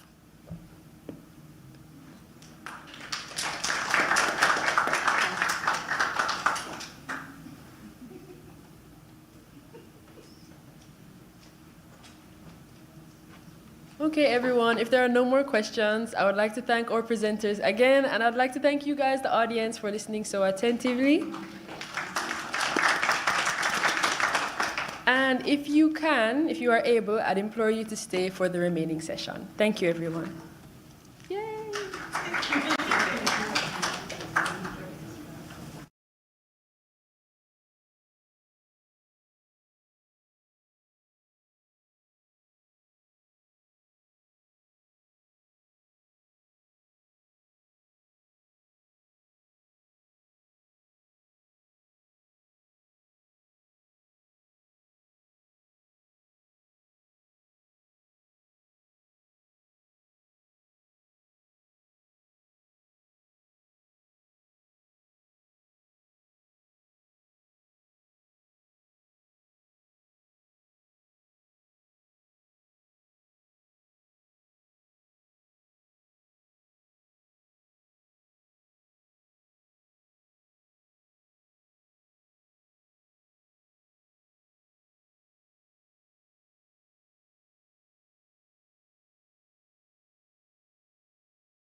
Good afternoon, everyone.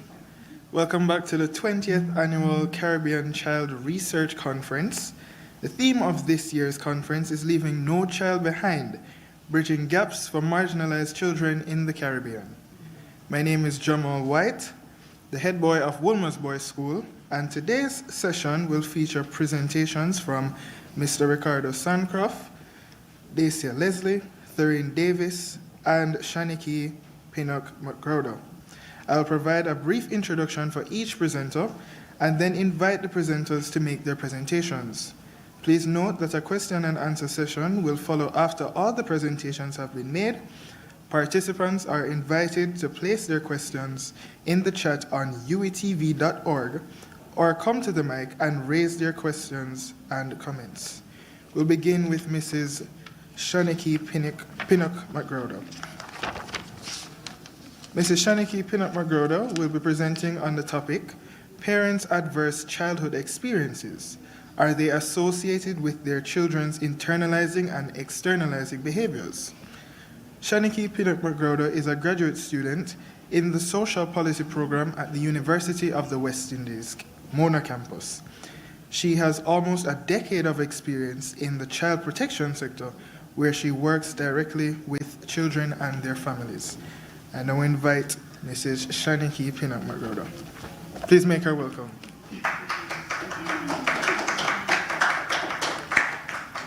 All right. Good afternoon, everyone, and thank you all to those who stayed back. It has been a long day. All right, so I will be presenting some preliminary findings from my pilot study for my dissertation research, which is still ongoing. So my dissertation research is actually twofold. The first part focuses on the impact of adverse childhood experiences on parents' emotional availability and discipline strategies. The second aspect focuses on the intergenerational impact of parents' ACEs on their child's emotional and behavioral temperament. And for the purpose of this conference presentation, I'll be presenting on the latter, and as such, the title of the conference presentation is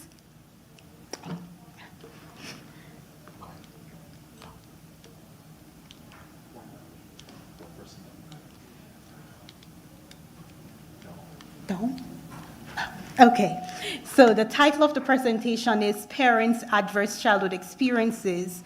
Are they associated with their child's internalizing and externalizing behavior?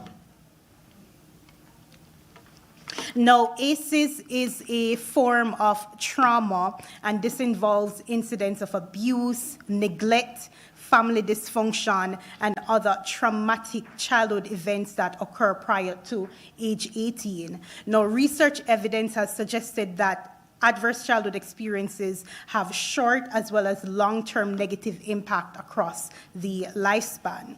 Now, in terms of ACEs research in Jamaica, ACEs is a prevalent issue here in Jamaica for many decades. However, research attention is scant, and secondly, research within local research on ACEs is still in its infancy stages of development, and therefore there's not much to be known about the extent of the impact of ACEs across different areas and stages of human development.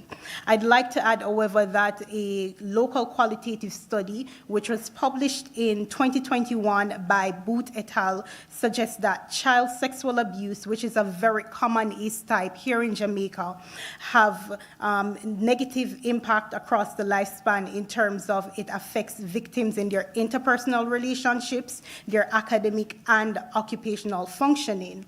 However, this narrow focus on just child sexual abuse still does not allow for much to be known about the extent of the impact of ACEs across different ages, different stages and areas of human development and such. There is a knowledge gap that exists, and that's where the relevance of my dissertation research comes into play.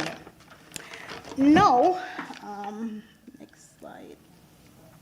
So my research provides another lens through which parenting and child outcomes can be understood. However, the objective is not to establish a causal relationship between the key variables that will be examined because it is an exploratory study. The objective, however, is to provide a plausible understanding of the impact of ACEs within the context of Jamaica. And so for this presentation, I'll be focusing on two research questions which look at the direct as well as the indirect relationship between parents' ACEs and their child's emotional and behavioral development. Now, just a bit of information regarding the methodology. This research is a cross-sectional quantitative design in terms of the sample makeup of the population. The sample consists of parents with a history of ACEs, and I'll go in more details as it relates to the type of ACEs that my study will be looking at. Now, even though one of the objectives is to look at the intergenerational implications of ACEs, children of parent participants will not be recruited because of the lack of feasibility of the recruitment strategies that are being used to recruit in dyads. So parents will be reporting on their child's emotional and behavioral temperament. I do acknowledge that this approach is limited in the sense that there is a lack of concordance between parent-rated as well as child self-rated report. However, to address this issue, participation will be restricted to those parents who live in the same household as the focal child, because research evidence does suggest that this situational factor does predict concordance between parent-rated as well as child self-rated report.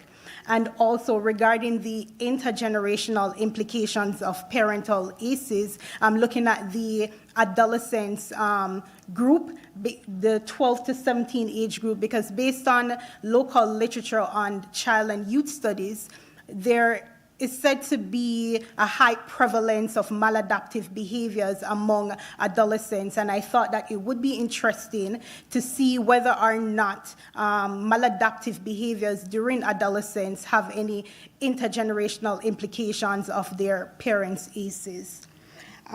In terms of the sampling techniques, I'll be using I have been using convenience as well as snowball and purposive, and these techniques were chosen because of the one, ACEs is a sensitive topic, and two, survivors of ACEs are considered to be a hard-to-reach population. So using a less rigid approach, such as these sampling techniques, is said to increase the likelihood of reaching this hard-to-reach population.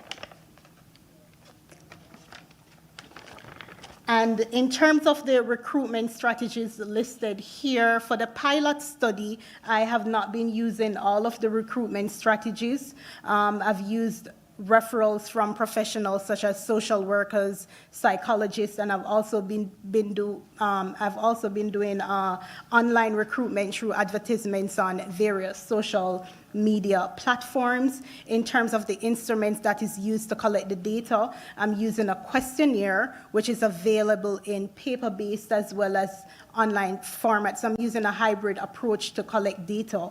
So the questionnaire consists of demographic variables, the childhood experience survey, which examines ACEs, the manual for the dimension of discipline inventory, but I'm using the psychological aggression as well as the corporal punishment subscale.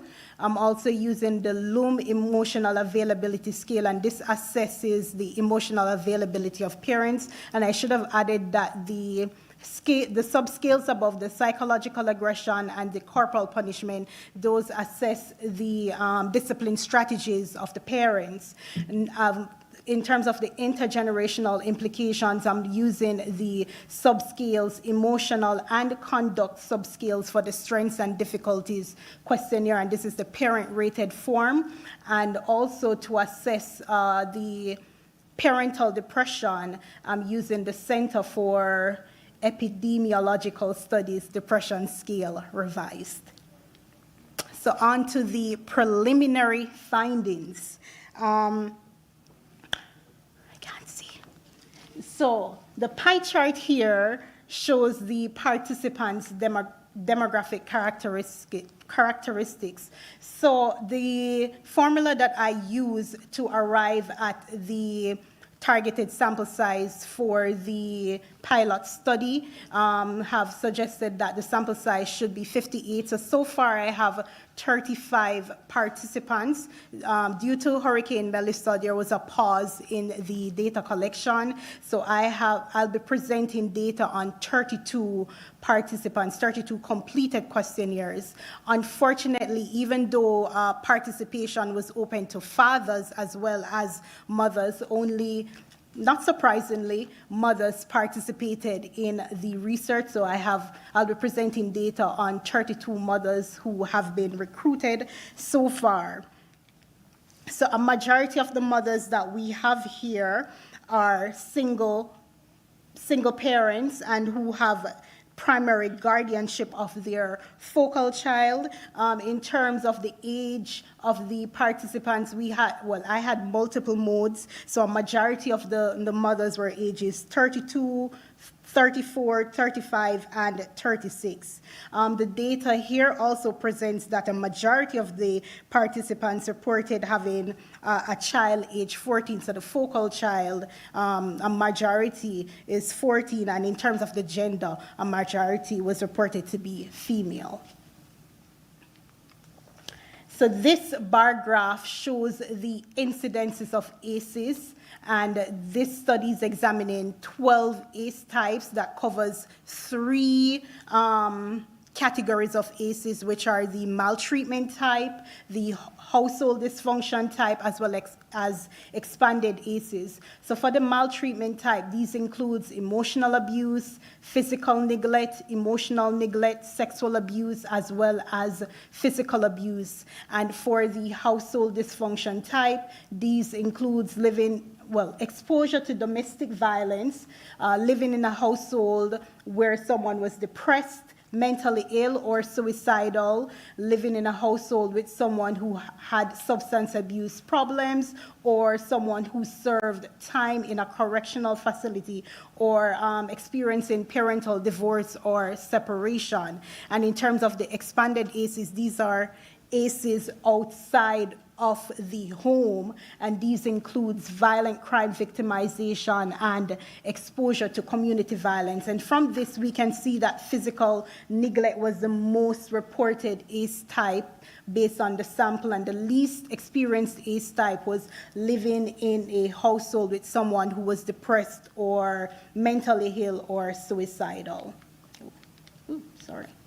Now, the ACEs research suggests that ACEs are not exclusively a one-time occurrence, but that a person can have multiple experience of ACEs before they turn 18. And the findings presented here does suggest, corroborate this information presented in the literature, because as we can see, the least amount of ACE type that was experienced by the parents was 4, and the highest amount was 10. But in terms of the majority of the participants experienced 6 and 7 ACE types. So that's a lot to experience prior to turning 18.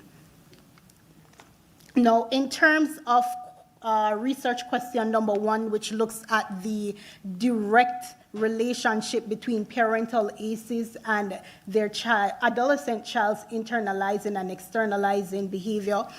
Correlation analysis was done to assess this data, and based on the data presented here in this table, there is a relationship between parents' ACEs and their child's internalizing and externalizing conduct, and so an increase in the number of ACE types that parents experienced during their childhood was also linked to an increase in the level of internalizing as well as externalizing behaviors that their children displayed. However, based on the correlation coefficient reported in the table, which is 0.136, the strength of this relationship is very small. And as such, it's difficult to determine whether or not this is actually a true relationship. Interestingly, though, when gender was thrown into the mix in terms of looking at the direct relationship, there was an improvement in the correlation coefficient for both genders. We see here for males, it was 0.64, and for female, it was 0.404. So for males, the more ACEs that the parents experiences, for male children, there was an increase in their emotional as well as behavioral conduct. But for female, because of the negative sign before the correlation coefficient, it was an inverse relationship. So which is very interesting, because the more ACEs a parents experience, the less the female child experiences in emotional as well as behavioral difficulties. And I am wondering if there is a parenting factor that is contributing to this finding. So I'm excited to see in the larger study if this finding still exists or if there is a change. Now, in terms of the second research question that looks at the indirect relationship, I've actually looked at parental depression. Well, within the literature, parental depression is examined as both a mediating variable as well as a control variable. But for the purpose of this presentation, I looked at it as a control variable because based on local literature, I found that parental depression does have a role, does influence various child outcomes. And so I wanted to see if I control for it in this analysis, if the results would be the same. And based on the results presented in this table, it was found that there was a small decrease in the strength of the correlation. So the observed influence between parents' ACEs and their adolescent child's internalizing and externalizing behavior is not due merely to the influence of depression.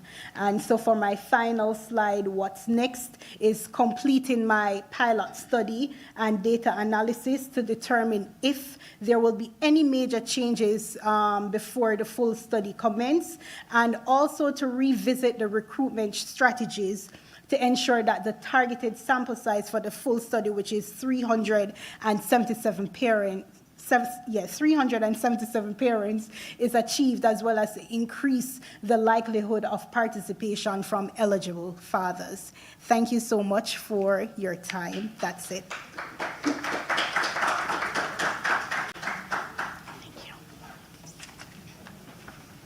Thank you, Mrs. Pinnock McGrowder, for that wonderful presentation. I do hope that at the completion of this pilot study, we'll be able to see some substantial results.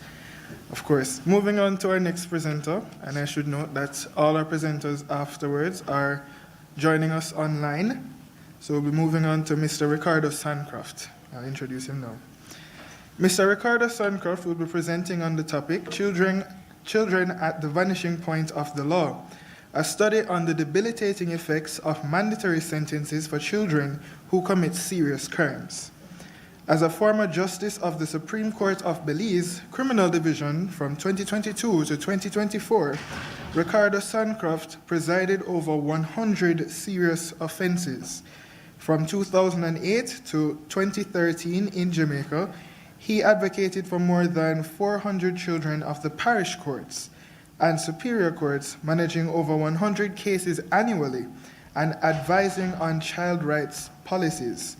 As a private consultant 2013 to 2014, he aided 150 vulnerable children, collaborated with government ministries, and authored a report to repeal Section 24 of the Child Care and Protection Act.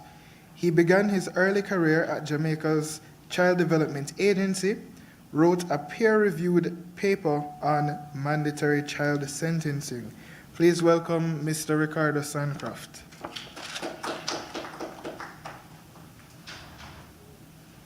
Good afternoon, good evening, everyone. I know it has been a long day, so let me just jump to it. Is everyone hearing me?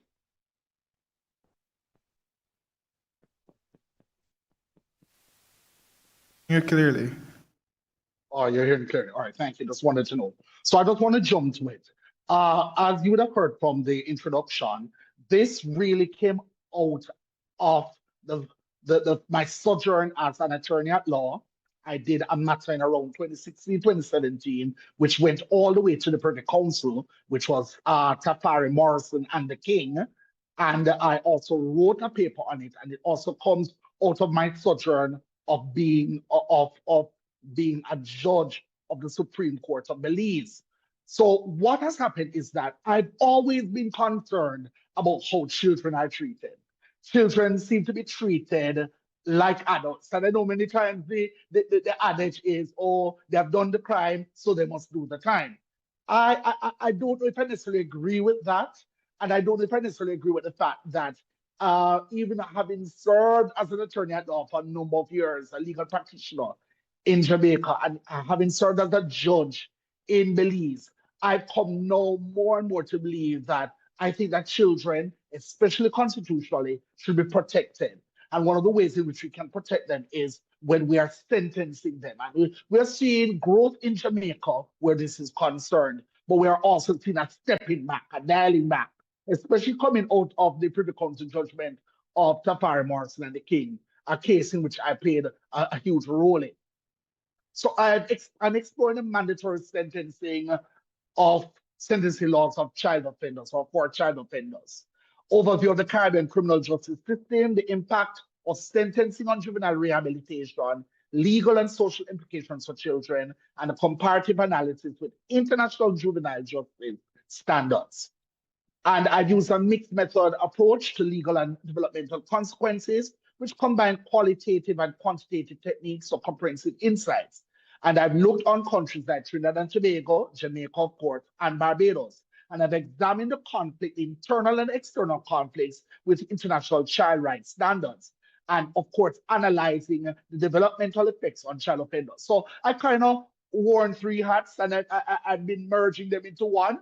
So I've worn a hat of an attorney at law, I've worn a hat of a judge, and now I'm going back to the scientific approach so that to use the data to inform the decisions that judges make, especially when it comes to sentencing children and young adults. This is in accordance with SDG 16.2, which focuses on ending all forms of violence against children. Now, related SDGs include quality education, gender equality, and decent work. And the targets include safe learning environments and elimination of child labor. Mandates states to end abuse, exploitation, and trafficking of children. And the violence against children is a global development priority. So this research focused on legal conflicts with the Convention on the Rights of the Child. It examines the psychological, social, and economic impacts of mandatory sentencing, and it uses doctrinal legal analysis and qualitative interviews. And it incorporates, of course, comparative case studies and quantitative data review. Now, the research. Now, phase one looked at the legislative frameworks in Jamaica, Trinidad and Tobago, and Barbados. In Jamaica, you know that we have a Child Care Protection Act, which came out 14 years after the ratification of the Convention on the Rights of the Child. In Trinidad and Tobago, there's a similar piece of legislation, which is the Child Care Act, and also in Barbados. And the key CRC articles analyzed include best interest and prohibition of cruel punishment. So one, is it in the best interest of the child? And the best interest of the child speaks about the parents' patriae function of the state, but it goes deeper in that we also look at, is it psychologically or socially beneficial for the child to be punishing them in such a way? Phase two is conducted semi-structured interviews with youth, legal practitioners, and NGOs. And of course, the last phase would have been focus groups assessing the social perceptions and institutional responses. Now, the mandatory sentencing framework conflicts with the CRC obligations in a number of ways. Mandatory minimum sentences conflict with Jamaica's CRC commitments. CRC Article 40 requires sentences that are proportional to offense and the child's circumstances. And yet, I know we're going to hear children commit murder and young adults. And yet, Jamaica is a fish-up place. And how we're going to stem these criminals. We have to deal with them so that they don't do it. But a study that I've been showing or that I've been engaged in shows that sentences, whether they're long and ultra long, as I've seen in this case, don't really lead to the outcomes that we want to see. In fact, it is not a magic one, and it's not going to not even get rid of even half of our problems. We have to also look at the fact that Jamaica signed on to these conventions, or on this convention, which is Convention on the Right of the Child, and there are certain things that we are mandated to treat with in light of how we construct our laws. And I know many persons will say, yeah, but the Tafari Morrison case against the King, Privy Council said, well, you know, yes, Jamaica, you're on good grounds, even though there are these obligations. I disagree. I don't think we're on good grounds. I think we're making good steps, but we have regressed in a sense. And it is the regression that is leading to more recidivism than anything. Now, when you look across jurisdictions, and I said I look in Barbados, Trinidad and Tobago, and Jamaica, when we look at jurisdictions that with CRC aligned systems, they show a decline in youth offending rates because they have taken on more of a rehabilitative approach more than a punitive sentencing regime. And this evidence is supported in the restorative justice as effective for juvenile offenders. So let us look at some of them. In Trinidad and Tobago, there has been a 38% youth recidivism rate reported in 22, which was said to be alarmingly high. Now, a part of and this is one of the drawbacks or disadvantage of the data, and I'm trying to go behind it and dig some more. You're asking a 38% youth recidivism from what compared to what? And so what has been happening is that it has seen an increase really of, especially in the 1990s and in the 2000s, of children who are being remanded for offenses that they could be rehabilitated for. And I'll get more into some more hard facts that will move from the global percentage to look at some hard whole numbers. So the mandatory sentencing may worsen recidivism by ignoring individual needs. I remember as a judge, one of the things that I had to look at is I had to look at what are the specific needs. Yes, the law ought to be punitive, but it must also be reformatory. It must also be rehabilitative. And especially when sentencing children or young adults, this overreaching or this punitive draconian style of punishing them can be an overreach. And many times it does not meet the required individual needs, which the CRC, the Convention on the Rights of the Child, says that we're to meet. And it also shows the systemic shortcomings, which include limited rehabilitative resources and inconsistent judicial discretion. Now in Barbados, this is the justice reform project that they have going on, the juvenile justice reform project, which happens here is that it has seen a 45% reduction in repeat youth offending from the years 2018 to 2023. Again, it's very hard to get into the base numbers and what the numbers are looking like. But what this research has shown me so far is that Barbados has been applying more these restorative justice programs, especially when it comes to children. They're still called juveniles in Barbados. and they are seeing moderate success in these areas. Moderate success, and they're hoping to see a higher reform and success. So this is what it is leading me to dig further into what was the situation before. And I mean, Barbados, in comparison to the Jamaican situation, many would argue that it's mild, but yet, even with their situation, and I think it's mostly in sexual offenses where they've been seeing a lot of children committing these offenses, they have been seeing success.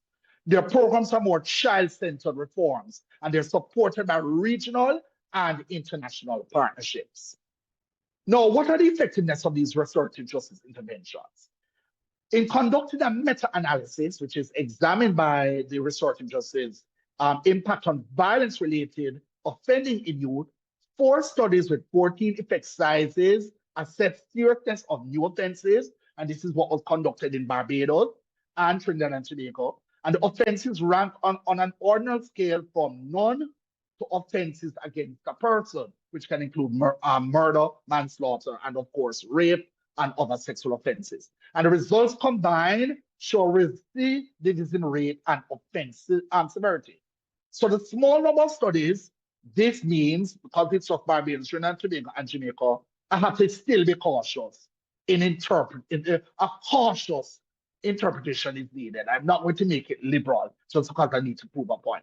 So I'm trying to be cautious. So the RGS showed a significant reduction in serious reoffending, and there you see there 0.482. The odds ratio of 0.618 translates to 34% lower odds of serious reoffending. And this was seen in Barbados when where the RJs are being promulgated and used to a wide extent. And coins the effect size of 0.26 indicates a high practical impact. Of course, the results are statistically significant with p-value, which is less than 0.01. So the findings are based on robust variance estimation methods. And as I said, this is what is coming out of Barbados compared to Trinidad and Tobago and Jamaica. So the RGs provide an effective alternative to punitive measures, as is seen in Barbados for youth. Reduction in offense severity supports rehabilitative goals.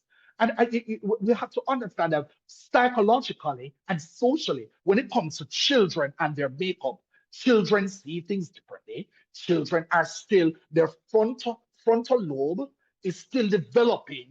And so the psychologists and others would argue to the alarm of many, they should be given more latitude because their brains have not yet fully developed. Now, this encourages accountability and healing over punishment. It supports policies promoting restorative practices in juvenile justice. And further research, of course, is needed due to the limited number of studies. Now, what are the challenges in Latin America and the Caribbean juvenile justice? Over 34,000, and this is where I get more practical with the numbers, so children detained regionally, which is highlighting systemic issues. What are these issues? There's high youth crime rates intersect with social inequality and weak institutions. Pre-trial detention are overused. So just lock them up. Well, the parents can't deal with them, lock them up. And until we can get to say what we're going to do with them and put them in homes. And I know another presenter will look at the homes and other things, right? And these places. And it is very interesting that these things are not working. It's like just passing the bucket around with a hole.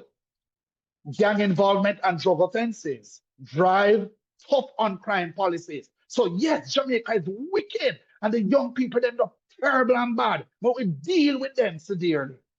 Not working. So the restorative justice underutilized despite reform efforts like the JJRP.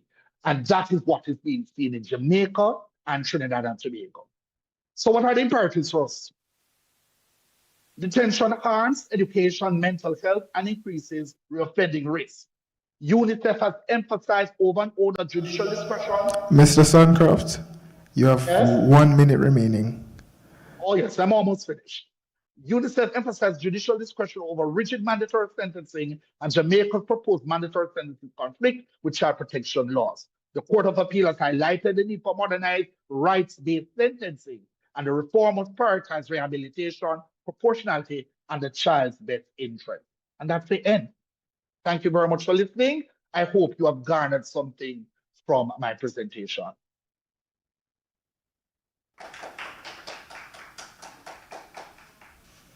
Thank you once again, Mr. Sancroft, for that very thorough investigation into the justice system for children across the Caribbean region.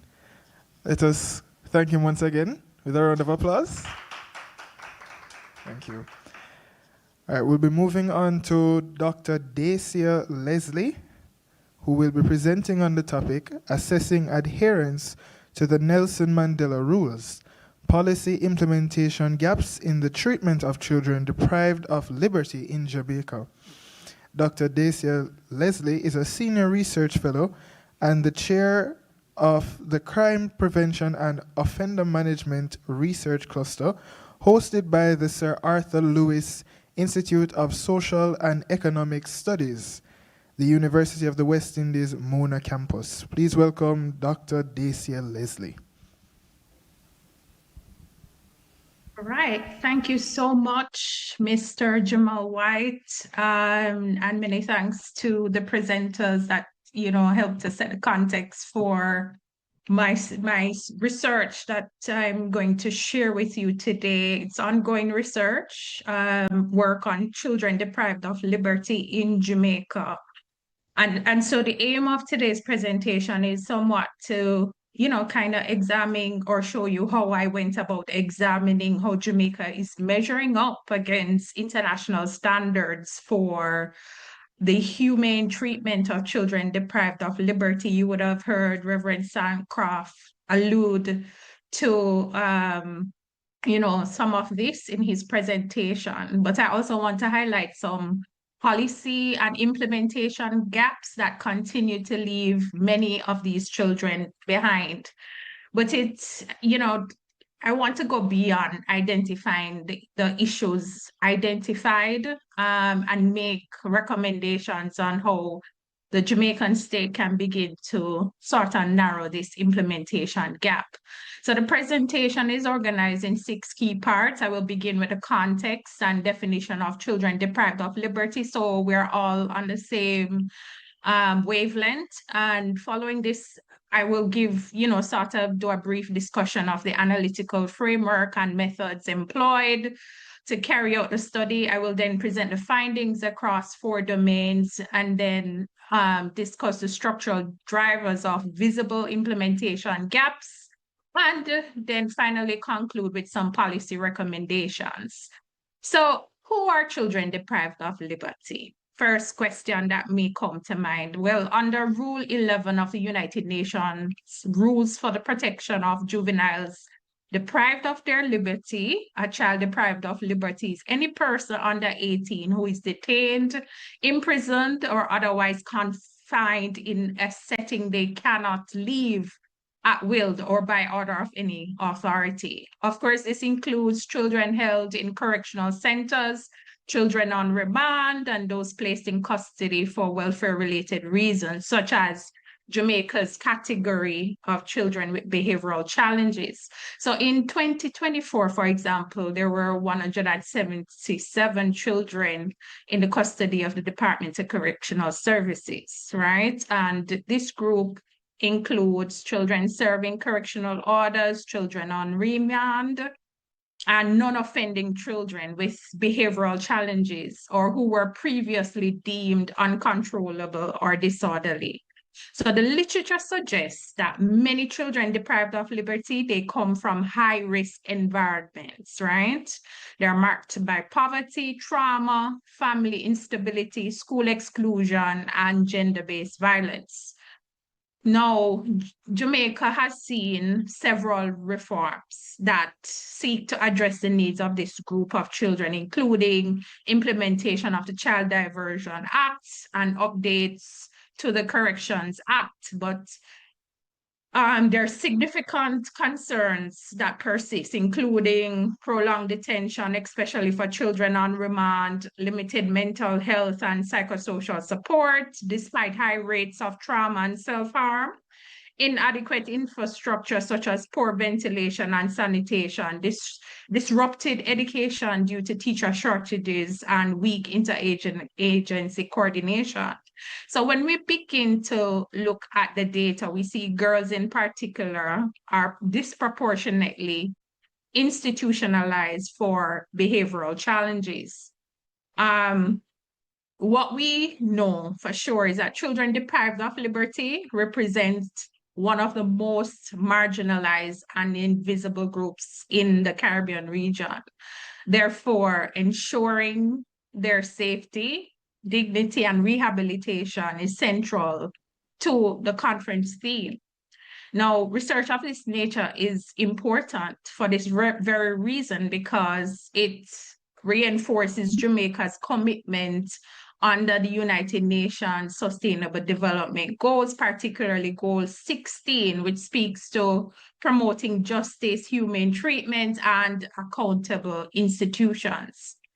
Now, central to the conceptual and analytical framework that I used in the study is the Nelson Mandela rules. And these rules, the Nelson Mandela rules, consist of 122 rules, which represent the United Nations minimum standards for the humane treatment, care, and rehabilitation of all persons deprived of liberty, right?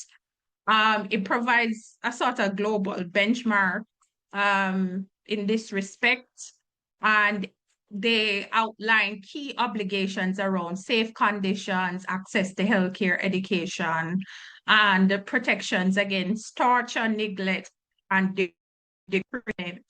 Now, although not legally binding, these rules provide a powerful benchmark for assessing Jamaica's custodial practices, especially in juvenile settings. So in this study, the rules are applied across 4 domains: disciplinary practices, healthcare, education, and infrastructure. And I use these 4 domains to evaluate Jamaica's level of adherence.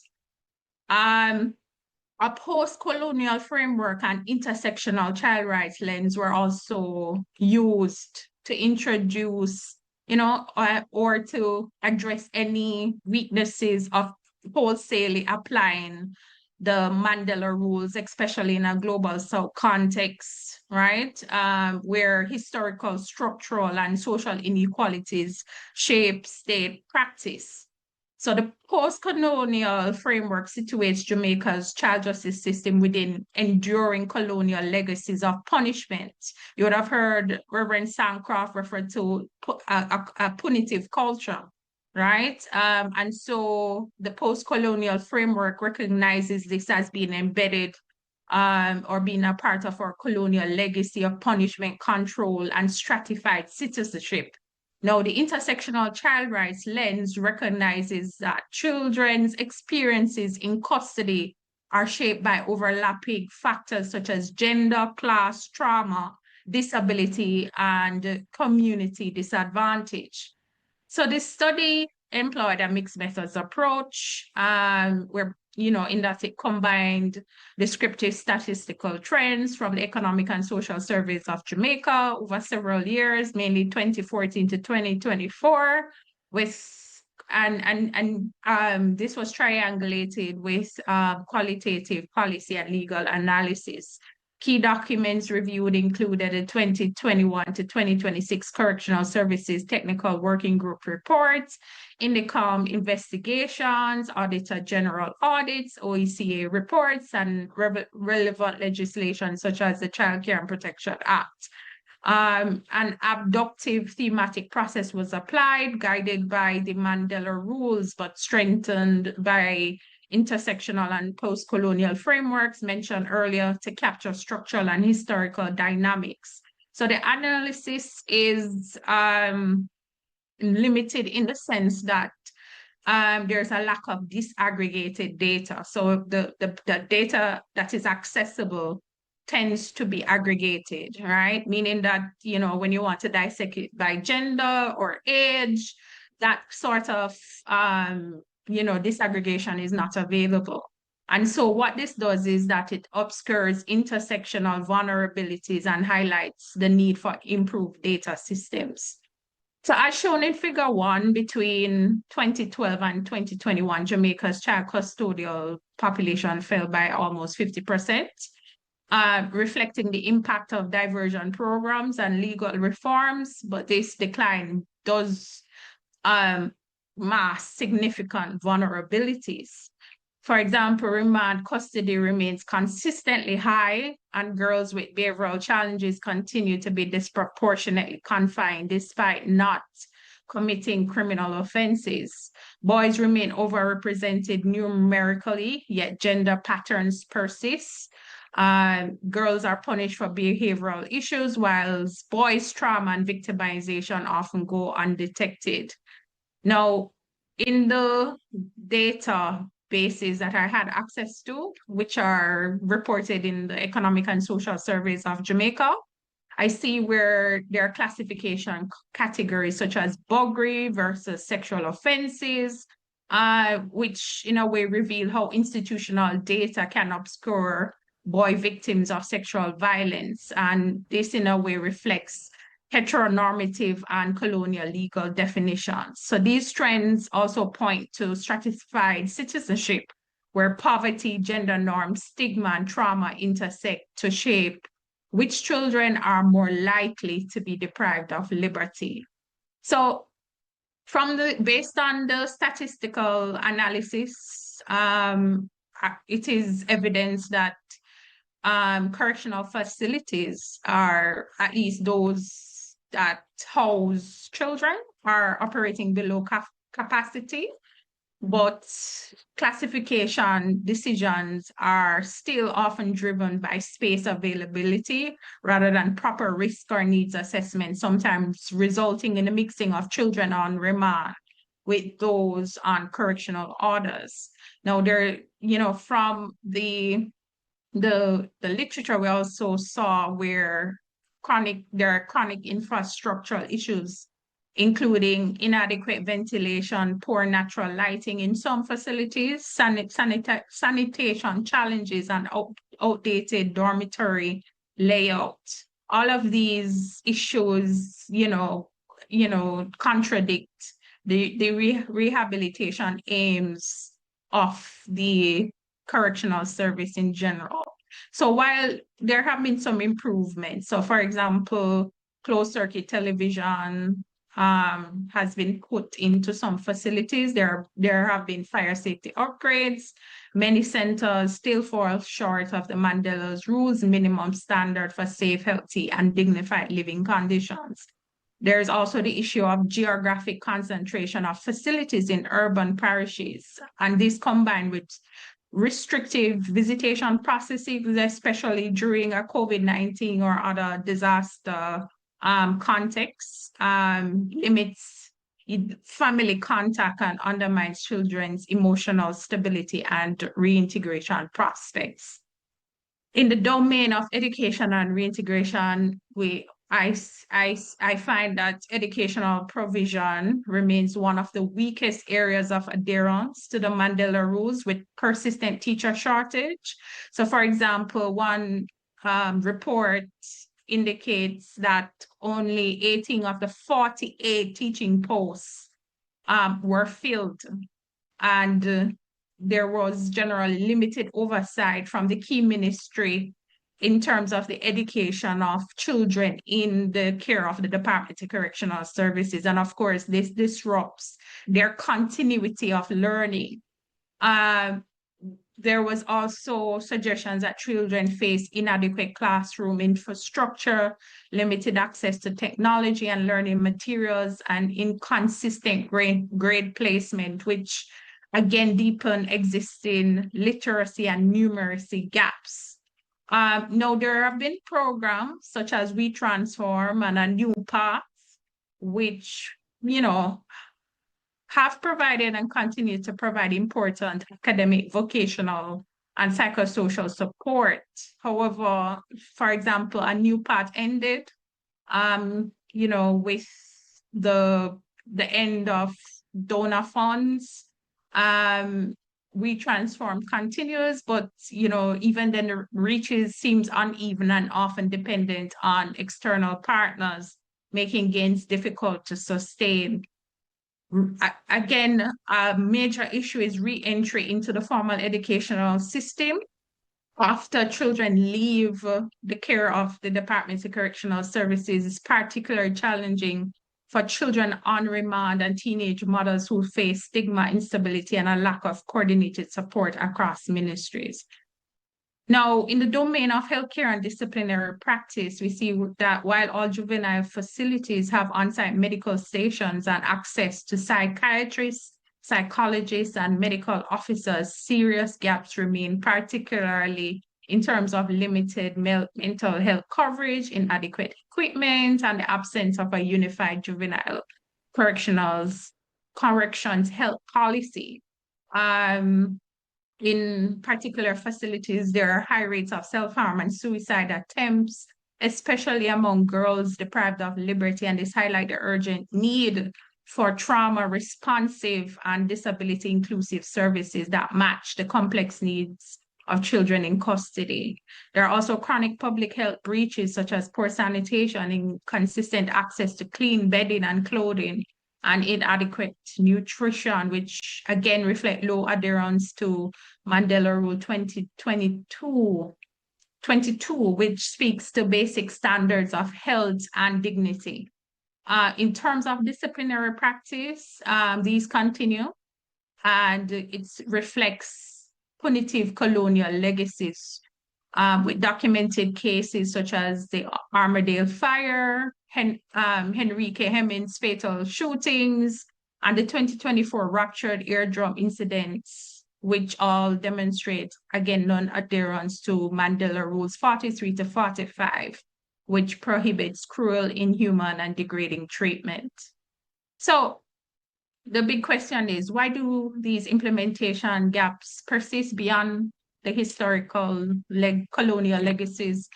Well, many of the implementation gaps stem from institutional capacity deficits, such as persistent staff shortages or weak interministerial coordination.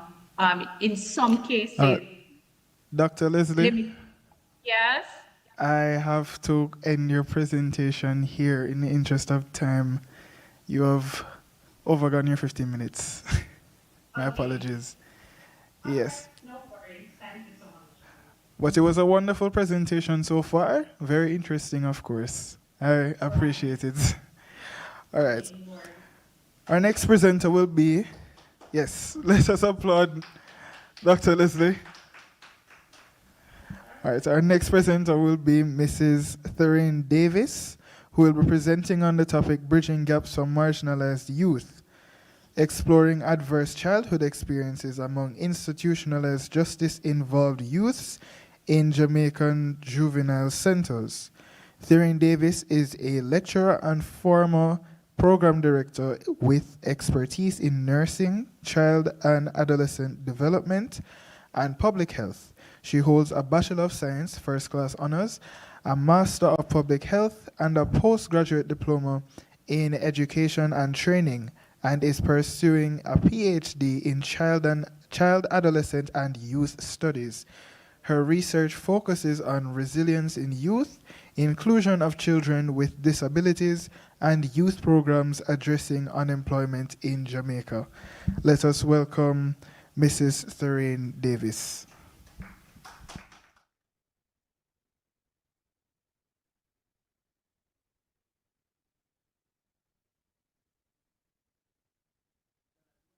Are you seeing my screen?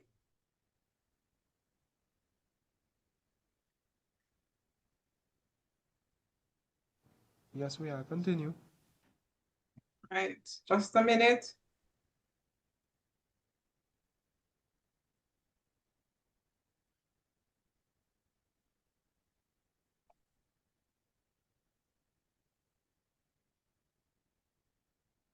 All right, thank you very much for inviting me to speak at this very important conference.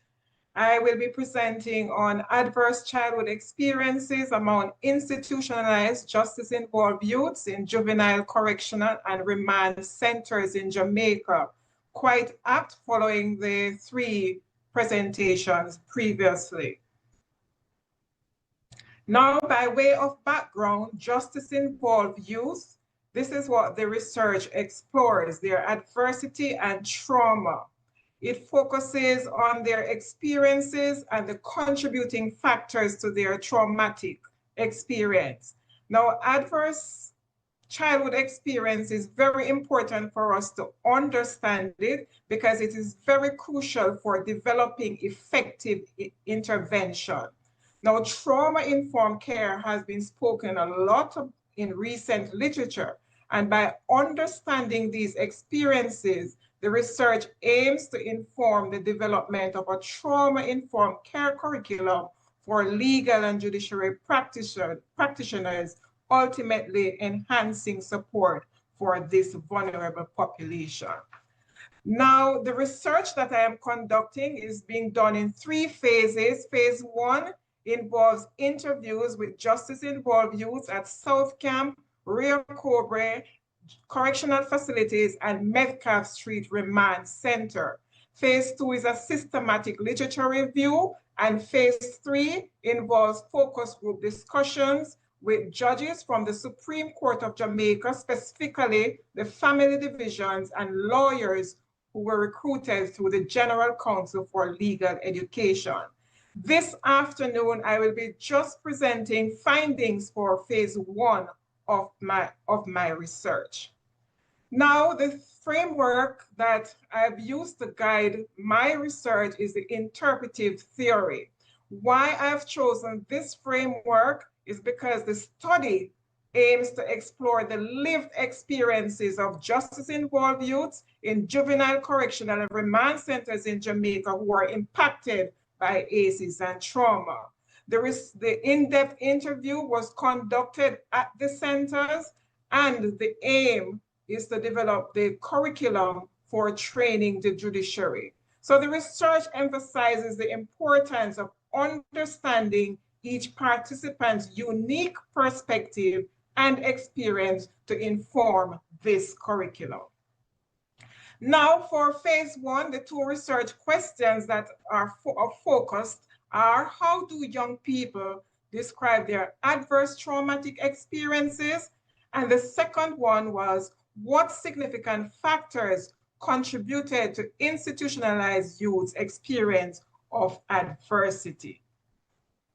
The research design was a cross-sectional qualitative approach that used in-depth interview to capture the participants' experiences. And for phase 1, 34 youths from the 2 juvenile correctional centers, that is Metcalf, that is South Camp and Rio Cobre, and the remand center, which is Metcalf, the youths were drawn from these 3 facilities. As I said before, the data was collected from this population using in-depth interviews. Now, by way of characteristics, the boys from the correctional centers, they were from parishes such as St. Catherine, St. Anne, St. James, and Westmoreland. The duration in the facility were 1 to 3 years, and some of the offenses were uncontrollable behavior, larceny, robbery, rape, incest, grievous sexual assault, housebreaking, ammunition, offense weapon, and unlawful wounding. For the participants who were drawn from the remand center, they hailed from Kingston, St. Thomas, and St. Catherine. Duration in the facility was 1 to 4 years, and their offenses including robbery, uncontrollable behavior, rape, murder, kidnapping, and assault. Now, the research received dual ethical clearance from the UWI Global Campus Research and Ethics Committee and the Ministry of National Security Ethics Committee. It also received letters of endorsement, for example, from the commissioner in the Department of Correctional Services. Consents, informed assent, informed consents were obtained, and of course, a topic like this was approached with great sensitivity. Now for phase one, I used IPA to analyze my data, and before interacting with the data, I had to practice bracketing to set aside all personal biases, beliefs, and assumptions. So I immersed myself into the data by reading and rereading each transcript, conducting initial coding, theme identification, and pattern analysis.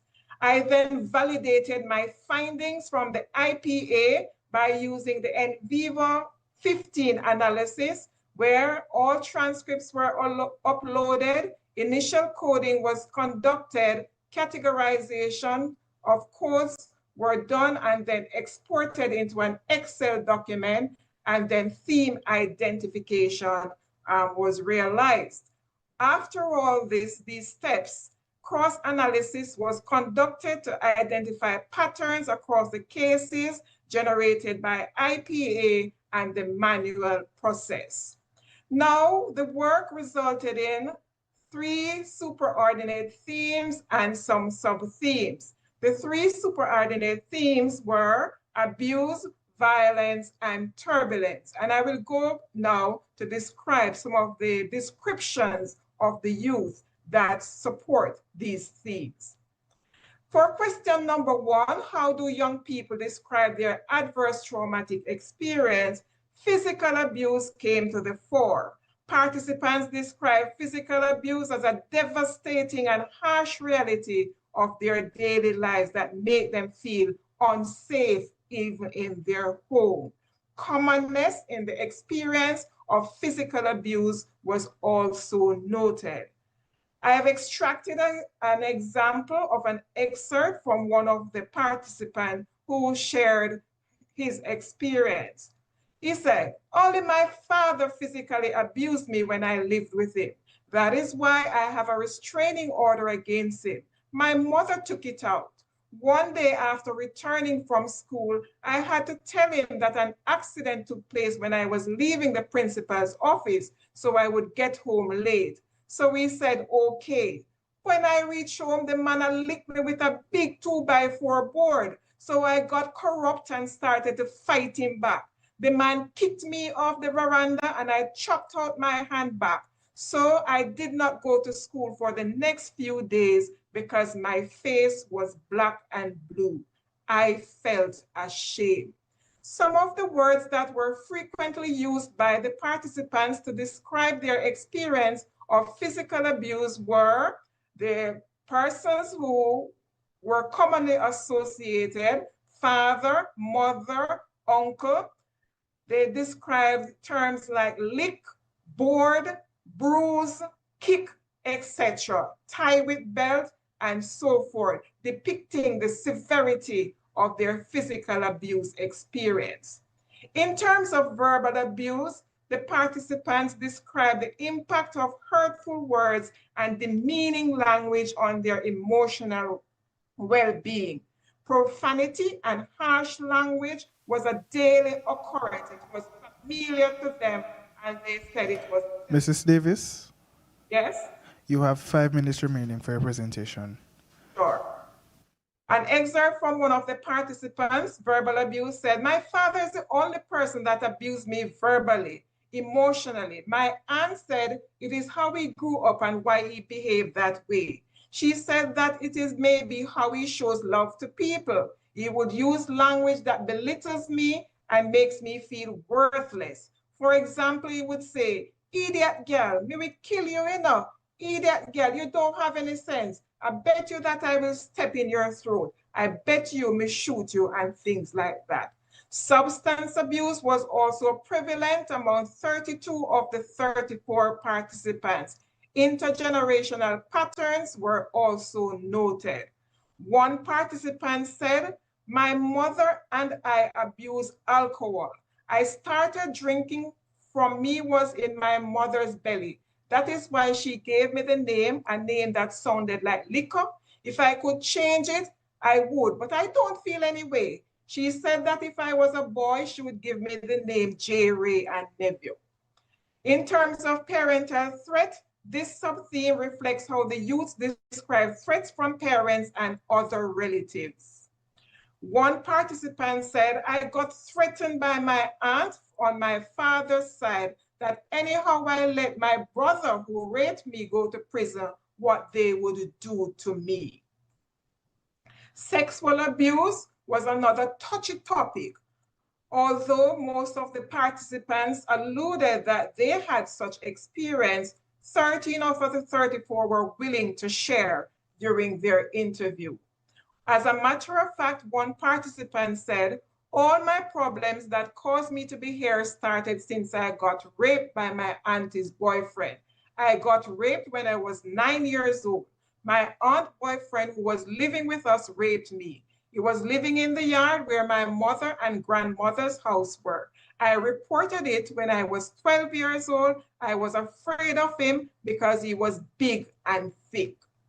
In terms of violence, community, school, and violence causing incarceration of family members and violence that resulting in the youths losing their parent was another of their lived experiences.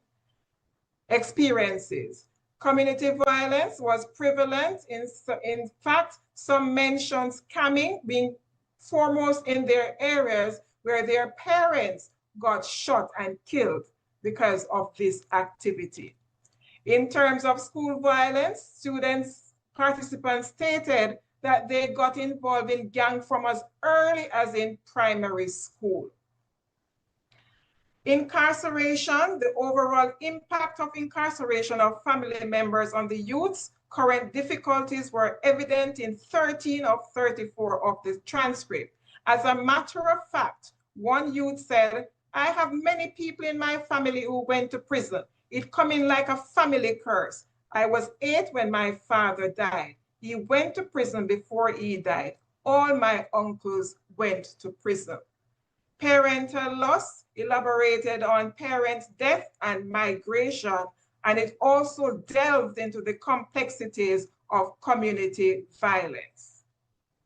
So, Theme 3, turbulence, looked at family conflicts where frequent arguments occurred in the home. There were behavioral issues. There was school absenteeism, where many youths experienced irregular attendance or dropping out of school because of various conflicts that they experienced. And so they spoke about chop, fight, the father, mother, and the family as a whole were perpetrators of these conflicts that they experienced in their home. Behavioral issues, these were prominent in the youth's description. Some youth said that their parents deemed them to be uncontrollable from as far back as they were in primary school.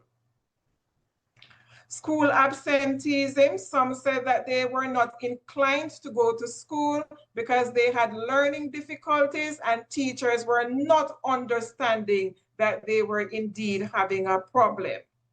Physical abuse from parents and past trauma experiences also resulted in the youths being absent from school. And so question 2 asks, what were some of the significant factors that contributed to the adversity of the youth? 2 significant factors were community environment issues and family dynamics. As a matter of fact, one youth said, gang is everyday basis. When I am at road, I have more than one gang in my community. Me is a warmonger, but when you see me come to this place, me just calm. Family dynamics in terms of estrangement was another frequent occurrence mentioned by the youth. They felt disconnected, living arrangements, and similar trends in the females were noted for adverse childhood experiences in regards to the family dynamics, estrangement that they experienced. One youth said the relationship with my Mrs. father Davis. all right, I'm wrapping up now. Okay, I'll let you wrap up. All right, so the common themes were trauma, it was common, there were interconnected factors, and the factors were doomed to be cumulative. Thank you very much for allowing me to present, and I now hand over back to our host.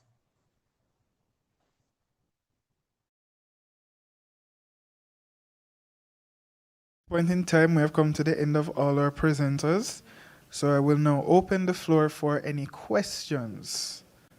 Are there any questions? You may come to the mic in the center. No questions? Okay. In the interest of time, I will cut the questions. It has been a long day for all of us, and I'm sure many of us will want to get on home.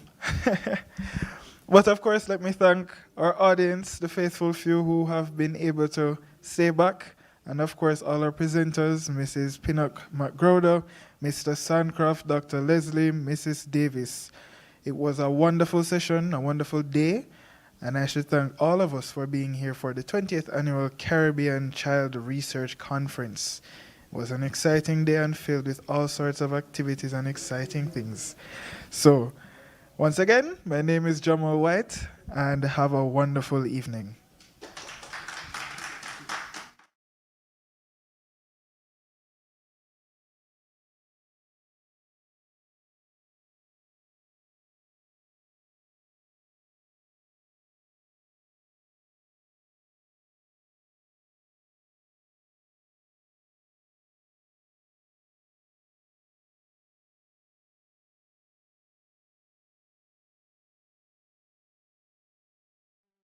Everyone, it is indeed a pleasure for us today to host the Caribbean Child Research Conference 20th Annual, and it is a test of strength and resilience, and so we're happy to remind persons that we shouldn't leave any child behind, but we should ensure that those gaps are bridged for our marginalized children.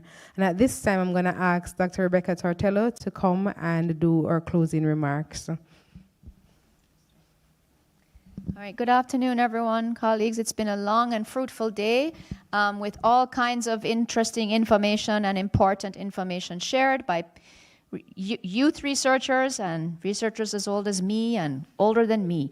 So we know that there's going to be a publication, I think, coming out forthcoming. So there'll be more opportunities to go deeper and follow the information and build for future reference and future research. So we're glad for that.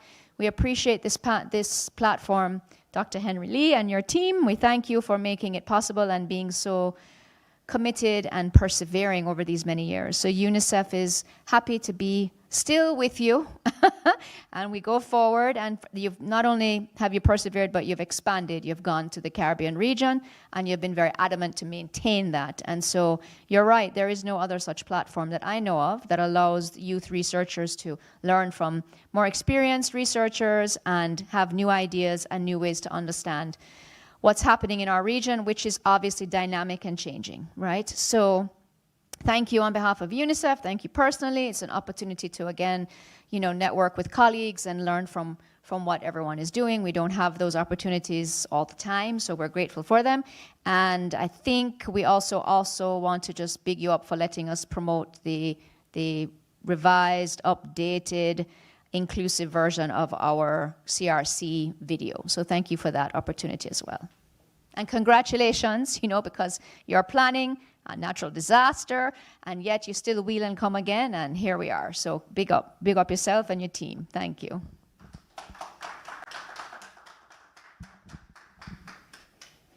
Thank you, Dr. Tortello. I don't think I introduced myself before. I'm Andrea Edwards-Brown. I'm from the Early Child Commission, Senior Director for Cross-Sectoral Coordination. So at this time, we'll have final remarks from Professor Audrey Henry Lee as she closed the 20th Annual.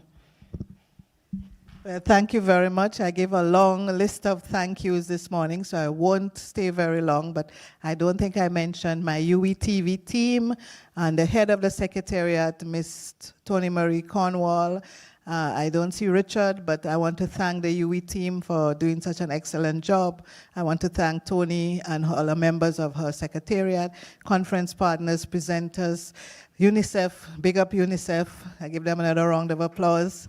They have been with us and they continue to be with us. So at this point, I just want to say thanks to the children. That's why we are here, because of them. We pick them up, we love them, and we'll continue to focus on them for the next 20 years. We look forward to seeing each and every one of you in 2026. All the very best.